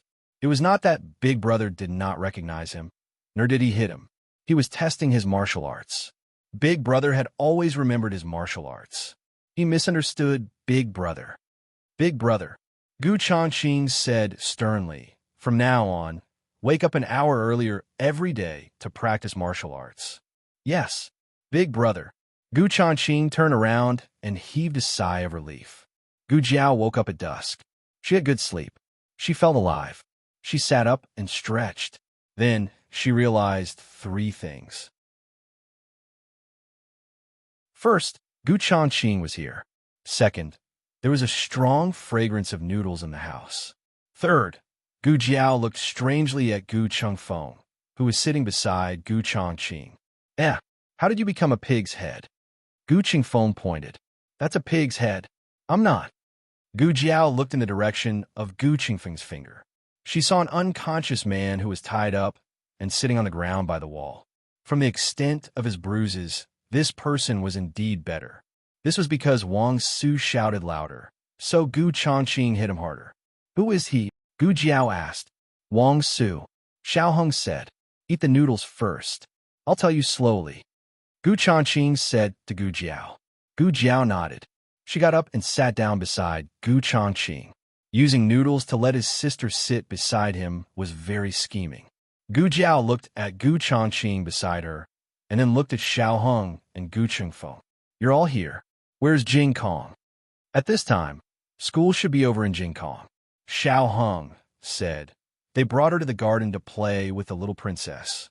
The original plan was for Gu Qingfeng to pick her up and send her to Willow Lane to stay for a few days. With Master Nan and Master Lu looking after her, nothing should happen. Who would have thought that Gu Qingfeng would be beaten into a pig's head with a stick? Xiao Hung had no choice but to change his plan and bring the young commandery princess to fetch her playmate. Eat it while it's hot. Gu Changqing said, otherwise the noodles will be lumpy.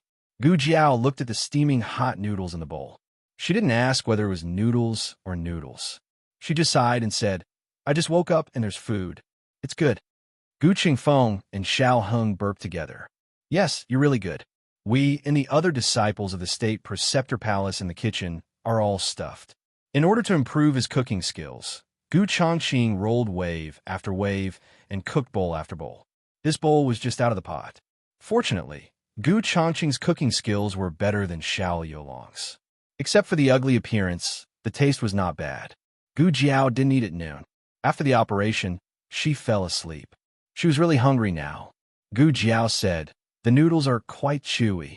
Gu Changqing, I made Yangchun noodles. Gu Changqing had heard Gu Jiao mumble about Yangchun noodles in her sleep when he was guarding her.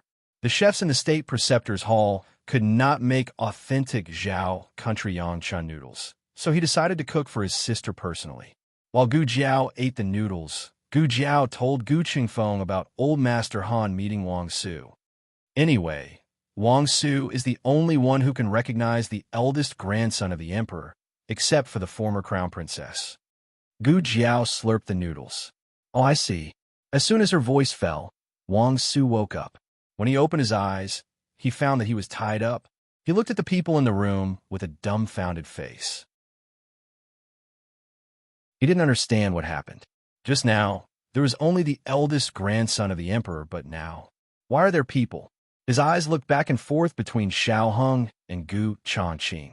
Finally, he realized that the man rolling the noodles was not the eldest grandson of the emperor, but the person in front of him. When did the eldest grandson of the emperor have such a broad back? Who are you? He asked warily. Gu Jiao came over with the noodles, squatted down in front of him, and said while slurping, Are you that unlucky guy? Wang Su. Xiao Hung looked at Gu Jiao's back as she squatted on the ground and sucked on the bowl. Why did he feel that this posture was a little familiar? He looked at the sleeping Shangguan Yin, and the corner of his mouth twitched. Can I learn something good? I'm asking you a question. Gu Jiao said. Rumble. Wang Su's stomach growled. Wang Su turned his face away and tried not to smell the aroma of the noodles. But will it be okay if he doesn't smell it? The sound of Gu Jiao slurping the noodles was simply enough to make people drool. Gu Jiao first put a hat on him. You disguised yourself as a disciple of the state preceptor palace. Did you want to assassinate the eldest grandson of the emperor? Wang Su turned his face and sternly refuted. You're talking nonsense. How can I assassinate His Highness? Gu Jiao said, oh, and casually asked, Then what are you doing here? Wang Su looked at the noodles in her bowl, swallowed his saliva, and said, I got the news that someone pretended to be His Highness, so I came to identify the real one. Gu Jiao asked, Did you identify it? Wang Su awkwardly said, No, I haven't finished the code yet, but I was knocked unconscious by your people. Gu Jiao curiously asked, What code? Tell me about it. The three men in the room all looked at Wang Su, including Xiao Hung, who didn't change his expression. Wang Su was stationed at the Imperial Mausoleum when Shangguan Qing was 13 years old. He didn't have any contact with Shangguan Qing in the first half of the year. It was by chance that he was injured and returned to the camp. He met Shangguan Qing on the way, and Shangguan Qing asked someone to send him a bottle of wound medicine at night. At that time, he thought that this child was good and wanted to teach him martial arts. But this child was unwilling to study hard and often led him astray. For example, in the past 2 years, he didn't teach Shangguan Qing any moves, but Shangguan Qing taught him a lot of strange codes. Wang Su took a deep look at Xiao Hung and said seriously, The Heavenly King covers the Earth Tiger. Gu Jiao said without hesitation, You're an idiot. Wang Su was stunned and looked at Gu Jiao in disbelief. Gu Jiao slurped a mouthful of noodles, finished it, and said, "Did I get it right?" Wang Su was surprised. This was impossible. This was clearly a secret signal between him and the eldest grandson of the emperor. Gu Jiao, I bet a pack of spicy sticks that the state preceptor knows all about it. Gu Jiao pointed at Xiao Hong. He taught me. After the code is correct, he is the imperial grandson. Wang Su frowned. Why don't I believe it? Each of you is more suspicious than the other.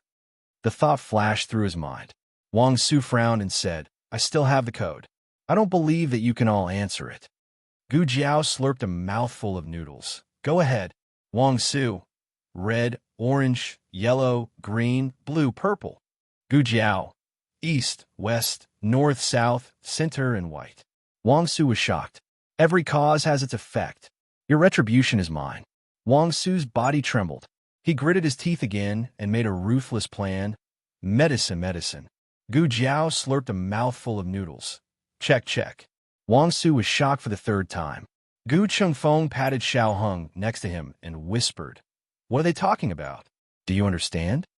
Xiao Hung thought to himself, It would be strange if I understood. What kind of nonsense is this? Did Xiao Qing really teach them? Why does it sound like they aren't serious? Having an indecent father is already enough. Don't tell me he also has an indecent older brother? Wang Su threw out a few more secret signals one after another, and Gu Jiao matched them all without any mistakes. Wang Su took a deep breath, looked at Gu Jiao, and then looked at Xiao Hung not far away. He clenched his fists and said, Now that things have come to this, I can only use my trump card. If you can even answer this, then I will believe that he is the real imperial grandson. Gu Jiao calmly drank a mouthful of noodles and motioned for him to continue. Wang Su narrowed his eyes, raised his chin, and said with a strong aura, This time it's not a code, it's a title. It's tailor-made for me by His Highness Prince Changsun. His Highness Prince Changsun said that this is the dream of all men in the world, to become the person. Gu Jiao tilted her head. Old Wang from next door? Wang Su, how the hell do you even know this?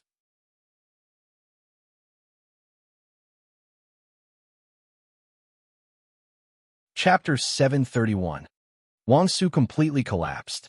He lay on the cool floor in a daze, staring straight at the roof beams, as if he had been struck by lightning 100,000 times. Gu Jiao stood up with the bowl of noodles and pouted at Gu Chengfeng.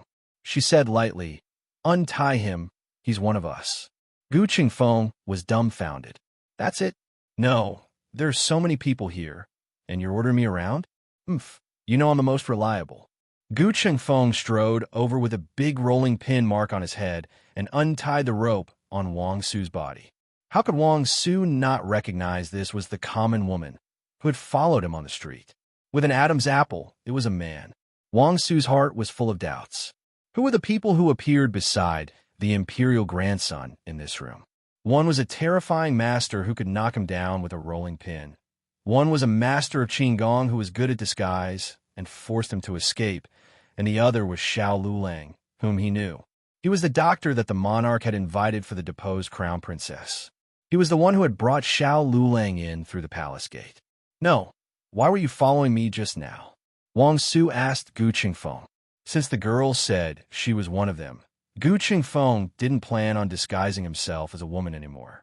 His eyes flashed, and he said in his own male voice, I wasn't following you.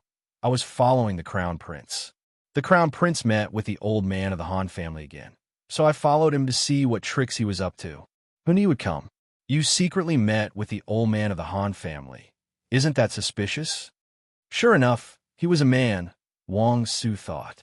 Wang Su carefully considered the possibility of the situation Gu Chengfeng described. The conflict between the crown prince and the deposed crown princess wasn't new. The cause could be traced back to when the crown princess was deposed and the crown prince became the heir apparent. Anyone would think that the crown prince stole what belonged to the crown princess. A few days ago, the crown prince and the deposed crown princess had an argument in the harem, and the crown prince's guards even injured the deposed crown princess. Now that the deposed crown princess was being persecuted again, It was reasonable that the imperial grandson would be the first to suspect the crown prince and send people to keep an eye on him. After Gu Qingfeng untied him, he stood up and extended a hand to him. Wang Su grabbed Gu Qingfeng's hand and stood up. "It is so painful. Who's that big guy?" He was too heavy-handed. He limped over to Xiao Hung and cupped his hands in salute. "Your humble servant Wang Su greets Your Highness Zhang's son." Through Gu Qingfeng's observation of Wang Su, although this person was a little unreasonable, he was not bought by Grandfather Han. It could be seen that he was a loyal person. Xiao Hung nodded and said, "What happened today was a misunderstanding. Commandant Guan, please don't take it to heart. It was this humble subject who was impetuous. Your Highness Zhang's son is willing to overlook this humble subject's mistake. This humble subject is extremely grateful. His Majesty is in the stargazing tower. Go and report to him."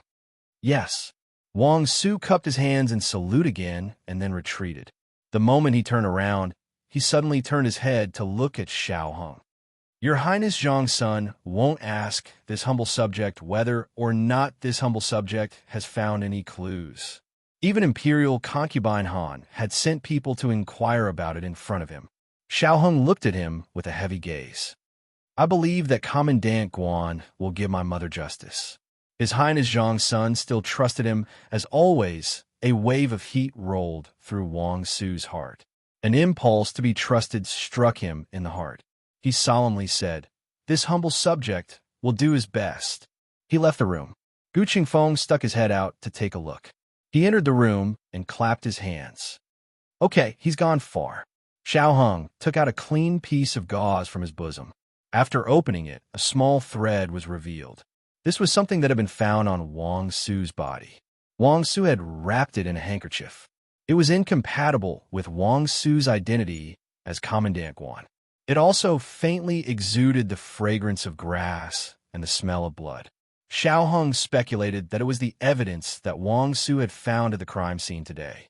Xiao Hung cut a small piece of it with a pair of scissors.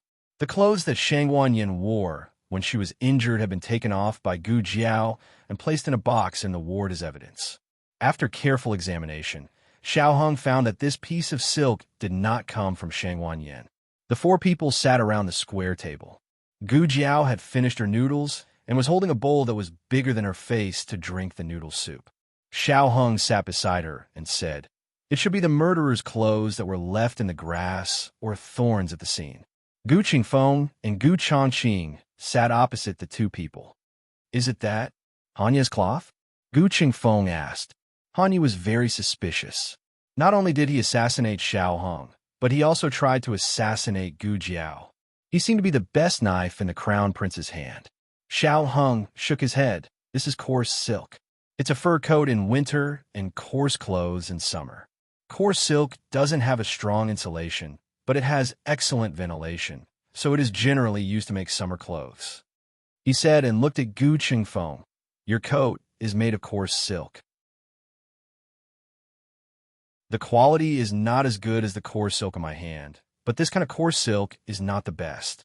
Today in the forest, when Jiao Jiao fought with Han Yi, he wore silk. That night, when he disguised himself as a black-clothed man to assassinate me at the academy, he wore the best coarse silk. In fact, it was not difficult to understand. Han Yi was the heir of the Han family. He was a real aristocrat. Naturally, it was impossible for him to wear 7 or 8 sets of cheap night clothes on the market. They were all custom-made. They were close-fitting, light, and had good stretch. Gu Qingfeng looked at the coarse silk in Xiao Heng's hand and said thoughtfully, "That is to say, this material is neither the cheapest nor the most expensive." Xiao Heng said, "It's above average. The common people can't afford it, and the aristocrats don't like it." Gu Qingfeng frowned. Who could it be? A master of the Han family? A master of the crown prince's mansion? Could it be that Qi Xian? They had already exchanged all the information they knew. Xiao Heng's background, the fact that Shangguan Yin was the female slave of the Yin kingdom, and the clues about Qi Xian and other people related to Han Yi. Gu Chengfeng asked Gu Changqing, "Big brother, you fought with Qi Xian. Did you see what clothes he was wearing?" Gu Changqing said, I didn't fight with him. Qi Xian grabbed Han Yi and left. He didn't fight with Gu Changqing. Gu Jiao raised a hand from behind the big bowl. I fought with Qi Xian. Gu Chengfeng looked at her. Did he wear clothes made of this material? Gu Jiao, I don't remember. Gu Chengfeng, Xiao Heng said, keep an eye on Wang Su. See if he has any clues. Gu Chengfeng's mouth twitched. What happened to the trust? Isn't he still secretly watching? Got it. I'll keep an eye on him later. Gu Chengfeng curled his lips. Thinking of something, he asked, I still don't understand. They killed you because you were the eldest grandson of the emperor. You haven't been demoted to a commoner. But your mother is no longer a member of the imperial family. Why are there still people who don't let her go? Xiao Hong said, if they can be demoted, they can be reinstated. The emperor once said that the crown princess, Shangguan Yin, was demoted to a commoner and imprisoned in the imperial mausoleum, never to return to the capital. But now, not only had she returned, she had even moved into the imperial palace. Who among those who were itching to make a move could sit still? The crown prince is the first one who can't sit still. 1 or 2 days, maybe nothing, but after a long time, some people will worry about whether the emperor's father-daughter relationship with Shangguan Yin has returned. This is a very dangerous signal. Not everything must be solved after it happens. It is better to nip the problem in the bud and nip the problem in the bud. Even if it is just a speculation, it must be stifled immediately. Gu Qingfeng thought for a moment and said to Xiao Hong, you don't have to go through so much trouble. Maybe your mother saw the murderer. We can't rule out this possibility. Xiao Hong said, if she really saw it, we will know if another person came out to take the blame. The person who tried to assassinate him that night was obviously Han Yi, but the one who was punished was the second master of the Han family. Gu Jiao drank the last mouthful of noodle soup. She had just put down the big, empty bowl when 2 slender hands reached out to her at the same time. One was Gu Changqing's, and the other was Xiao Heng's. Both of them were holding a clean handkerchief in their hands. Gu Jiao blinked her eyes. Why does she feel like this is another question that will send her to her death? She slightly raised her left hand. Gu Changqing's face sank. She slightly raised her right hand. Xiao Heng's face turned black. Her eyes moved. She stretched out her hands and grabbed the handkerchief of the 2 men at the same time. No distinction between first and second. Fair treatment. While wiping her mouth with 2 handkerchiefs, she ran out of the room. When she was gone, her voice came from the corridor. I'm going to find the state preceptor. The 2 men stared at each other for 3 seconds. Suddenly, they got up and shouted at the door, your foot. This girl sprained her ankle and still ran away. Gu Jiao's foot was fine. Her body had been trained by her, so her recovery ability was excellent.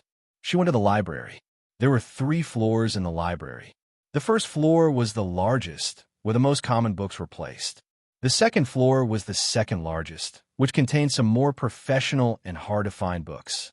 The third floor was the smallest, which involved the secrets of the Yin Kingdom and the state preceptor's palace.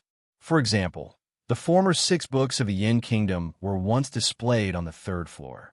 Gu Jiao only went to the 1st floor. Yi Qing was sorting out books in front of a row of bookshelves. When he saw Gu Jiao come in, he politely greeted, young Master Xiao. Gu Jiao nodded. Yi Qing. Yi Qing handed the books in his hand to the disciple beside him. You take these 2 books out to dry. They're a little wet. I will come back later to sort out the rest. Yes, senior brother. The disciple took the books with both hands, bowed and walked out. Yi Qing took Gu Jiao to the tea table, walked up a high step, and sat down on the opposite side of the desk. Gu Jiao sat down opposite him in the same posture. He picked up a pot of tea from the small wooden bucket filled with ice, smiled slightly, and said, It's honey-flower tea. He first poured a cup for Gu Jiao, and then poured a cup for himself. Gu Jiao had just eaten a big bowl of noodles. To be honest, her stomach was a little full, so she just took a sip. There should be mint in the tea, which was very fragrant and pleasant. Yi Qing said with a smile, Young Master Xiao, are you here to see my master? Master and His Majesty are on the 3rd floor, and Commandant Wang has just gone up. I guess they won't finish talking for a while. If young Master Xiao has something urgent, I can pass on a message for young Master Xiao. The disciple of the state preceptor's palace who was serving tea for the two heard Yi Qing's words, and a trace of surprise flashed through his eyes. When the state preceptor was talking with others, he never allowed anyone to disturb him, let alone pass on a message if there was no urgent matter. What was so special about this young Master Xiao? Gu Jiao didn't know that the state preceptor was so arrogant. She thought that reporting to the state preceptor was a routine operation, but she didn't have to see the state preceptor. Gu Jiao took a sip of tea and asked, "Did your master teach you those secret words?" Yi Qing looked blank. "What secret words?" Gu Jiao, red, orange, yellow, green, blue, and purple. Yi Qing blurted out reflexively, east, west, north, south, and white. Gu Jiao narrowed her eyes. "Sure enough, it's you." Shang Wanqing came to the state preceptor's palace every 2 years and stayed for a few days every time. It was said that he had a good relationship with the disciples of the state preceptor's palace. It was obvious that these secret words were taught by the state preceptor. Yi Qing smiled embarrassedly. It was the imperial grandson who told young Master Xiao. "It's just a few jokes. Young Master Xiao doesn't have to take it to heart." Gu Jiao snorted. "Old man, you are not serious." Yi Qing laughed dryly. Speaking of which, it was not his master who was not serious. It was the imperial grandson who was not serious. Who knew that his stomach was full of evil ideas at such a young age? He could fall asleep while studying, but he had a better memory than anyone else when it came to learning these unorthodox things. "Can I go up to your second floor to have a look?" Gu Jiao asked. Yi Qing said, "Young Master Xiao, you can." Others were not very good. They had to get the state preceptor's permission. But his master seemed to take special care of this young Master Xiao. Except for a few very special places, he could almost let young Master Xiao walk around. Gu Jiao and Yi Qing went up to the second floor. There were only 2 disciples on duty on the second floor. When the 2 saw Yi Qing, they respectfully saluted, "Big brother."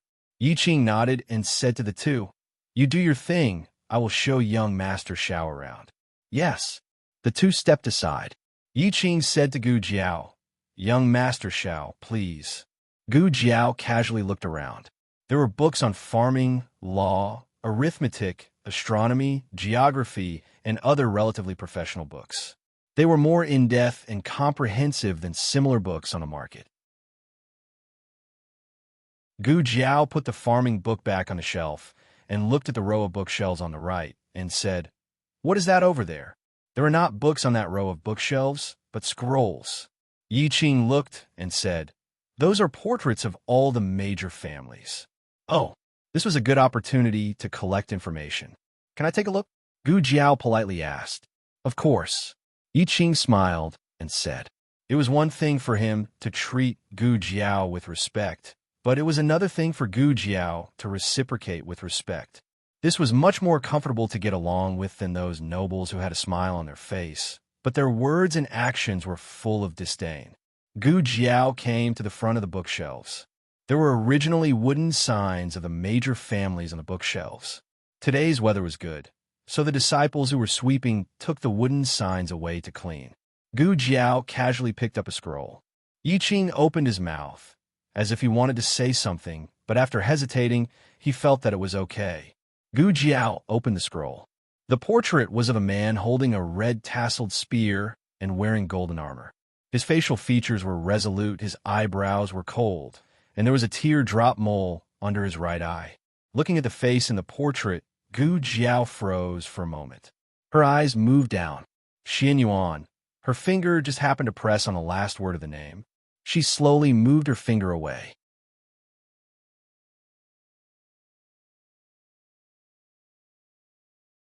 Chapter 732.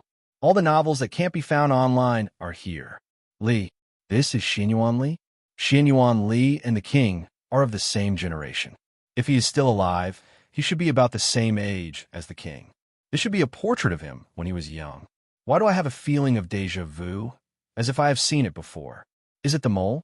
Xiao Heng also has it. Or is it the red tasseled spear in his hand? This is Xinyuan Li, the former head of the Xianyuan family. Yi Qing saw that she was in a daze and introduced him to her. The Xianyuan family is a taboo in the Yin Kingdom. Yi Qing is the eldest disciple of the state preceptor hall, so he has the confidence to mention it. Gu Jiao looked at it for a while, carefully put the portrait back, and opened another one.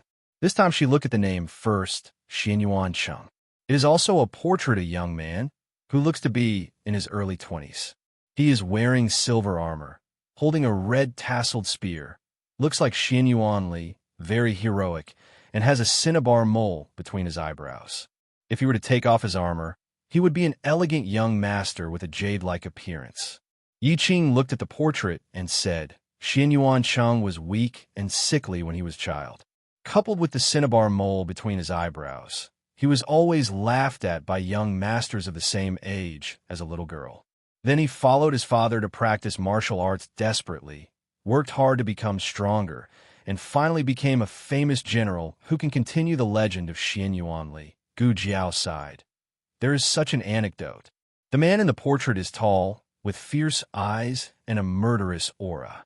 Who would have guessed that he had such an experience when he was a child? Gu Jiao opened the third portrait of the Xianyuan Empress before she got married, and the name below is Xianyuan Hanyan. It is a portrait of her riding on a horse, quite a bit of the style of a tiger girl. Her appearance is extremely beautiful. Shangguan Yin is very similar to her, especially that pair of auspicious phoenix eyes. So it seems that Xiao Heng is also very similar to her. Gu Jiao opened the fourth portrait of a daughter of the Xianyuan family, whose name is Xianyuan Zi. Who is she? Gu Jiao asked Yi Qing. Yi Qing said pleasantly, Xianyuan Zi, the eldest daughter of the Li family, Xianyuan Cheng's younger sister, and later Prince Consort Jing. Gu Jiao was puzzled. Your Highness?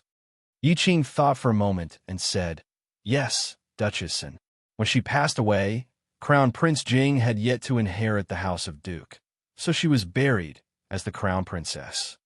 Gu Jiao said subconsciously, Jing, Yinin's mother? Now, it was Yi Qing's turn to be puzzled. Huh, young Master Xiao, you know about it. Gu Jiao replied, Oh, it suddenly popped up in my mind. Yi Qing expressed his understanding. You have been in the capital for so long, you must have heard about the Duke Angua's mansion. Yes, I've heard of her. Gu Jiao continued to study the woman in the portrait. This was an otherworldly face. When the facial features were taken apart, each one of them wasn't too exquisite, but when pieced together, they were beautiful. It was the kind of face that Gu Jiao liked. Gu Jiao stared at Xianyuan Zi's portrait for a long time, long enough for the last ray of light to dim. At this moment, there was a sound of knocking on the stairs from the third floor. It was a disciple who knocked over the scroll in his hand, and it rolled all over the floor. Yi Qing hurriedly went to help him pick it up. The two disciples on duty on the second floor didn't move. In the library, not only were the books and materials divided into ranks, but so were the disciples. The disciples on the first floor couldn't go up to the second floor and couldn't peek at the things on the second floor. The disciples on the second floor couldn't go up to the third floor or touch anything related to the third floor. Therefore, only Yi Qing could help. Gu Jiao saw that the two disciples didn't move and probably understood that it wasn't suitable for her to go, so she stayed where she was. It was just that the disciple was in a hurry, and the portrait that he picked up with great difficulty fell down again. He was in a hurry to grab the portrait and almost fell down. Yi Qing was also in a difficult situation because of him. A scroll rolled to Gu Jiao's feet. Gu Jiao bent down and picked up the scroll, but didn't open it. She walked over and handed it to them. Here. Yi Qing took it. Thank you. There were several scrolls scattered on the ground. Gu Jiao didn't look at them and turn around to leave. However, she caught a glimpse of a portrait out of the corner of her eye. Her first reaction was to continue to leave, but her second reaction was to suddenly stop. This time, she openly looked at the portrait. The disciple quickly rolled up the portrait and put it away. He apologized again and again. I'm sorry, senior brother. Yi Qing said with tolerance. It's okay, be careful next time. He gratefully said, Yes, then, senior brother, I'm leaving. Yi Qing nodded, Go. The disciple went down to the second floor with a pile of books and portraits. The youth in the portrait lingered in Gu Jiao's mind. Not for anything else, but because the youth's face looked too much like Long Yi's. If Long Yi returned to the age of 13 or 14, he might look like that. Ordinary people couldn't completely outline a person's appearance in their mind. Even the closest parents, as long as they closed their eyes, only a vague outline was left. But Gu Jiao was a person who had received special training. She could conjure all the faces she remembered. She kept comparing Long Yi with the youth in the portrait in her mind. Could that youth be Long Yi from many years ago? Or just a person who looked similar to Long Yi? If it was the latter, it was fine, but if it was Long Yi, from the distribution of the first and second floors, the higher you go, the more confidential it is. The portrait, just now, was taken down from the third floor. Even the portraits of the Xianyuan family and the 10 great families were only on the second floor. Could it be that Long Yi's level of confidentiality was higher than theirs? In the study on the third floor, the king and the state preceptor sat on the cushion and played chess. Wang Su waited for more than half an hour beside the two of them. Until the state preceptor's last chess piece fell, the king sighed. "You won again." The state preceptor said, "I won half a point." The king snorted, "Half a point is still a win. Don't think that I can't see that you have been giving way." The state preceptor looked at the king and said, "Your Majesty's chess skills were not so bad in the past. Your Majesty is absent-minded. Are you worried about Crown Princess?" "I am not worried about her," the king said and paused. "Also, she is not Crown Princess." The state preceptor didn't expose it. "It was obviously you who called her Crown Princess first last night." The king hesitated and asked, "Her injury, can it really be healed?" "Yes," the state preceptor said without hesitation. The king looked at him suspiciously. "You are too sure," the state preceptor said, "because she performed the operation, so I'm very confident." The king frowned even more. "State preceptor, I have known you for more than 30 years, but you have never praised anyone in front of me. Is this Xiao Lulang really so outstanding?" The state preceptor said, "Yes." The king was not used to the state preceptor praising a person like this. He didn't even praise Xianyuanli like this. "But I don't like him very much," the king said. The state preceptor poured a cup of tea for the king, because there is no respect for the imperial power in his eyes, just like the Xianyuan family. The king's face darkened when he mentioned the Xianyuan family.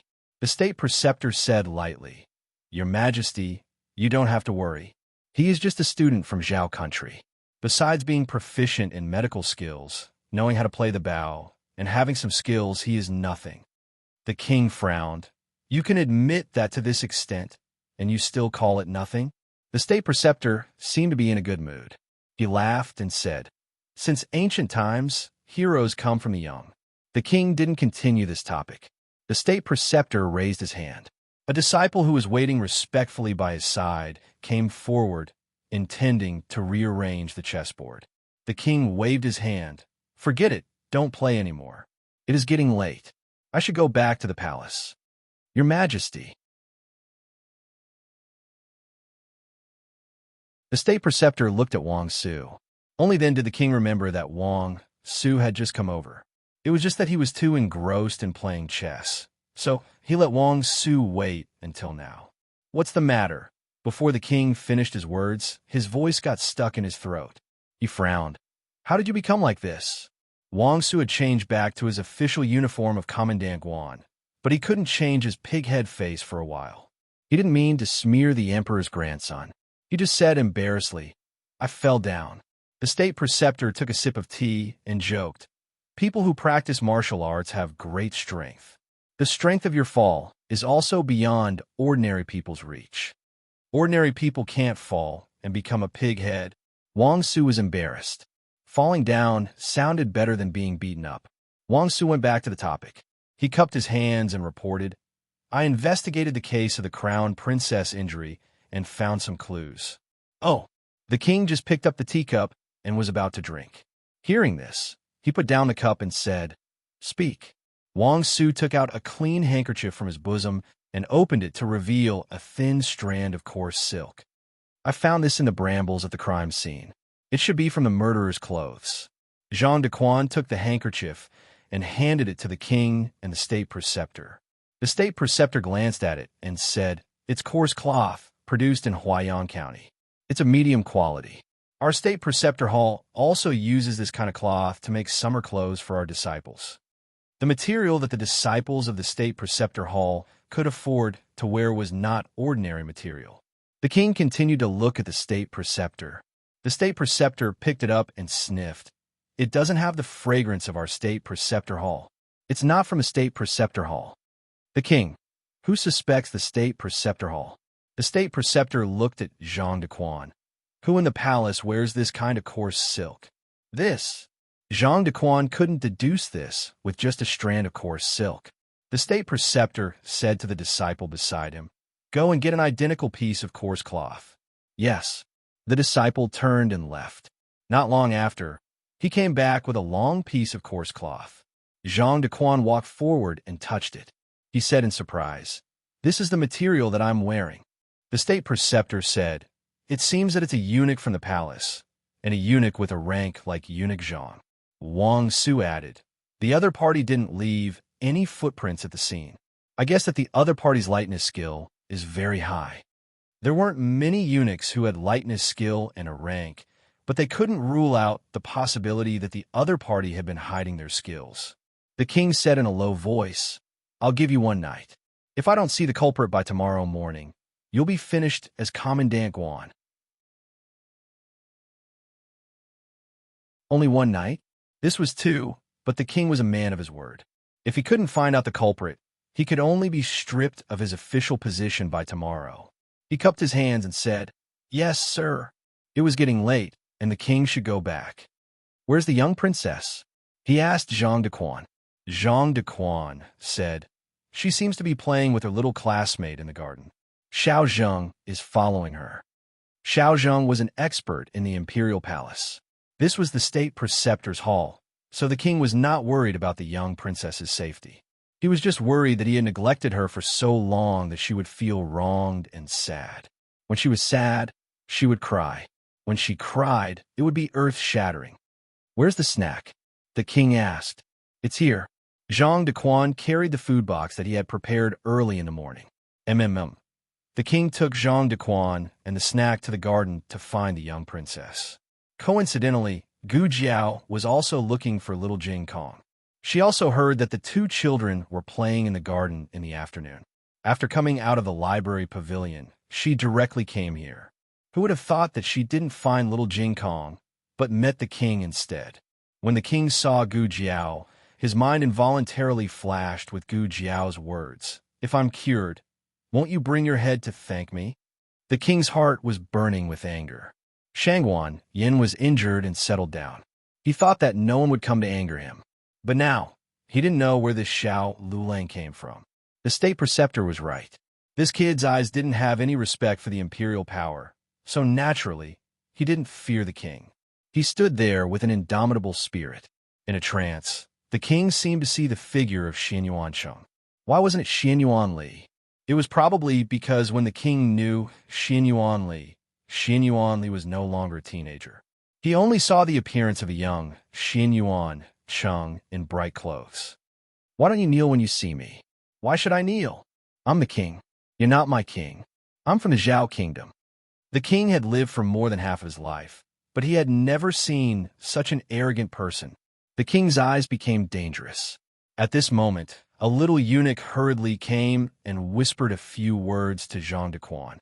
Jean de Quan was relieved and said to the king, "Your Majesty, the young princess is in the Qilin Hall. Let's go find her quickly. Otherwise, if she can't see you, she will cry again. Once the sky turns dark, she will look for you. Have you forgotten?" The king thought of the crying Shangguan Shui and decided to let this kid go for the time being. He walked towards the Qilin Hall with a sullen face. Gu Jiao also wanted to go back to the Qilin Hall. If the young princess was there, little Jing Kong must be there too. The king only thought that she was going to take care of the crown princess. He frowned and didn't say anything. At this moment, the sky was completely dark. Usually, at this time, if the young princess didn't see him, she would cry until the entire harem was restless. Thinking of this, the king quickened his pace. 100 ways to comfort the young princess flashed in his mind. In the end, when he reached the entrance of the Qilin Hall, he was stunned by the scene in front of him. The young princess and little Jing Kong stood on the left and right of the entrance. Their small bodies were straight, and their small arms were behind their backs, like two little mascots. Two small heads swayed at the same time and sang cutely. You love me, ah. I love you, sweet honey. You love me, ah. I love you, sweet honey. After singing for half an hour, the entire country learned it. The king Gujiao.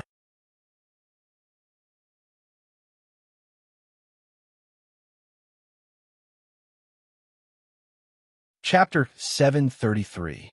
The novel was updated more quickly. Millions of novels were free to read. There were all kinds of novels that couldn't be found on the internet. The two little kids couldn't stop singing. They were surrounded by disciples of the state preceptor hall. The monarch's mood suddenly became a little complicated. What happened to the promised whaling? What happened to finding Uncle His Majesty when it got dark? The little lass must have forgotten that she had an uncle. If he did interrupt her, she would shake her head and sing until tomorrow. The monarch snorted coldly. Oomph, I've never seen her so playful. It was already dark, but she was still so happy that she didn't want to go home. Zhang de Quan smiled and said, It's rare for the little princess to meet such a playmate. The monarch laughed and said, You don't have many playmates in the past. Zhang de Quan smiled and said, Isn't that different? The playmates in the past were all young masters and daughters sent by aristocratic families. They were specially chosen to be good-tempered and gentle. They were also taught the rules at home. They knew that Shangwan Shui was the princess of the royal family, and they couldn't make her unhappy. Otherwise, the monarch would blame them and their parents would suffer. Who could let go of her then? They were very careful, and the little princess didn't have much fun. Little Jing Kong didn't know the little princess's identity. He only thought that she was an ordinary child and didn't have any scruples when playing with her. In fact, even if little Jing Kong knew, he wouldn't have any scruples. When he was in Zhao State, he and the Prince Qin Shiyu were good friends. The Emperor of Zhao State had never used his identity to ask little Jing Kong to play with him. Little Jing Kong was used to it. In addition, Gu Jiao taught him at home. He only knew how to treat people sincerely and didn't know how to look at people with colored eyes. The monarch stood in the most eye-catching position. The little girl should have rushed over when she saw him. However, she didn't. The young Canton princess sang happily and did not even look in the direction of the monarch. The monarch was deeply ignored by the little girl for the first time. When little Jing Kong saw Gu Jiao, he immediately stopped playing the brainwashing song. When Xiao Hung picked up little Jing Kong, he told him about the new situation. Little Jing Kong knew that his bad brother-in-law had changed his identity again. He was used to it and could accept it very well. He had to restrain himself from getting too close to Jiao Jiao in front of outsiders. Jing Kong, why aren't you singing? The young princess also stopped. Little Jing Kong nodded and pointed at the sky. Look, the moon is out. We should go home. The young princess looked up and nodded her head. Then we'll sing again tomorrow.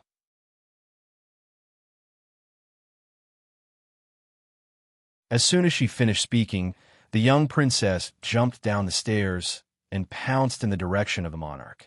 Only then did the monarch's expression soften a little.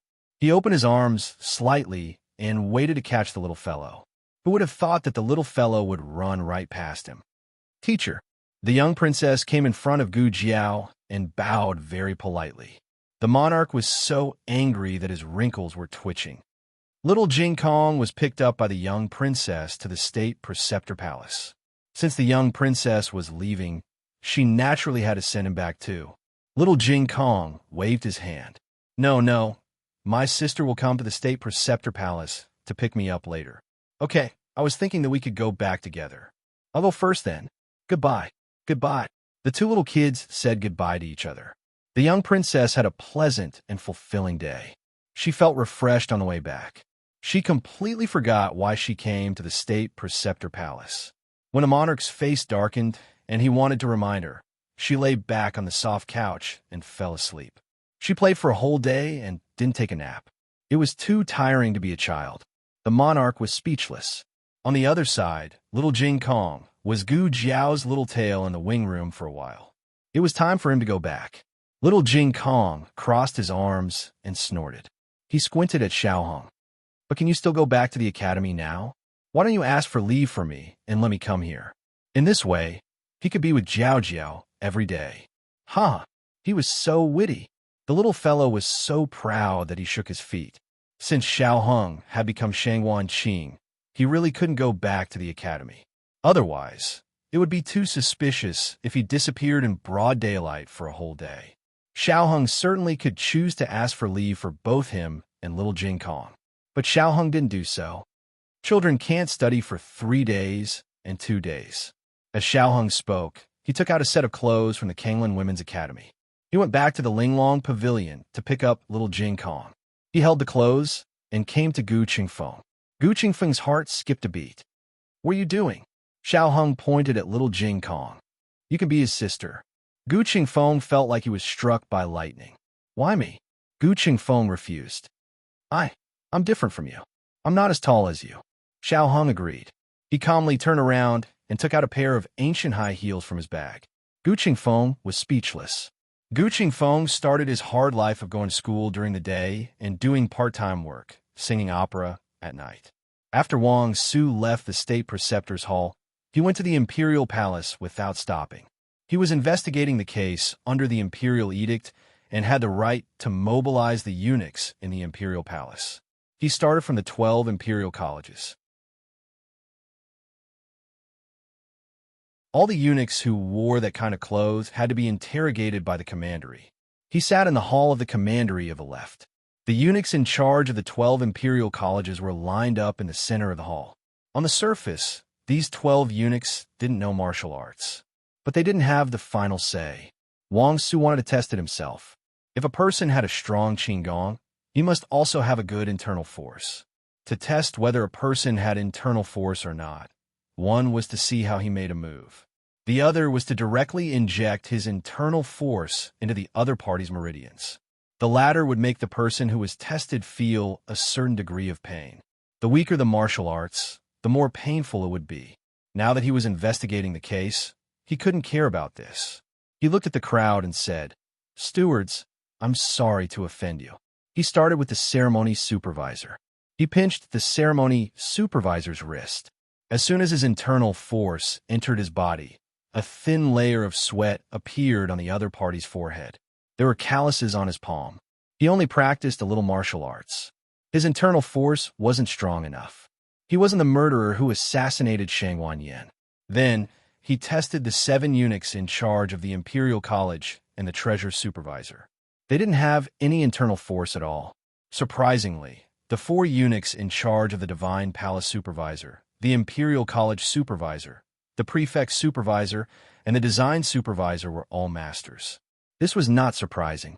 To be able to mix in the Imperial Palace today, who didn't have some hidden skills? Wang Su knew the way of power, so he didn't blame them for concealing. However, the monarch wanted to find the murderer, so these 4 people were very suspicious. But after he checked the whereabouts of the 4 people, he found that the 4 of them had perfect alibis last night. And the 4 people's clothes didn't have any big flaws. If the clothes were damaged, they could be mended. A good embroiderer could mend the clothes seamlessly. Wang Su ordered his subordinate, "Bring me the scorpion box." Yes. The subordinate went to the storeroom and brought back an iron box with both hands.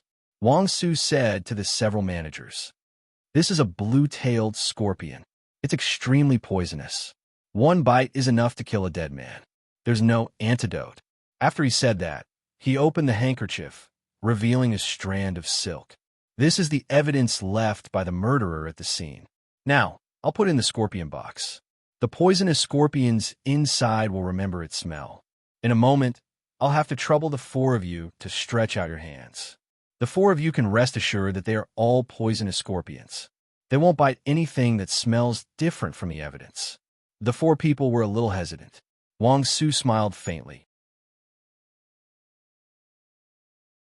After throwing Gu Si into the box, he tried to put his hand into the metal box. After a while, he took his hand out. There was no trace of being bitten. They heaved a sigh of relief. "I'll go first," the Divine Palace supervisor said. Wang Su winked at his subordinate. The subordinate came in front of him with the iron box. The Divine Palace supervisor put his hand into the hole in the lid of the box. "It's done," Wang Su said. The steward of the Divine Palace was relieved. Next, the managers of the Department of Setup and the prefect of the prefect also put their hands into the scorpion box one by one. The two of them were safe and sound. When it was the palace supervisor's turn, there was a trace of struggle in his eyes. His arm was stiff, and he was reluctant to put his hand in. Wang Su shouted, "It's him. Take him down." There were poisonous scorpions in the scorpion box, but they weren't the most poisonous blue-tailed scorpions. There were just a few ordinary scorpions, and they were covered with a layer of barbed wire. Even if the murderer really put his hand in, he wouldn't be bitten at all. This was a psychological attack. Obviously, the other party had lost. The guards of the prefect commandery swarmed forward.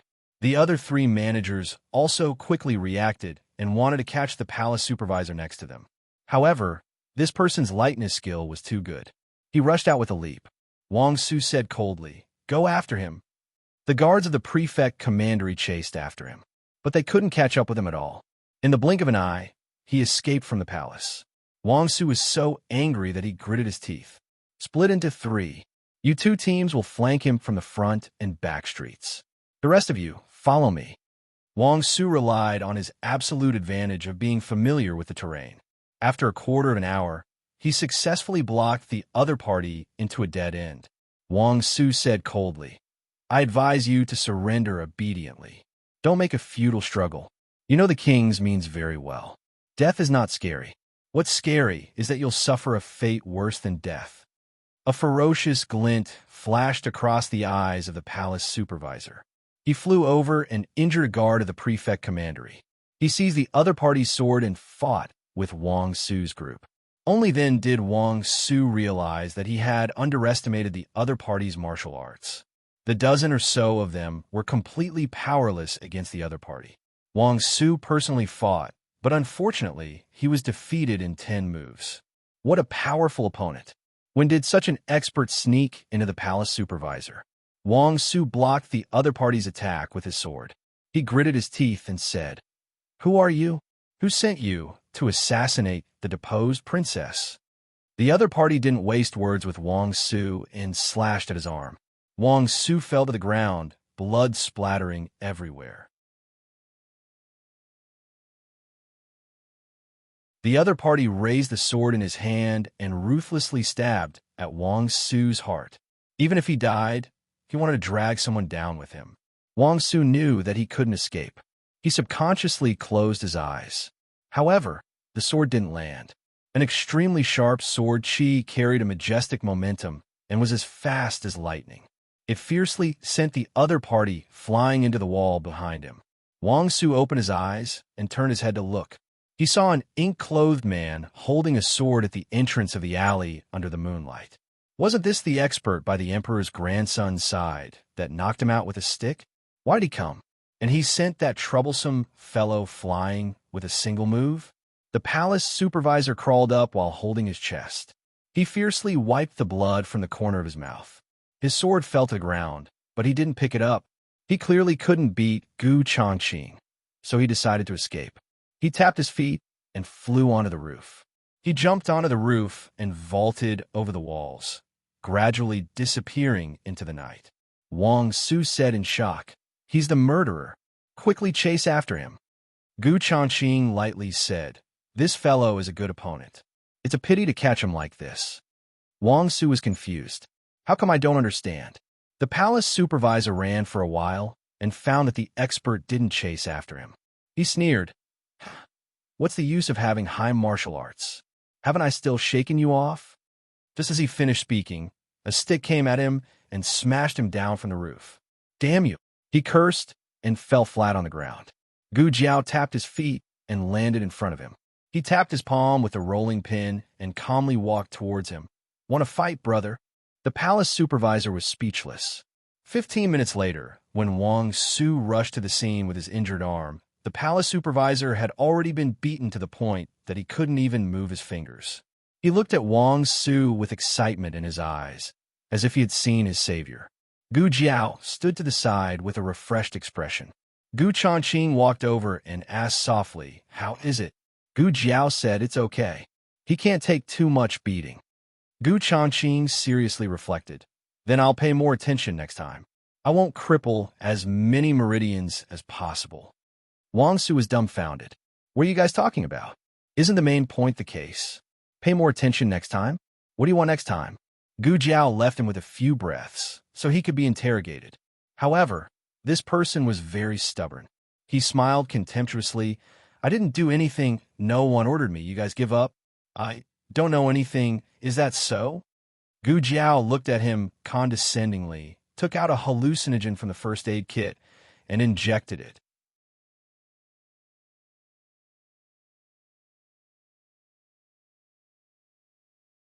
Chapter 734.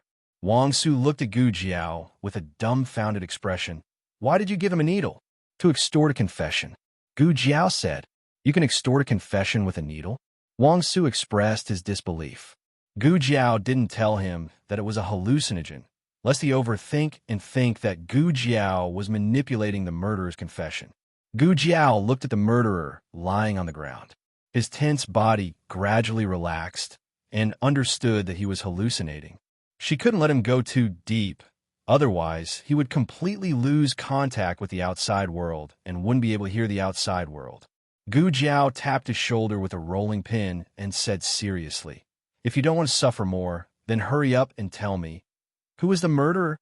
Gu Jiao had already knocked the person unconscious and waited until Wang Su came to hear the news. She wanted Wang Su to hear the murderer's name with his own ears. The murderer didn't struggle too much and honestly confessed. However, the name he gave was not the person in Gu Jiao and Gu Changqing's mind. "Who is Li Ping?" Gu Jiao asked Wang Su. Wang Su thought for a moment. He shouldn't be talking about Li Ping, but concubine Li, the imperial concubine in the palace. In order to confirm his guess, Wang Su asked him a few more details about concubine Li's order. He was in a state of confusion, so he didn't hold back and said everything he remembered in his mind. From the testimony, it was indeed concubine Li who ordered him to assassinate Shang Wanyan. Concubine Li didn't tell him why she wanted to kill Shang Wanyan. Concubine Li and he had no intersection. It was by chance that she bumped into his affair with a palace maid. In the great Yin imperial palace, eunuchs and palace maids were forbidden to eat each other. Concubine Li threatened him to help her get rid of Shang Wanyan. Did Concubine Li and Shang Wanyan have a grudge? Gu Jiao asked. Wang Su fell silent. Concubine Li had only been in the palace for a few years, while Shang Wanyan had been imprisoned in the imperial mausoleum more than 10 years ago. There was no intersection between the two. It was impossible to say that they were having a holiday. But Wang Su's silence wasn't because of this. It was because Concubine Li was very close to an imperial concubine in the inner palace. Gu Jiao looked at Wang Su. "Who?" Wang Su said with a serious expression. "Consort Wan." Consort Wan, whose surname was Mu, was Old Master Mu's biological daughter and Mu Qingqin's mother's sister. Concubine Li had no one to rely on in the inner palace. In the beginning, her days were very difficult. It was only after she was able to rely on Wan Fei that she went from a small servant to the present concubine Li. Gu Jiao was puzzled. Consort Wan and Shang Wanyan have a grudge? There are indeed conflicts. Wang Su sighed. That was when Shang Wanyan returned to Chengdu with his 1-year-old grandson. Consort Wan whispered to the servants in private, saying that who knows if the child was a bastard picked up from outside. At that time, Shang Wanyan, who was still the crown princess, heard it. After Shang Wanyan slapped Consort Wan, she was still angry and punished Consort Wan to kneel in the imperial garden as a warning. At that time, Consort Wan was still not an imperial concubine, but a concubine, but it was still very embarrassing. Gu Jiao touched her chin. The crown princess has so much power, Wang Su said. With the support of Empress Xianyuan and the Xianyuan family, of course, her power is great. Besides, she is the only legitimate child. After the emperor and the empress, she is the most honorable. It's like the Xinyuan family style. So it seems that Shangguan Yin is very protective of Shao Qing. Gu Jiao said, "It's useless for us to guess blindly here. Whether Concubine Li was ordered by Consort Wan or not, we have to ask Concubine Li." Wang Su thought deeply. "I'll go to the palace." "Wait." Gu Jiao stopped him. "Huh?" Wang Su was stunned. Gu Jiao pointed to his arm. "Your injury." This. Wang Su forgot that he was injured. He suddenly felt a little uncomfortable and coughed lightly. "It's not a serious injury." Having said that, when Gu Jiao came to him with a first aid kit, he reluctantly offered his arm. Gu Jiao took out a cotton swab with iodine from the first aid kit and gave him 3 stitches. Because of the anesthetic, it doesn't hurt at all. Wang Su looked at Gu Jiao with a complicated look. His heart was moved. Thank you." Gu Jiao stretched out her hand. 1 silver coin.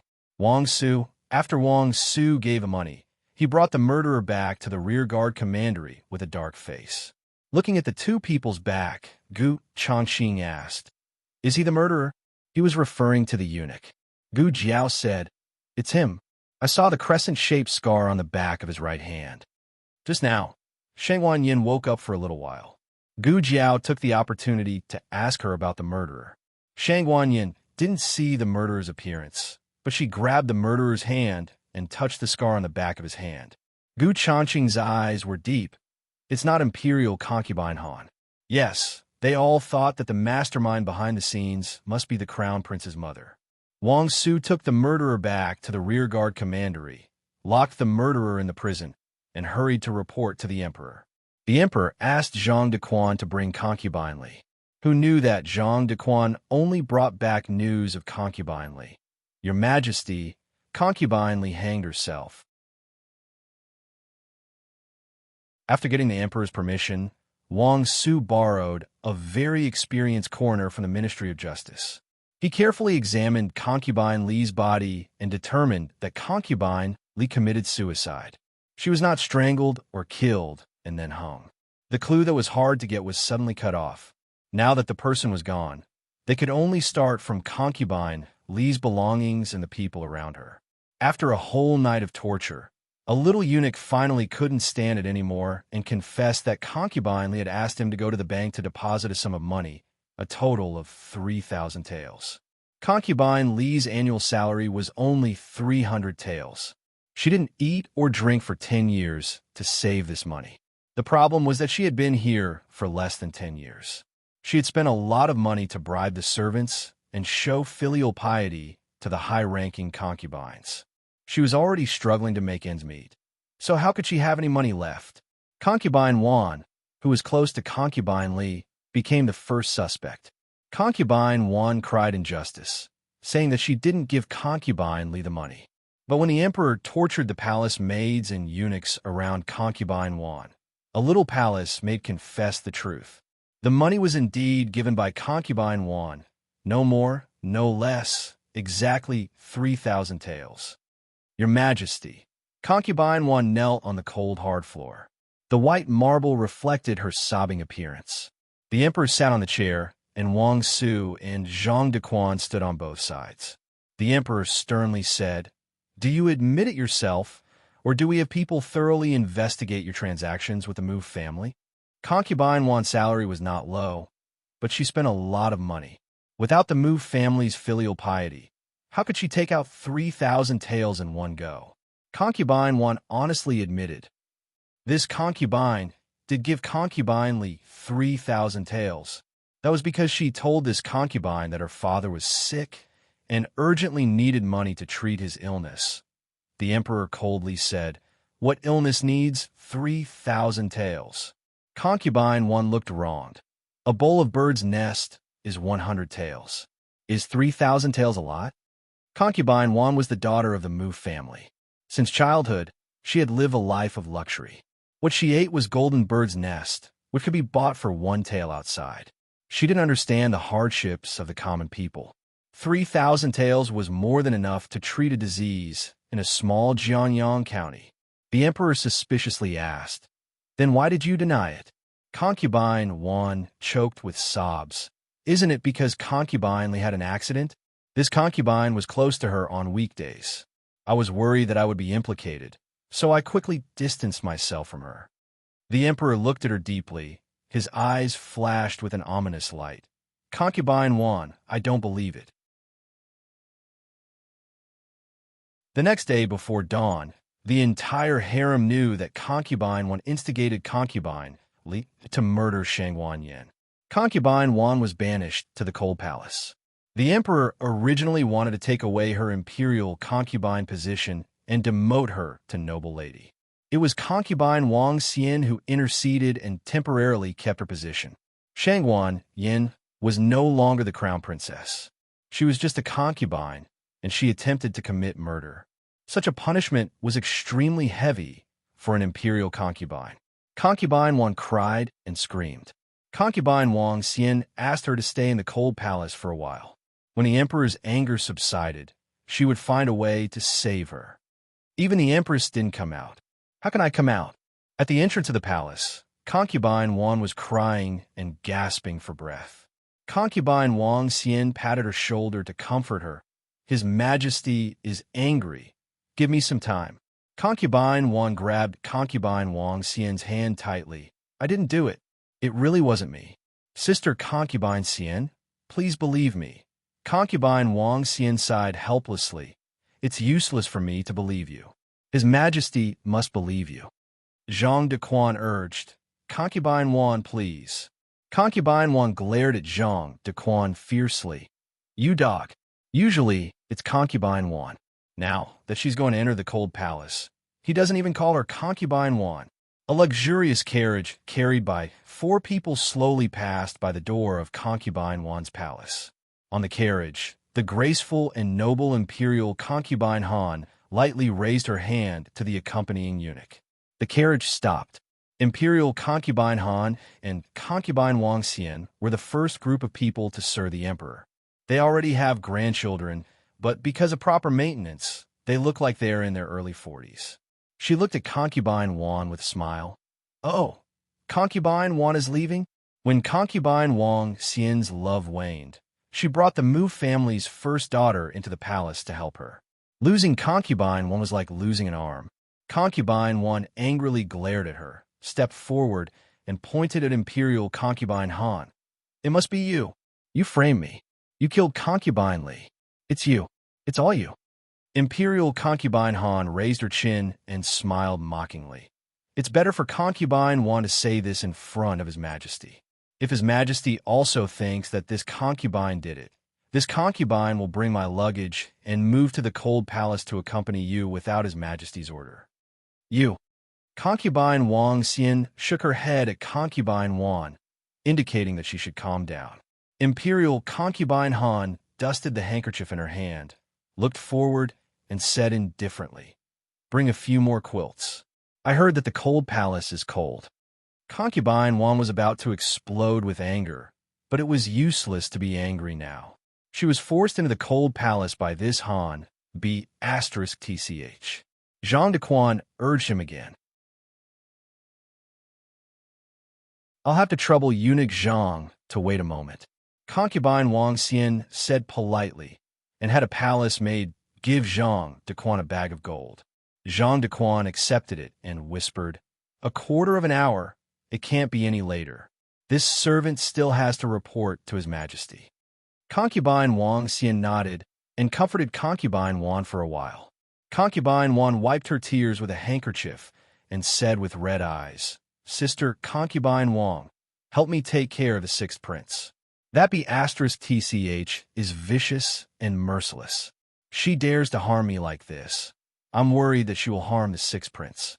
The 6th prince, the only underage prince in the harem, was the youngest son of the monarch. Concubine Wang Xian held her hand and said earnestly, I know. I will bring him to Xianfu Palace and won't let anyone have a chance to hurt him. Listen to me, when you go to the Cold Palace, don't throw a tantrum. Concubine Wan was taken away by Zhang Dequan. Concubine Wang Xian sent a eunuch to the Imperial Academy to pick up the 6th prince from school. When she returned to her bedroom, she met Imperial Concubine Han, who was admiring the flowers in the Imperial garden. Concubine Wang Xian coldly looked at Imperial Concubine Han and said, "You really went too far this time." Imperial Concubine Han took a deep look at her and sneered, "Oh." At dawn, the State Preceptor Palace also received the news that Concubine Wan was punished. Shangguan Yin hasn't woken up yet. In the room, 3 people sat opposite each other. Xiao Heng, Gu Jiao, and Gu Changqing. I didn't expect that Concubine Wan would take the blame. Gu Jiao said, "It's really the Han family style. They all like to make others take the blame. The opponent is very strong." Gu Changqing said, "It's not because of the strength of force, but because of the shrewdness and scheming. It's not terrible to have such a person in a family. If everyone's brain is so smart, it's no wonder that they can compete for the position of the first family. This is a very tricky family." But Xiao Heng didn't have the slightest fear in his heart. On the contrary, a strange desire for power was faintly born in his blood. This is probably Gu Jiao's mood when he sees a master. It's just that Gu Jiao is purely competing. He's more sinister. He wants to take advantage of the situation and not spit out the bones.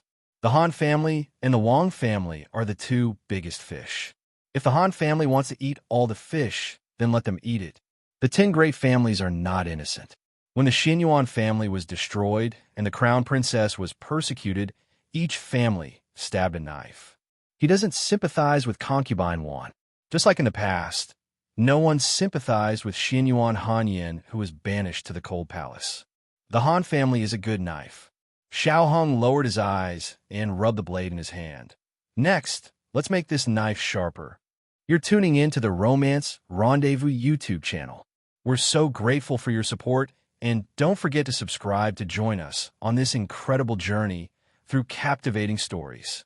Your generosity through donations truly makes a world of difference, as it's the primary source of revenue that allows me to expand and enhance this channel for you. Thank you from the bottom of my heart for being a part of this adventure.